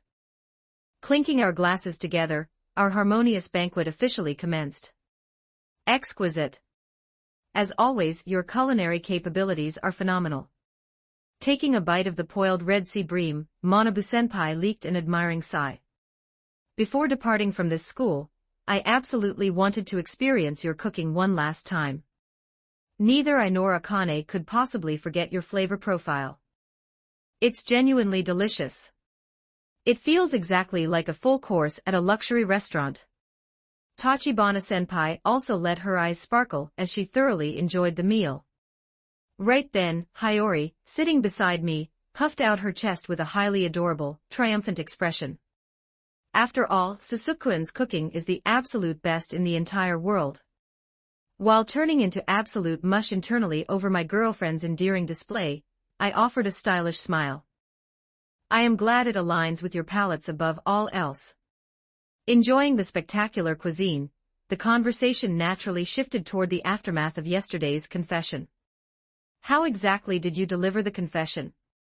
Hiyori leaned forward a fraction, inquiring directly.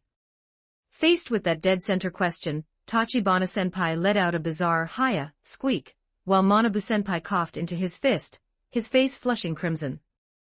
When evening arrived, I gathered my courage and called Manabu-kun out to the rear of the dorms. Blushing furiously while nervously fidgeting, Tachibana-senpai began to narrate. My legs were trembling violently, and my voice turned incredibly high-pitched, but I recalled the words Aizen-kun and Shina-sen gave me, and I squeezed out, I've loved you for a very long time. I want to become Manabu-kun's special existence. As she narrated, Tachibana-senpai's face grew even redder as she cast her gaze downward. Beside her, Manabu-senpai was also covering his face with one hand, looking exceptionally embarrassed. Shamefully, up until that point, I had remained entirely blind to Akane's affection. It forces me to profoundly realize the sheer narrowness of my own vision. Manabu-senpai exhaled a deep breath, gazing softly toward Tachibana-senpai. However, the exact microsecond I heard her confession, I recognized the definitive answer residing deep within myself. I realized that the one I desired to stand beside me was Akane. Ohu! Manabu-senpai. Exquisite. That's absolute perfection. Talk about the peak of youth. While delivering a massive internal standing ovation, I quietly opened my mouth. An inevitable conclusion. Beside the king, a fitting flower must bloom. For your souls to gravitate toward one another is an absolute law, much like the alignment of the stars. Blessing the couple with stylish wording. Hearing my remarks, Hiyori wore a heart-filled smile that looked like a blooming flower. I am genuinely thrilled that the two of you have tied the knot. For Tachibana-senpai's long-cherished affection to reach its destination. I am as happy as if it happened to myself. Bringing her hands together in front of her chest, Hiyori spun words of congratulation loaded with pure joy. Thank you, Shina-san. Seriously, it's entirely thanks to Shina-san and Aizen-kun. Tachibana-senpai replied with a bashful yet intensely blissful smile. Manabu-senpai also softened his eyes slightly, giving a firm nod. For the two of you pushing Akane forward, I offer my gratitude as well. Thank you. Yoa. What is up with this space? It's overflowing with an absolute aura of happiness, and it's far too incredible. To think that mine and Hiyori's support directly connected to the bliss of the seniors I respect. I am overwhelmed with emotion. While weeping tears of pure moving sentiment internally, I preserve the external shell of the absolute powerhouse, replying with a cool exterior and a smirk. A trivial matter. Concluding the meal, we transitioned into a harmonious tea time alongside the fragrant black tea brewed by Hiyori. Eventually, the night grew deep, and the time arrived for the two to depart. Aizen-kun, Shina-san. Thank you so much for today. At the entranceway, Tachibana-senpai gently wrapped both of her hands around Hiyori's. Both Manabu-kun and I will depart from this school on the 31st. Therefore, on our final day, I absolutely want you to come see us off. Tachibana-senpai conveyed her request with a radiant smile. Of course, that includes you too, Aizen-kun. Of course. I will gladly be there. As Hiyori nodded happily, I narrowed my eyes slightly, delivering my response. Naturally. It would be unfeasible for us to not see you off. Once again, I thank you both. I am looking forward to tomorrow's yakiniku as well. Manabu-senpai softened his expression to smile ever so slightly at the very end, stepping out of my room shoulder to shoulder with Tachibana-senpai. After sending off the two backs. Returning to the living room, I set to work alongside Hiyori to clear the dinnerware. Seeing the two of them look so happy seems to have made you exceptionally thrilled as well, Sōsuke-kun. Washing dishes with a sponge, Hiyori directed a soft smile toward me. Faced with her words, I accepted a plate while affirming with trademark style. Naturally. A soul that has successfully defined the path it must walk is uniformly noble and beautiful. Extending a blessing to the path they travel is merely basic etiquette for those who follow in their footsteps. Translation: I am phenomenally happy and the purity is off the charts. Seriously, I am so glad those two hooked up. Flawlessly reading the true feelings underlying my words, Hiyori let out an amused, highly affectionate, foo-foo giggle. The following day, March 27th. The second day of spring break. While last night had been an elite tier of pure bliss celebrating the new beginning of Horikita Manabu-senpai and Tachibana-senpai alongside my beloved girlfriend, today welcomed an entirely contrasting, quiet morning. Tonight, the farewell party comprising all student council members was scheduled, but up until that point, my afternoon was entirely vacant. Hiyori had been invited out by Ichinos and the Class A girls group to hang out today. How tedious. Sprawled across my room sofa, I stared up at the ceiling, murmuring to myself. To think that despite it being spring break, I'm stuck alone in my room from midday. I'll call Kiyotaka over and we can play video games together. Action follows intent. I immediately snatched up my terminal, firing a brief message over to Kiyotaka. A few minutes later, a simplistic reply reading understood arrived from Ayanakuji, and shortly thereafter, my room's doorbell rang. Welcome, Kiyotaka. Come, step inside. Excuse the intrusion. Inviting Ayanakuji into the room, his expression remaining entirely flat and unreadable as always. The hands of the clock were pointing directly at lunchtime. First, let us secure sustenance. I shall present to you a golden dish that delivers a supreme pinnacle of flavor. Declaring arrogantly with elite style, I donned my apron and stood before the kitchen counter. Efficiently tossing rice and eggs inside the frying pan over high heat, I tossed in chopped scallions and homemade chashu pork. Plating the golden fried rice cooked to absolute, flawless separation onto a dish, I slid it directly in front of Ayanakuji. As always, your culinary execution is phenomenal, Sōsuke. Taking a bite, Ayanakuji murmured with a flat yet undeniably genuine layer of admiration. Fufu, obviously, right. Firepower is the literal lifeblood of my fried rice. While puffing out my chest proudly internally, I maintained a perfectly cool exterior, sipping my tea. Naturally.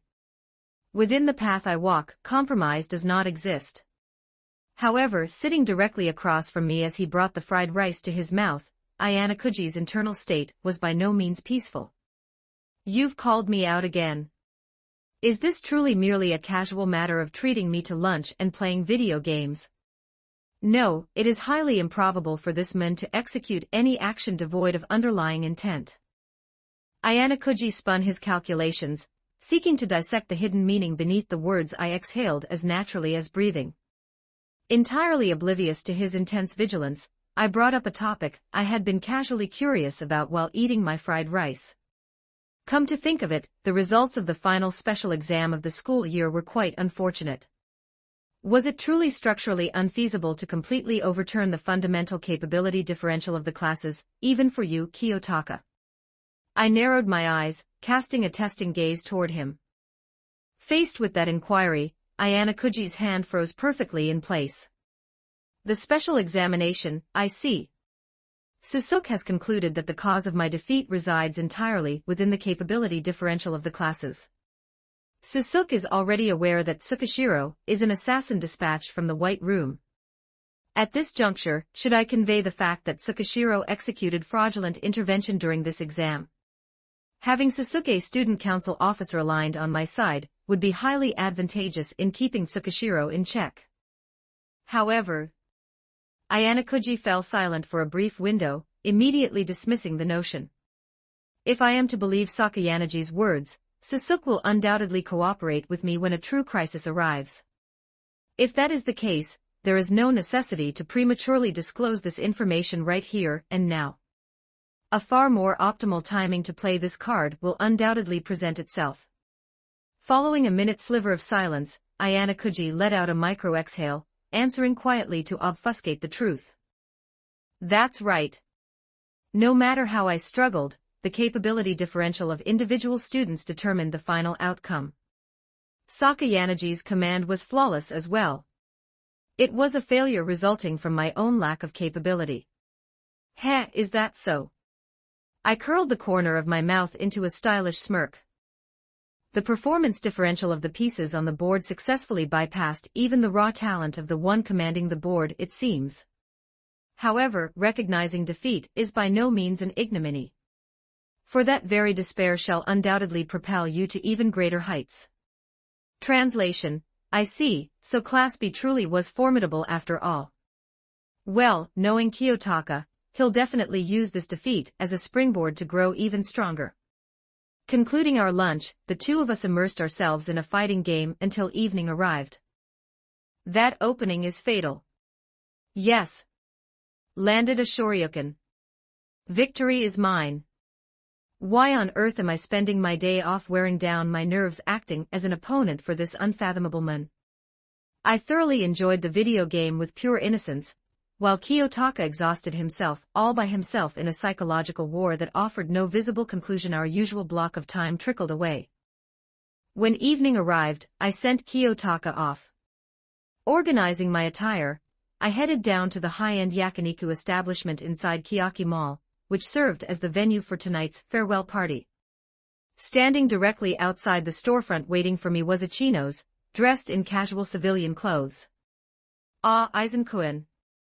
Over here, over here. Sorry to keep you waiting, Ichinos." As I stepped closer, Ichinos wore a brilliantly bright smile. "Not at all, I just arrived myself. After all, this is Horikita-senpai and Tachibana-senpai's final farewell party, so there's no way an underclassman could keep their seniors waiting." A magnificent sentiment. Nodding with elite style, I casually inquired. "You went out to hang out with Hiyori and the others today, correct? Did you enjoy yourselves?" "Oh my goodness, it was incredibly fun." Ichinos let her eyes sparkle happily. "We all went shopping together, and Hiyori-chan bought an absolutely adorable outfit. You should thoroughly look forward to your next date, Aizen-kun." Hiyori's spring attire. An adorable outfit. Yuwa, it is guaranteed to look spectacular on her. An absolute angel is going to descend while draped in the fabric of spring. I want to see it immediately. Ichinos and group, thank you for the god-tier shopping trip. While feeling completely enveloped in a fluffy, blissful emotion internally, I narrowed my eyes outwardly. No matter what attire she dons, obscuring her true, underlying beauty is a structural impossibility. However, her form draped in the breath of spring shall undoubtedly deliver an elite tier of coloration to this tedious world. I shall harbor immense expectations. Fufu, you truly look incredibly delighted whenever the topic shifts to Hiyori-chan, Aizen-kun. Ichinos giggled softly, and we stepped into the establishment together. A short while after entering the spacious private tatami room we had reserved, the sliding door shifted open, and the current second-year members of the student council materialized together. "Oh, Aizen and Ichinos. The first-year duo arrived early, I see. Good evening, Nagumo-senpai. Now we simply await the arrival of the two main stars."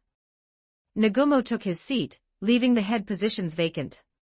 A few minutes later, the sliding door quietly shifted open once more, and Horikita Manabu-senpai and Tachibana Akane-senpai entered the private room together. "Apologies for the delay. Everyone, we kept you waiting." A somewhat bashful Manabu-senpai and Tachibana-senpai bowed rapidly while her face dyed a brilliant crimson. "Excellent work, Horikita-senpai, Tachibana-senpai. Come, over here." Nagumo stood up, inviting the two to the head positions at the table. Once everyone secured their seats, Nagumo officially initiated a toast to kick off the night. After quenching his throat, Manabu-senpai cleared his throat slightly, opening his mouth with a quiet yet resolute voice. "Before I depart from this school, there is a singular report I wish to convey to you all." The atmosphere inside the private room tightened sharply with anticipation. Manabu-senpai cast a brief glance toward Tachibana-senpai sitting beside him before continuing. "As of yesterday, Akane and I are officially in a relationship. I felt it was only proper to convey this directly to the members of the student council who shared my trials and tribulations without any obfuscation." Faced with that report, a split second of absolute silence fell over the room. And then, is that true? Congratulations, Horikita-senpai, Tachibana-senpai.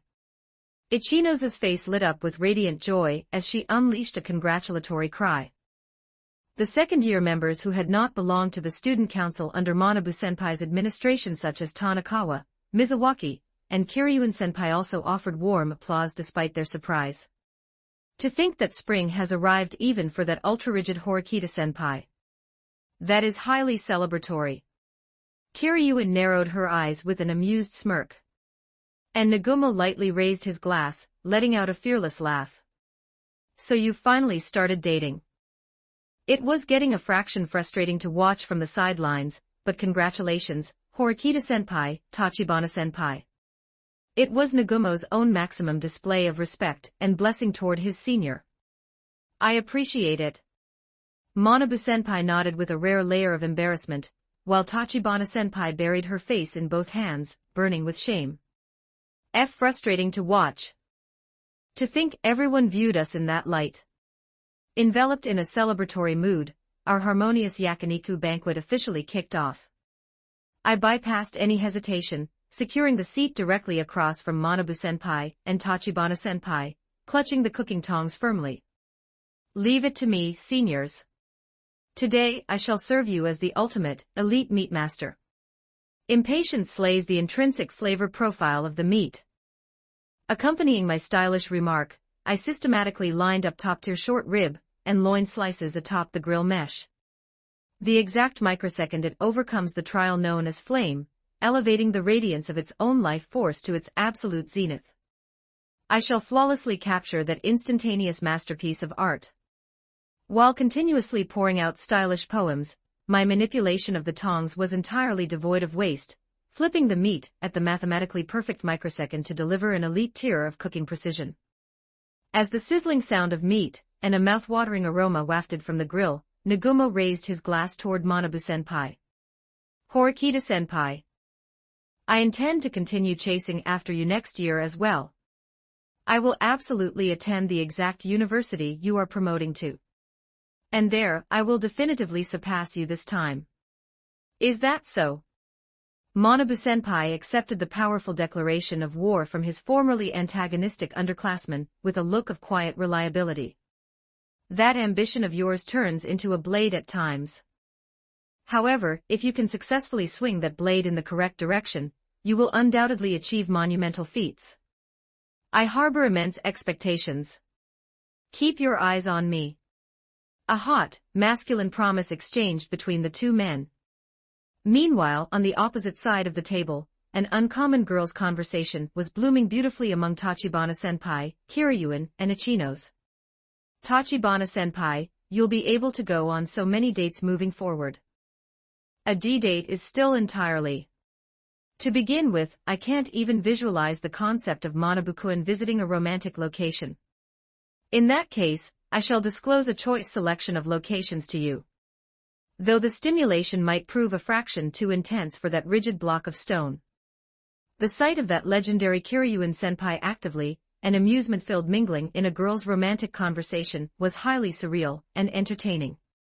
The banquet proceeded within a harmonious atmosphere throughout, eventually arriving at the hour of adjournment. Stepping outside the establishment, the spring night breeze brushed against our flushed cheeks. Everyone, thank you deeply for today. Manabu-senpai surveyed every single student council member, speaking quietly. I am departing from this school, but I am looking forward to the brand new history you will continuously construct. I leave the future of the advanced nurturing high school in your hands. Yes, sir. Led by Nagumo and Kiriyama, every single one of us delivered a profound bow, accepting his sentiment. Well then, see you around. Thank you so much, everyone. Tachibana-senpai waved brightly, stepping forward shoulder to shoulder with Manabu-senpai. And then executing a perfectly natural motion, Manabu-senpai gently wrapped his hand around Tachibana-senpai's right hand. Holding hands, the two melted away into the darkness of the night.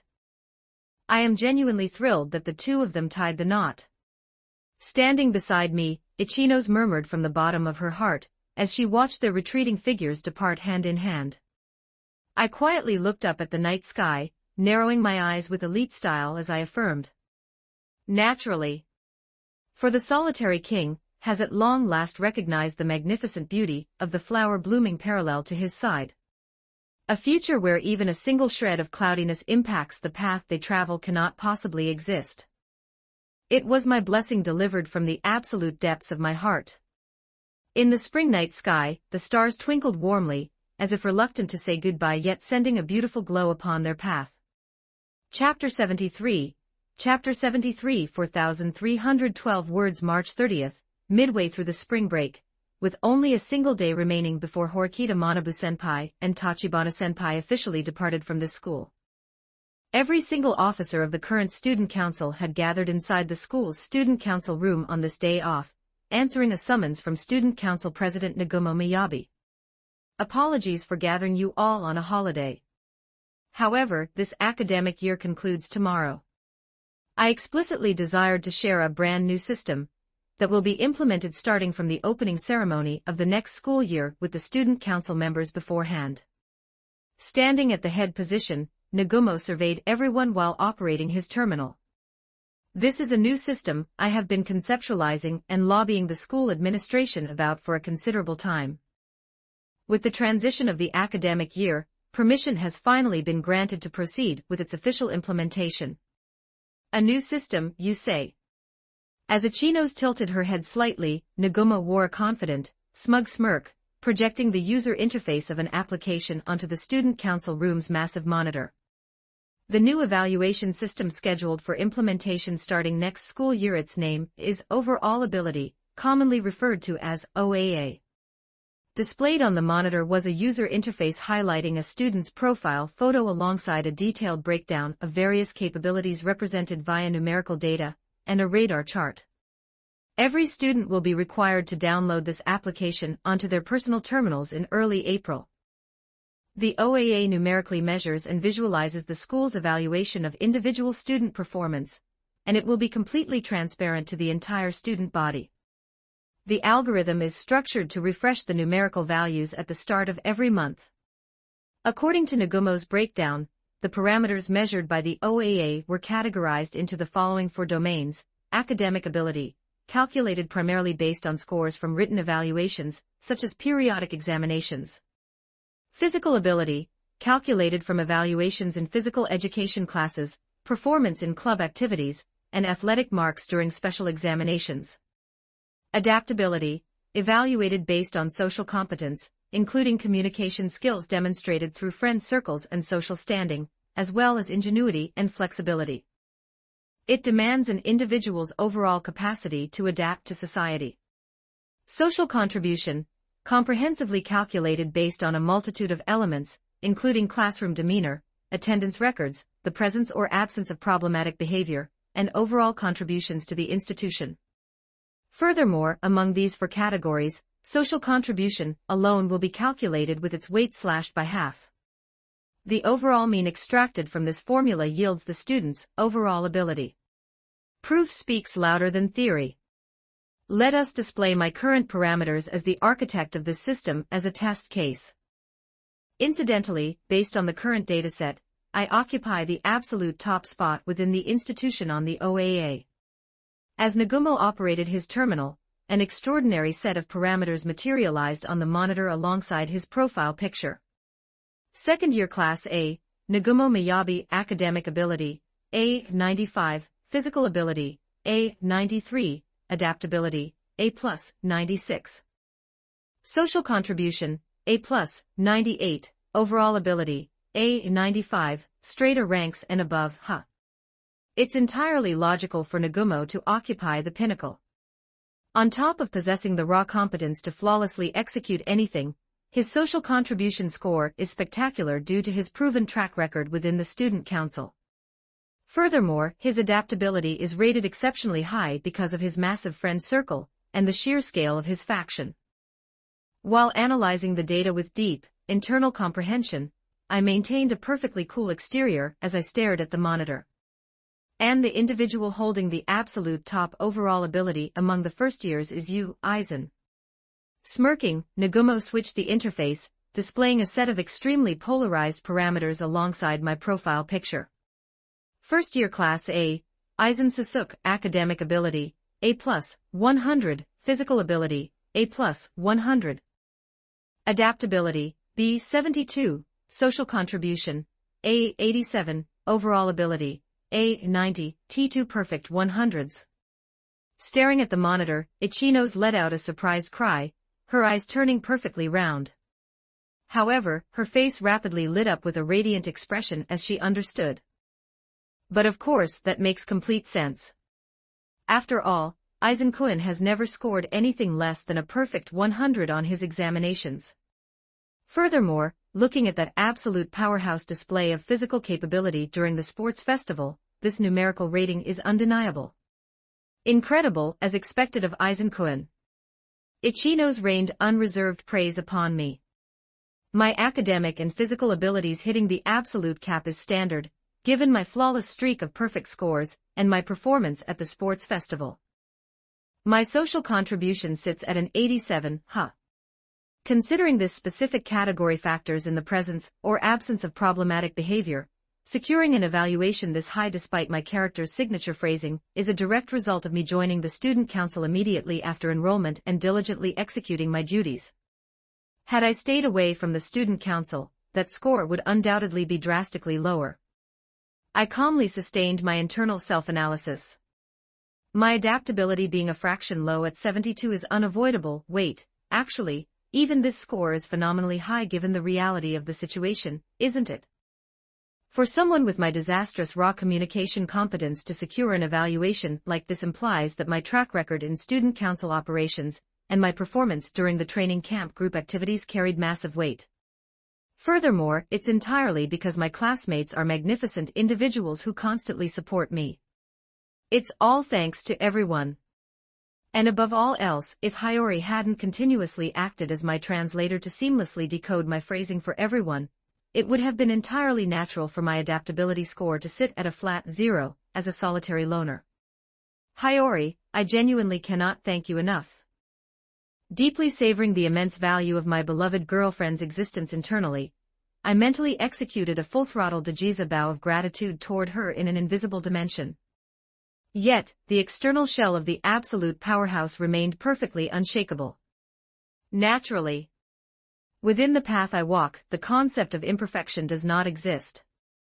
Narrowing my eyes slightly, I displayed a characteristically stylish, composed smirk. Nagumo cut the monitor's power, an underlying heat seeping into his words. The fundamental rule of this institution relies on interclass competition.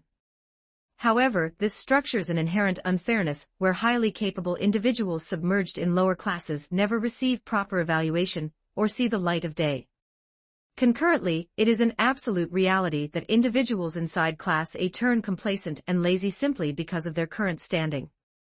Precisely because of this, I shall visualize individual competence numerically and expose it to the entire student body. By doing so, who is elite and who is incompetent becomes obvious at a single glance, which will undoubtedly fuel intense individual competition. The capable shall strive for greater heights, while the complacent shall be systematically weeded out. This is the true form of the new advanced nurturing high school I am constructing. As his grand presentation concluded, an air of pure admiration permeated the student council room. Humph, I find this a highly entertaining endeavor. Witnessing incompetent fools have their gold plating violently peeled away is quite amusing, and individual capability being justly evaluated is an excellent paradigm shift, is it not? Crossing her arms, Kiryuin-senpai narrowed her eyes with an amused smirk, signaling her absolute agreement. Kiriyama and the other second-year officers also gave firm nods, expressing their support now that Nagumo's long-cherished ambition had officially been realized. Amidst this atmosphere, Nagumo shifted his gaze toward us. Aizen, Ichinos. Let me hear your unvarnished opinions as well. Since we are ahead of the formal rollout, executing minor adjustments remains entirely feasible. Prompted for input, Ichinos placed a hand against her chin, contemplating briefly. Let's see. Initially, some students might experience a layer of bewilderment at having their capabilities transparently exposed to everyone, but this system will undoubtedly allow everyone to objectively recognize their strengths and weaknesses, directly connecting to further growth. I believe it is a spectacular system. Leveraging her intrinsic positivity, Ichinos focused directly on the OAA's dimension as a catalyst for growth, offering her powerful endorsement. True to Nagumo's analysis, visualizing individual capability and exposing it to everyone will cause competitive awareness to skyrocket, whether they like it or not.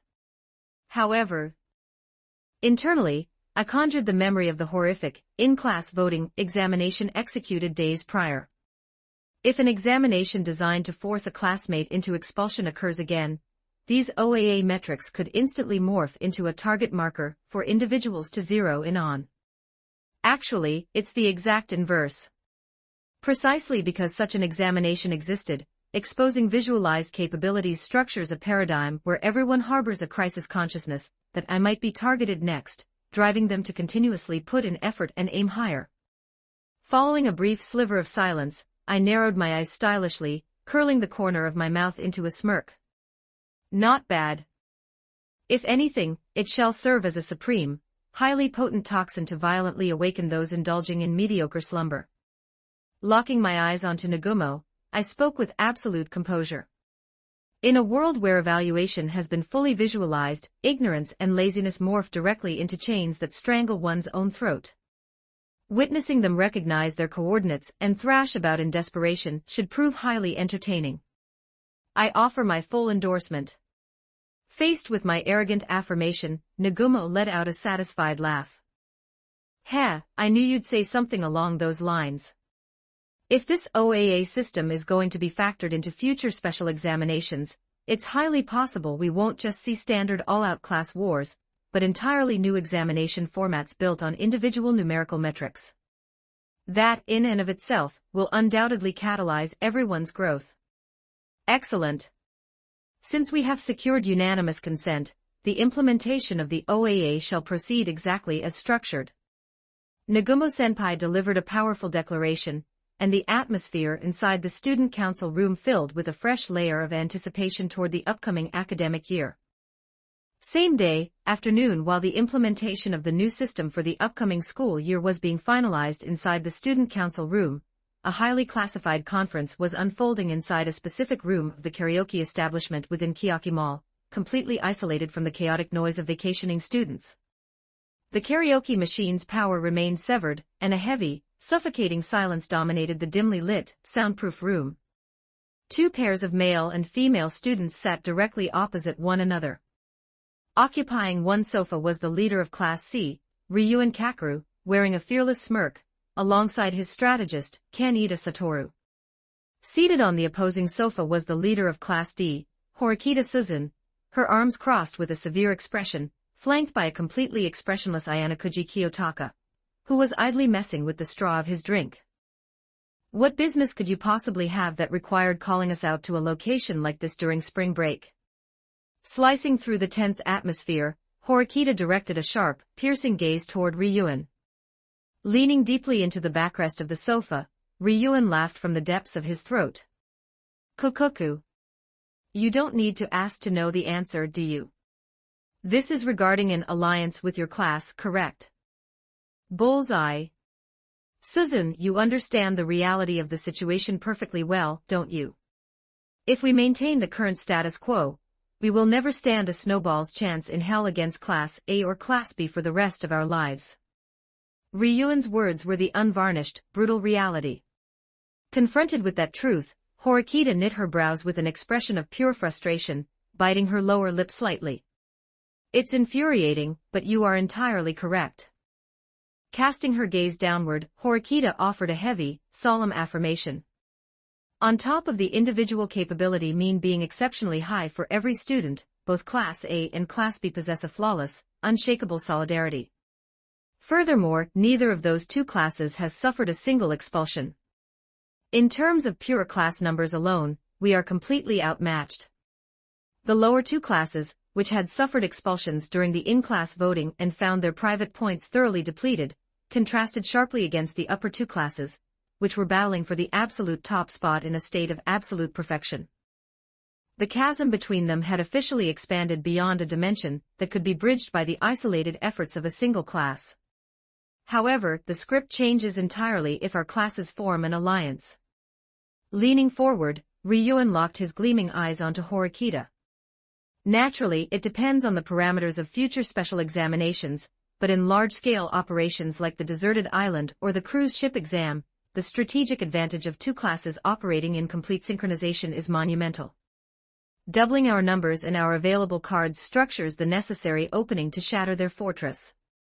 However, if we demonstrate movements to form an alliance, is it not highly possible that they will counter by structuring an alliance between Class A and Class B as well?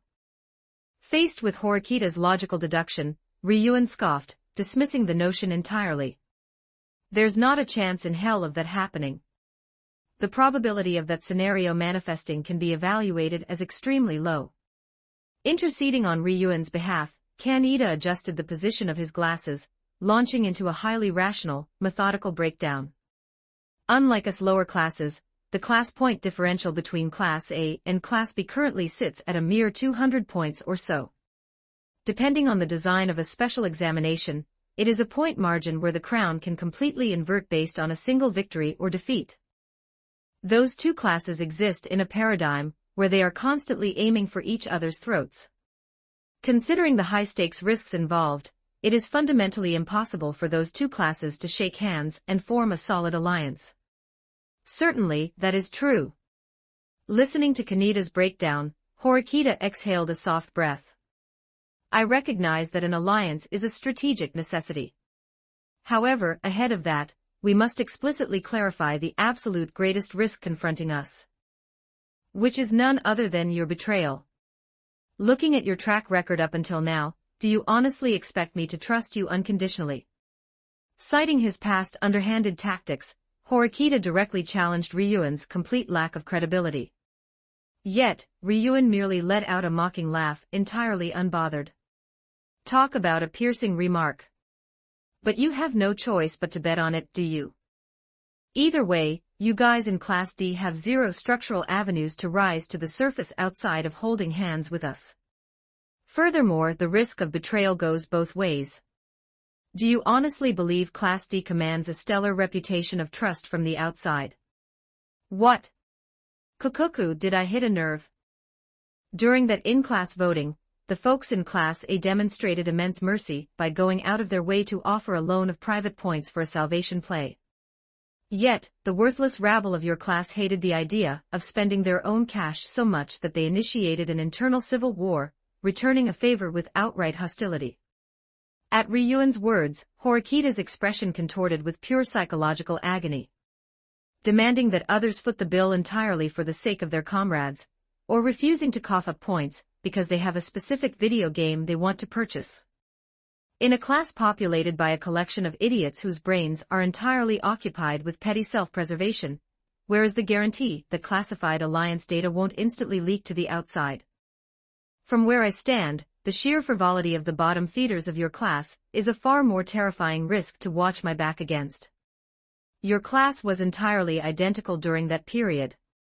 I am fully aware that Manabe and her circle spearheaded the movement to reject the salvation proposal offered by Class A. Horikita fired back by targeting an equally painful vulnerability, but Ryuan merely scoffed, acting completely impervious to the strike. Kokoku, don't lump us together, Suzun. The underlying circumstances governing us and you guys are fundamentally night and day. At that time, Class C possessed a massive volume of students who explicitly desired Ryuan's expulsion. Listening to the exchange in absolute silence, Ayanokuji calmly calibrated the core differences between the two classes internally. Unlike Class D, which initiated an internal civil war simply because they loathed spending their own funds to save a comrade, Class C, at that time naturally refused to move toward a salvation play because they desired to purge Ryuan. Ultimately, due to a transaction executed with Class B, Ryuan avoided expulsion, and Manabe, who had accumulated massive amounts of internal animosity, was expelled instead. That being said, Ryuan's apprehensions regarding Class D are entirely logical. Ayanokuji's thoughts drifted back to the structural fragility of his own class. Despite Class A presenting highly favorable terms for a proposal, the selfish, short-sighted, and hideous display orchestrated by Yamauchi, Shinohara, and the others has undoubtedly spread to other classes as a rumor. While Class D houses a high volume of highly capable students, the competence level of the bottom tier is catastrophically low. Even devoid of malice, the looming anxiety that critical alliance intelligence will leak due to careless remarks prioritizing petty personal profits or emotional whims will constantly plague us. Having an unmaskable structural vulnerability ruthlessly exposed, Horikita could only clench her fist tightly, falling into a frustrated silence. However, everything Ryuan articulated was a cold, hard fact. Forcing herself to look reality dead in the eye, she eventually exhaled a microbreath, identifying a compromise threshold. Very well. Since both parties are saddled with inherent risks, it appears our only avenue is to operate on mutual trust for the time being. Kokoku, a wise deduction. In that case, allow me to ask a final question. How long, precisely, do you intend for this alliance to endure? A relationship bound strictly by immediate profits was guaranteed to eventually rupture. To Horikita's inquiry, Ryuan answered as if it were the most obvious thing in the world. Ideally, the alliance should be sustained until the class points of all four classes sit perfectly parallel to one another. Well, even if we dissolve the alliance ahead of that benchmark, we require a paradigm shift where we have elevated each other's class capabilities to a threshold where we can fight those upper two classes entirely solo. Ryuan articulated a definitive vision. Horikita gave a firm nod, thoroughly accepting the terms of the condition. Right then, Ryuan abruptly shifted his gaze, retargeting the individual who had completely erased his presence without uttering a single syllable up until this point. Hey, Ayanakuji. You've been sitting there completely mute from the start. What's your take on this? Confirming that Horikita had formally accepted the alliance, Ryuan pushed for his input. I have no objections. Under the current status quo, no matter how we struggle, we cannot possibly reach the upper two classes. Holding hands is entirely rational. Kokoku, is that so? However, in structuring this alliance, who commands absolute leadership? You and Horikita operate on fundamentally contrasting strategic philosophies and operational policies. If two separate captains try to steer the ship during a critical crisis, the vessel will capsize. Faced with Ayanakuji's precise breakdown, Ryuan's smirk deepened. I'd love to claim absolute command myself, but given that we are forging an equal alliance, that format is unfeasible. The steering should be executed collectively by the four of us. Ryuan gestured toward himself, Kaneda, Horikita, and Ayanakuji. Ordinarily, Ayanakuji would let out a tedious sigh at this juncture, executing maximum effort to completely evade any layer of responsibility. However, this time was entirely different. Ordinarily, this is where I would tell you to leave me out of your mess. However, very well. Ayanakuji locked his eyes straight onto Ryuan and Kaneda, his gaze loaded with a quiet, undeniable layer of resolute intent. Moving forward, I have no intention of holding back. I shall deploy every single methodology available to me to orchestrate the downfall of the upper classes. Faced with Ayanakuji's entirely unexpected declaration, Ryuan's eyes widened for a split second before he laughed uproariously from the pit of his stomach. I don't know what kind of sudden shift triggered this change of heart, but I welcome it.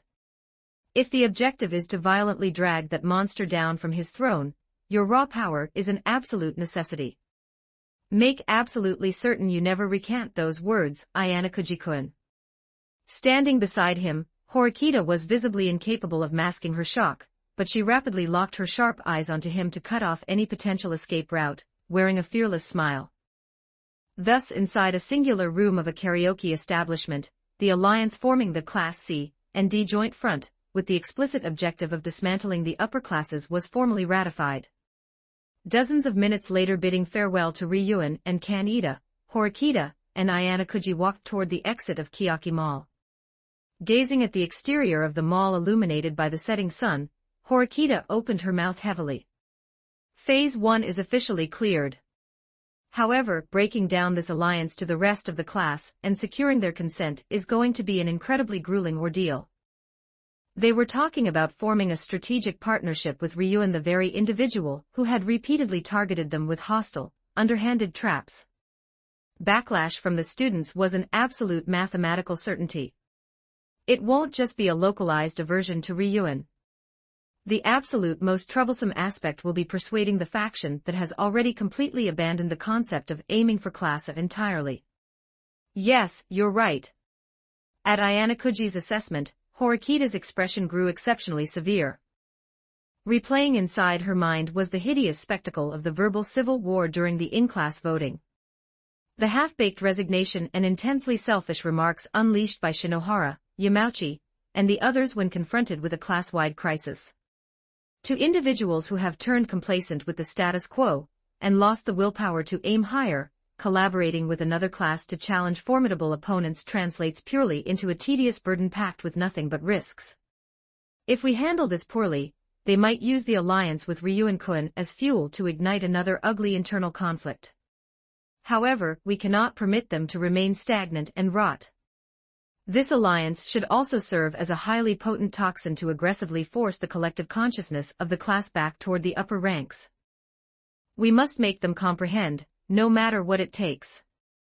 For the time being, it seems imperative to consult Hirata-kun and Kushida-san, leveraging their influence to ensure the class smoothly processes this without falling into further chaos.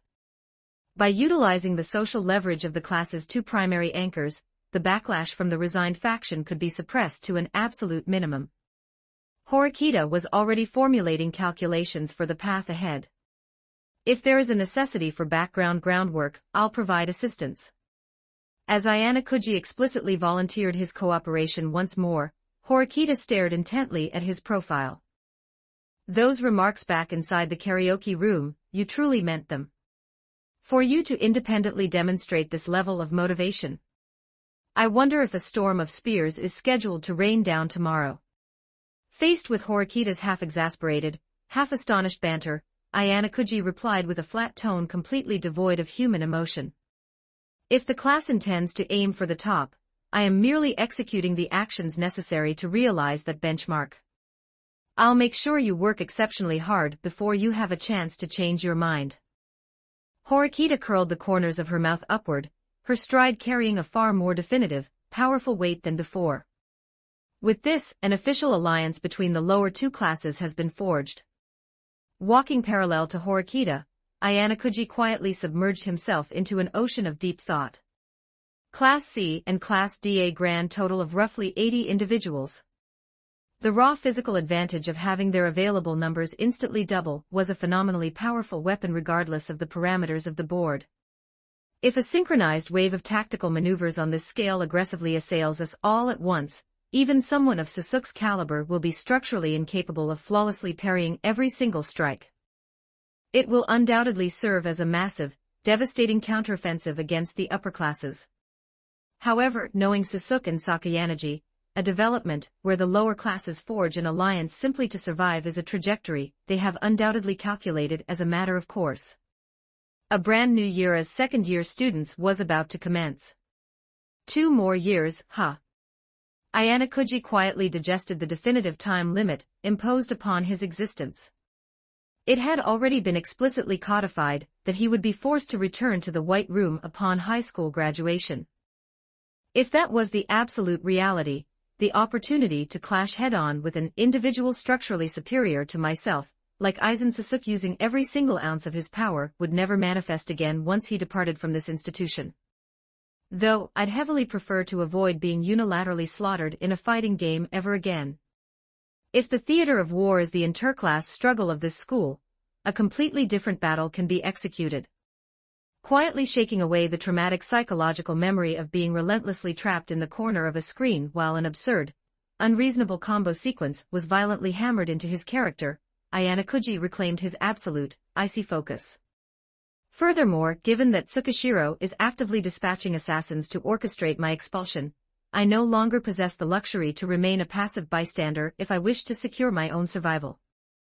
To violently shatter the approaching, unreasonable malice, and to engage in an all-out, razor-thin struggle against a monster that eclipsed his own limits. For the remaining block of time permitted to me, I shall invest every single shred of my existence to challenge him. Gazing up at the sky as the darkness of evening rapidly closed in, a faint, imperceptible arc curved across Ayana-kuji Kiyotaka's flat lips, entirely unbeknownst to the boy himself.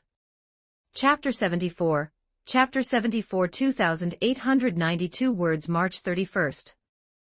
Along the tree-lined path leading toward the main gate, the cherry blossom buds had swollen to the point of bursting, and a gentle breath of spring blew through the air. This specific day harbored a highly unique meaning at the Advanced Nurturing High School.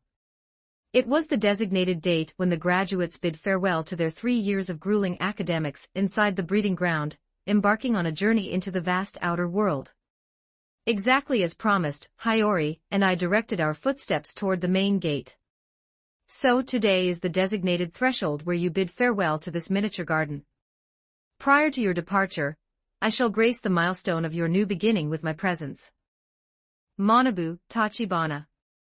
As I spoke in a quiet voice heavily loaded with absolute confidence and raw charisma, the two individuals who were standing peacefully amidst the warm spring sun next to their luggage turned around simultaneously. And Sheena as well. Aizen-kun. Sheena-san. Ordinarily, Manabu-senpai was as rigid as forged steel, entirely devoid of openings. Today, however, he had been fully liberated from his monumental burdens, carrying a tranquil aura, as if an possessing spirit had cleanly detached from his body. Standing parallel to him, Tachibana-senpai waved happily, her soft attire looking as though she had trapped the spring sun within her person. Nestling close to Manabu-senpai, her form was unmistakably that of a maiden in love. Violating a pre-existing pact contradicts my intrinsic aesthetic paradigm. Furthermore, this marks the exact microsecond a magnificent butterfly tears through its cocoon to spread its wings toward uncharted skies. I explicitly desired to witness this baseline with my own eyes. As I stepped closer with a characteristically stylish smirk, Hiyori standing parallel to me opened her mouth with a brilliantly radiant smile. Sōsuke is saying, we structured a promise, and I absolutely wanted to deliver a final greeting to the two seniors I respect from the absolute bottom of my heart, no matter what. Processing Hiyori's flawless translation, Manabu-senpai softened his lips, giving a firm nod as he locked his piercing gaze onto my eyes. 3 years felt immense yet dissolved in the blink of an eye. I was explicitly waiting for you to arrive. That specific special examination during the training camp sequence. Had you not deciphered Nagumo's tactical operational parameters ahead of schedule and delivered precise intelligence to me, I might have blundered, exposing Akane to an acute crisis of expulsion. Furthermore, regarding Nagumo. Manabu-senpai cast his eyes downward a fraction, exhaling as if conjuring the profile of the man who was once his primary antagonist and now functioned as his official successor. He was so pathologically fixated on surpassing me that he grew hyper-obsessed with displaying his raw capacity, irrespective of the methodology. It is a pathetic admission, but my own power was structurally insufficient to recalibrate his warped fixation. However, by crashing head-on into an unshakable wall known as absolute powerhouse, like yourself, his immaturity was aggressively hammered into the marrow of his bones, completely shattering his spirit once. Yet, by pulling himself out of that abyss to face forward on his own 2 feet, he was successfully liberated from my curse for the first time. Right now, he has officially begun walking a definitive path as Nagumo Miyabi. Every single syllable Manabu-senpai articulated was saturated with unvarnished truth and deep realization. Furthermore, regarding my sister, Suzune. Manabu-senpai's gaze suddenly shifted into that of an older brother contemplating his younger sister, gentle, yet packed with a definitive, unshakable layer of expectation. She remains highly immature and is saddled with numerous flaws. I firmly believe that she will eventually surpass me and grow into an entity fully qualified to challenge the absolute wall that is you. I explicitly desire for you to continuously stand ahead of Suzune as a monumental wall. Continuously aiming for the overwhelming peak that is you will undoubtedly force her to grow stronger without limit. The expression Manabu-senpai wore as he articulated those words was exceptionally refreshing. Then, reclaiming the sincere demeanor of a student council president, or rather, of a singular man, he continued his remarks. Over these past 3 years, I have continuously commanded Class A from the absolute vanguard, harboring immense pride in safeguarding the traditions of this institution as student council president. Yet, even eclipsing those personal historical milestones, pulling you, an entirely unfathomable entity at that time, into the student council is the absolute greatest asset I could have possibly left behind for this school. Manabu-senpai pierced my eyes dead center, speaking with an unparalleled layer of absolute sincerity. I am genuinely, deeply proud of that fact. Allow me to deliver my gratitude. Thank you from the bottom of my heart, Aizen. Ohu. Are you serious? Are you for real, Manabu-senpai? For a day to arrive where that legendary, flawless Manabu-senpai tells me he's deeply proud of me. Talk about an elite level of awe-inspiring. This is far too incredible. Faced with Manabu-senpai's intensely direct and heavily loaded praise, I internally collapsed into tears of absolute emotional breakdown, unleashing a massive standing ovation. Looking back at the timeline, initially, I absolutely loathed the idea of joining the student council, genuinely wanting to avoid getting dragged into tedious complications. However, thanks to executing operations as a student council officer over this past year, a massive volume of unforgettable memories was successfully structured.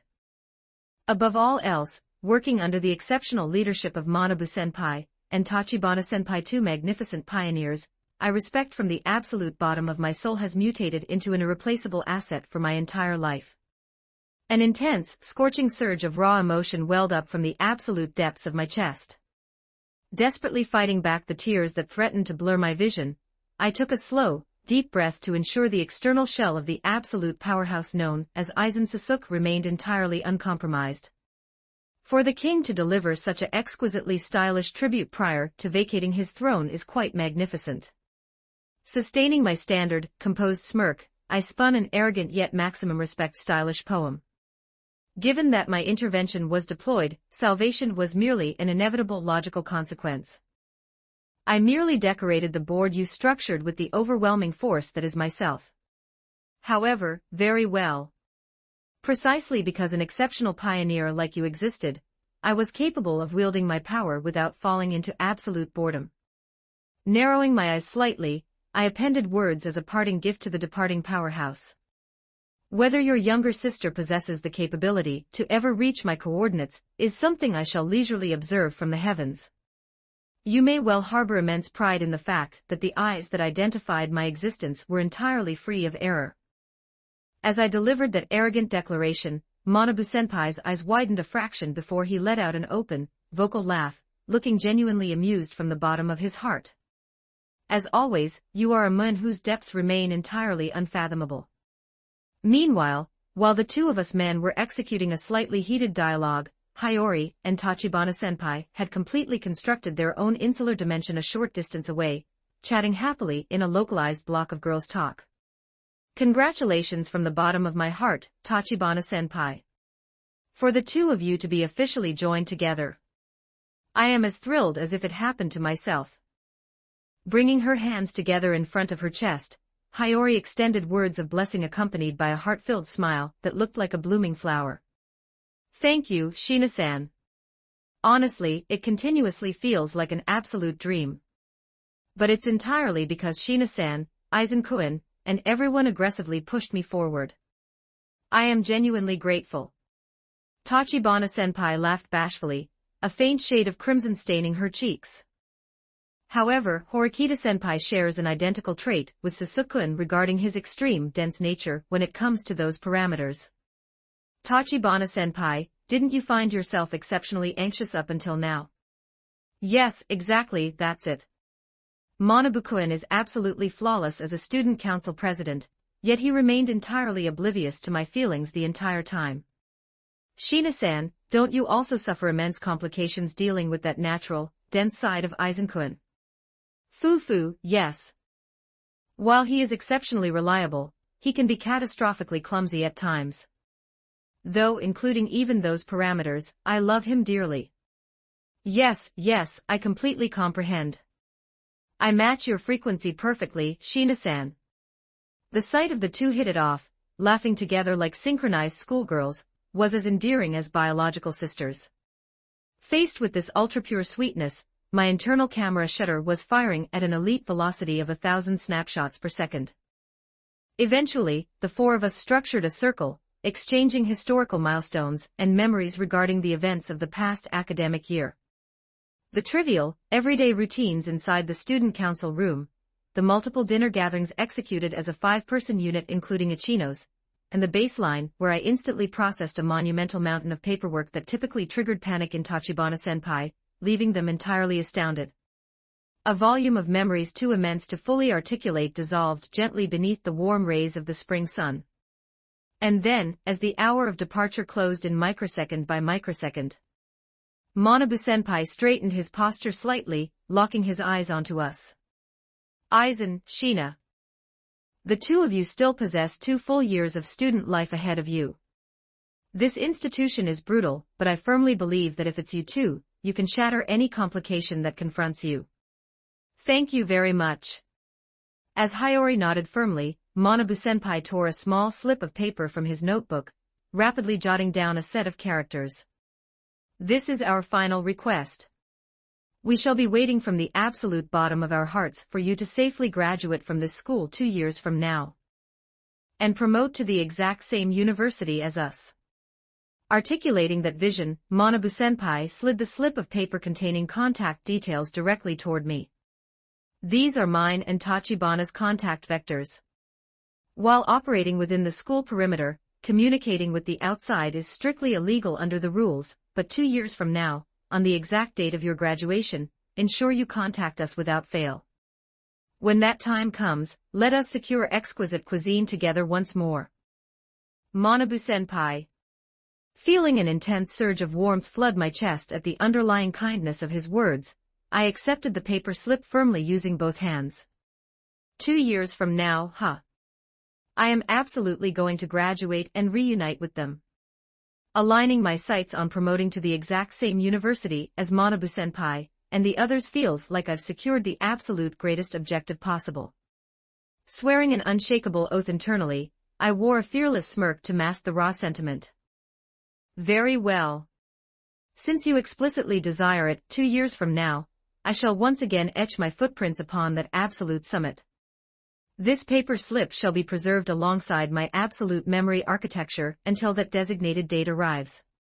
It was a brief window of time, but I appreciate you looking after me. Manabu-senpai exchanged a firm, solid handshake with me, before trading parting words with Hiyori as well. To conclude, Tachibana-senpai wrapped Hiyori in a tight hug, before waving toward me with a maximum efficiency smile. Following this, they were scheduled to meet with Manabu-senpai's younger sister, Horikita Suzun. Intruding upon that precious, classified block of sibling time would be an exceptionally tacky move.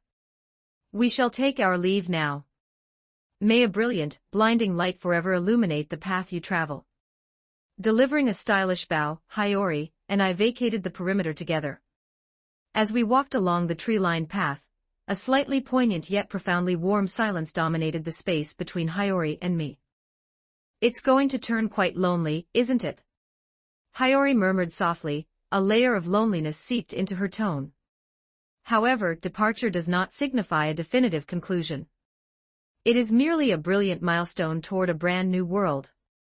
Let us continuously pray for their blissful future from this side. Yes, you are entirely correct. Fufu, I am already looking forward to 2 years from now immensely. Hiyori smiled softly, gently intertwining her arm with mine. The spring breeze caused her silver hair to flutter elegantly. Savoring that peaceful atmosphere as we walked, I noticed a highly familiar profile walking from the opposite direction. Walking with his hands thrust lazily into his pockets, carrying a flat expression that has always rendered his internal calculations entirely unreadable, was none other than Ayanakuji Kiyotaka. Kiyotaka. Are you also on your way to offer a parting tribute to our departing pioneer?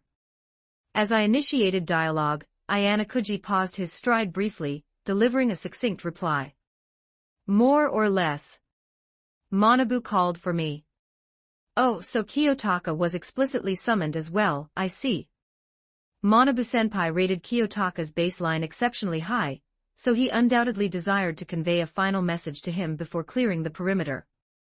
Savoring that internal comprehension, I noticed the absolute absence of an individual who structurally should have been accompanying him, prompting me to inquire using my signature stylish phrasing. I had operated under the assumption that Horikita would be accompanying you, yet her form appears to be entirely invisible. The younger sister Manabu-senpai explicitly desired to see most was absent. To that inquiry, Ayanakuji let out a micro-exhale, answering with cold, unfeeling eyes. Where she is or what she's executing right now is outside my scope of knowledge. Leaving behind that remark, Ayanakuji lightly raised his hand, walking past us toward the main gate where Manabu-senpai and Tachibana-senpai were waiting. Outside your scope of knowledge, huh? Knowing Kiyotaka, he absolutely possesses definitive intelligence yet chose to intentionally evade the question, well, whatever. It happened a few minutes after parting ways with Ayano-kuji, as we continued our stride. The rapid, urgent sound of footsteps paired with erratic, heavy breathing rapidly approached from the front. Shifting my gaze, sprinting full throttle toward the main gate with sweat pooling across her forehead, and a look of pure desperation carved into her features was the leader of Class D Horikita Suzun. Horikita-san. Hiyori's eyes turned perfectly round with surprise, a soft murmur escaping her lips. Her surprise was entirely logical. For the form that blasted past us like a localized gale was decisively, structurally altered from her historical parameters. The long, beautiful black hair that previously extended down to her back had been completely chopped away, as if severing a lingering attachment, replaced by a clean, sharp shortcut hairstyle that powerfully broadcasted her unshakable resolve. Cut her hair, didn't she? Her visual impact has shifted drastically. Hiyori murmured, a trace of admiration mixed into her soft tone. Gazing at her retreating back as she sprinted away, I harbored a deep layer of moving sentiment internally. She possessed exceptional eyes just now. The previous, codependent eyes that blindly chased after her brother's back hyperfixated solely on matching his idealized benchmarks had completely evaporated. They were the powerful, definitive eyes of a true leader, capable of standing on her own 2 feet, and facing forward via her own internal intent. Witnessing that short-hair form, Manabu-senpai will undoubtedly celebrate his younger sister's growth from the absolute bottom of his soul. During the upcoming year as second-year students, the mountain of complications confronting Class D was monumental. However, if it was her current self, she would undoubtedly possess the capability to smoothly unify the class. Directing my gaze toward her disappearing back, I narrowed my eyes stylishly, murmuring to myself. Splendid. To shatter the ancient shell binding one's existence via one's own hands, finally demonstrating a true, uninhibited flight. Hearing my poem-like evaluation, Hiyori looked up at my face, letting out a highly mischievous, amused, foo-foo giggle. Sōsuke-kun, you look exceptionally delighted for some reason, don't you? You are wearing a magnificent expression. Delighted, huh? That's entirely accurate. It is exactly as Hiyori states. I quietly processed Hiyori's words internally.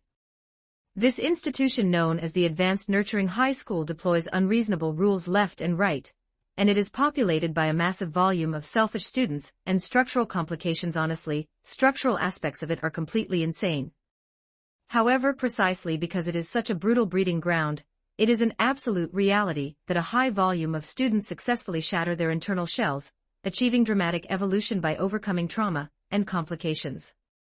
Witnessing the dramatic growth parameters of students up close it's genuinely spectacular. No, it is absolute perfection.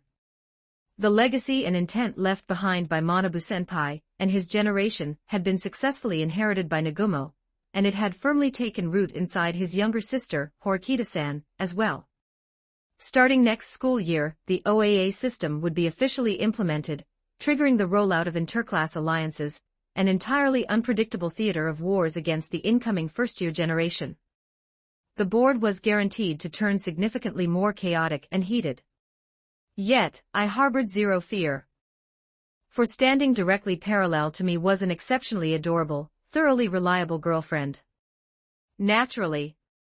No matter how uncharted the parameters of the board turn during the upcoming year, the path I walk alongside you is guaranteed to continuously exist as a magnificent stage flooded with absolute light. Gently squeezing Hiyori's petite hand in return, I deepened my stylish smirk amidst the cascading rays of the spring sun, taking a definitive step forward into the upcoming season of combat. Don't forget to like and subscribe to Novels Wonderland.